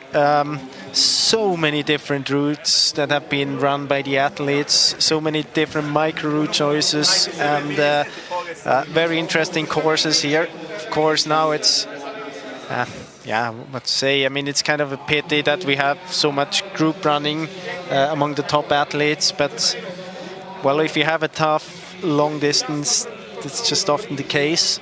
You can't see his mouth. But I mean, I think quite a lot of this happened to the second last control. Yeah, actually. that's true. That is very, very true. Punching seems to be okay, but I'm solving the situation that the time in both chips is different by 3 minutes, so we need to double check. There's no problem then. But there should be no problem in the order of okay. so it's okay. Congratulations. Thank you. Oh, you made me nervous there. So I think there was some difference between they have two devices with them, as you can see, and I think there was some difference in the final time. But of course, well, he can't have two different times running. No. I think it was different on the start list. I saw they had to change some. It was different on the start list. It was with a punching start for both of them. I don't know why it's still. It's always nervous when you think there's a problem maybe with the download, with the SI readout. But this looks okay. I think Casper Foss is now quite chill about the whole situation. He figures out what's going on, but the SI guys have just figured it out a little bit more. I think there's nothing wrong with the punches. It's just the time that differ 3 minutes between the two devices. So it's obviously one of the devices was programmed to the wrong starting time or something like that. I think so. And we can take a look at the final results. And actually quite typical compared to the women's race. 2 runners and then a massive gap. So Casper Fosse, Matthias Kibbert fighting it out between them. And then a big old gap back to Gustav Bergman, who was in 6 minutes down. Thomas Krivda, Daniel Hubman sharing 4th place. Again, another 4th place for Thomas Krivda. But great to see him perform so well on home soil. And the Hubman brothers completing that top 6. Again, Janis Bonek, a top 10 on a World Cup result. Very, very strong. And great to see Emil Svensk back into a bit better shape after the middle distance. Joey Haddon did manage to go into that top 10, and I think climbing probably about 6 positions just on that climb up, that last long leg, which basically that leg only exists because we had to change the location of the arena about 4 weeks ago. And this is the replay between the top runners. Well, Hubman and Bergman. Later on in the course we could just had, not on the last route, but a lot of group running of the 3 of them together with Kibbutz. Let's focus on this replay. A different exit from the control by Fosse compared to the others, but still here you can see the 3 of them, actually Krivda in the lead at control 7. Then 2 different routes, or 3 different options here, Fosse, Kibbutz and Krivda. Krivda still in the lead at 8.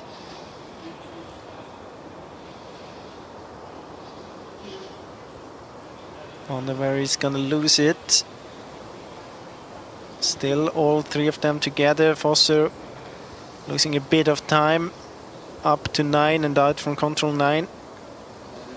And here I think Krivda loses compared to Kibbutz.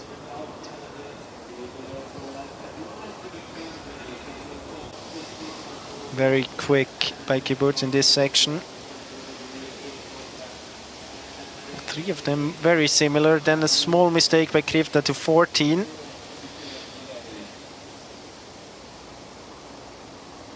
And then the decisive moment of this race now from control 18 to 19.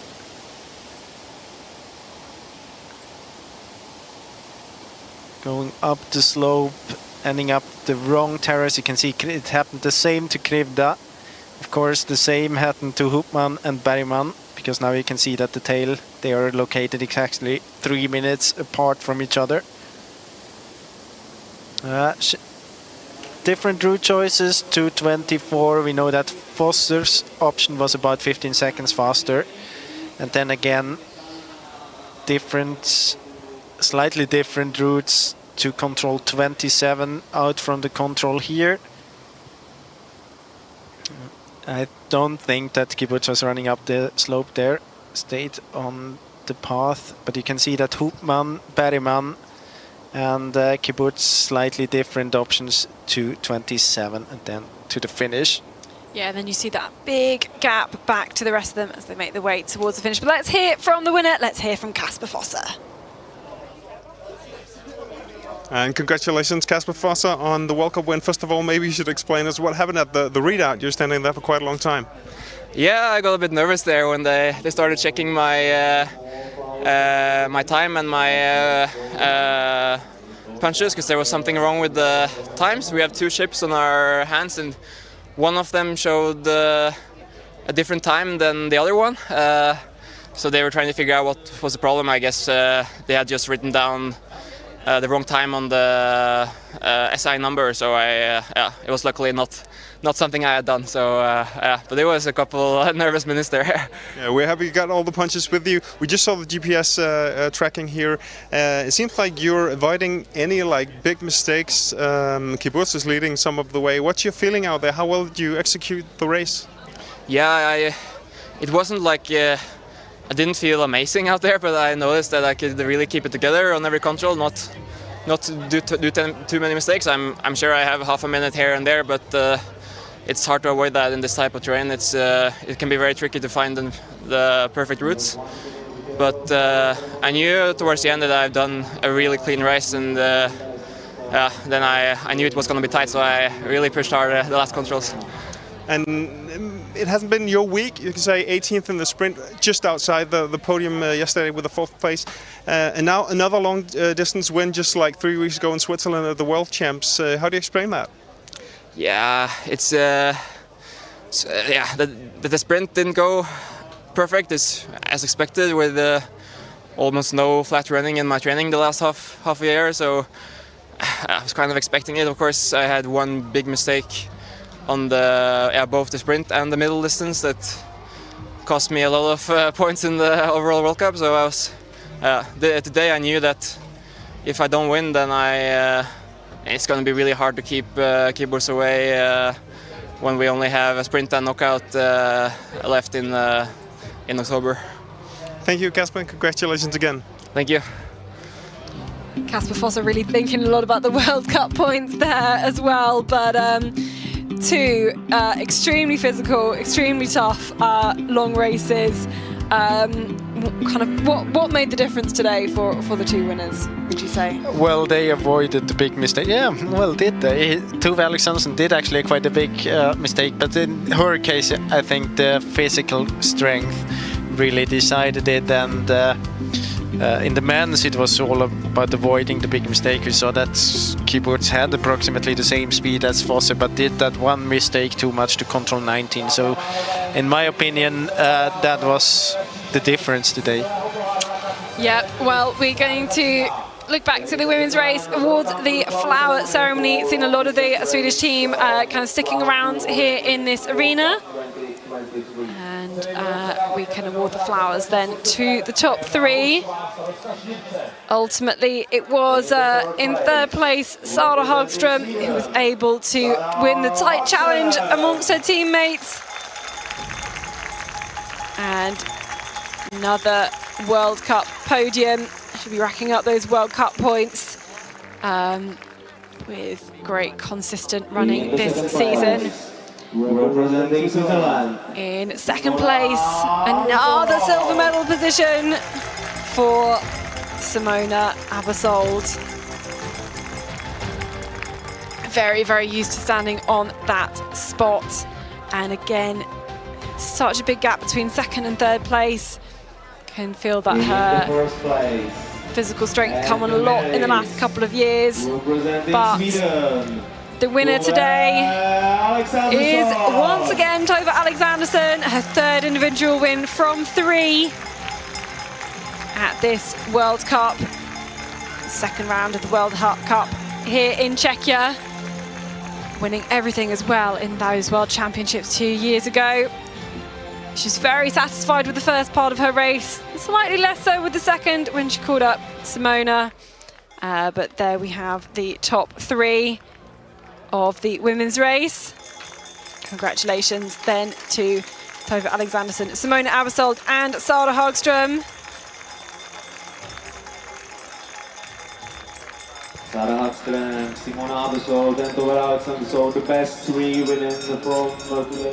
It was an equally thrilling men's race with an incredible amount of climb, tricky controls, and all about those micro route choices as well. Very slippery slopes out there in the rain, which has eased slightly now here at the arena, ready for these flower ceremonies. And the top three barely had time to pause for breath before they make their way towards the flower ceremony. And so we can award the top three. Casper Foster still hasn't managed to change into any other kit. He's be a man very much in demand for interviews and things like that. So we can award the flowers to the top three once again. And Gustav Bergman was caught by Matthias Gieberts today. He did put together a great race, and it pulled him through into the third place. Representing Switzerland.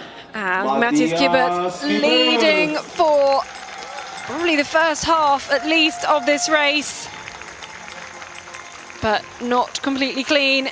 Still another fantastic silver medal, matching his result at the World Championships, equally matching his results at WOC. He is the king of the long distance. Casper Foster again taking the win in yet another different type of terrain, really making the long distance his own and taking that hill strength through to the top of the podium. So first place goes Casper Foster, second place for Matthias Gieberts, and third place for Gustav Bergman in the forest here in Czechia. We've had a great couple of days of some fantastically tricky races. No expense spared there in the technicality of the races in the forest and in the sprint as well. And next up, the World Cup heads over to Italy, where they will be fighting for some more points. Casper Foster with the lead at the moment over Matthias Gieberts, but he knows Gieberts is very, very strong in the sprint. That is where we go to next in the European Championships in Italy. That's where we will next see them fighting for World Cup points, for European medals as well. Tove Alexandersson's another win secures, even if it needed to, it doesn't even need securing. Look at her gap at the top of those World Cup standings ahead of Sara Hagström. A huge gap of more than a win's difference compared to Sara Hagström. So she could just sit a whole race out possibly and still win the World Cup overall. Those are the standings, of course, with Lisa Risby now retiring there, so she's not going to play any further point. Elena Ross, it's also her last World Cup season as well. But some great races here in Czechia.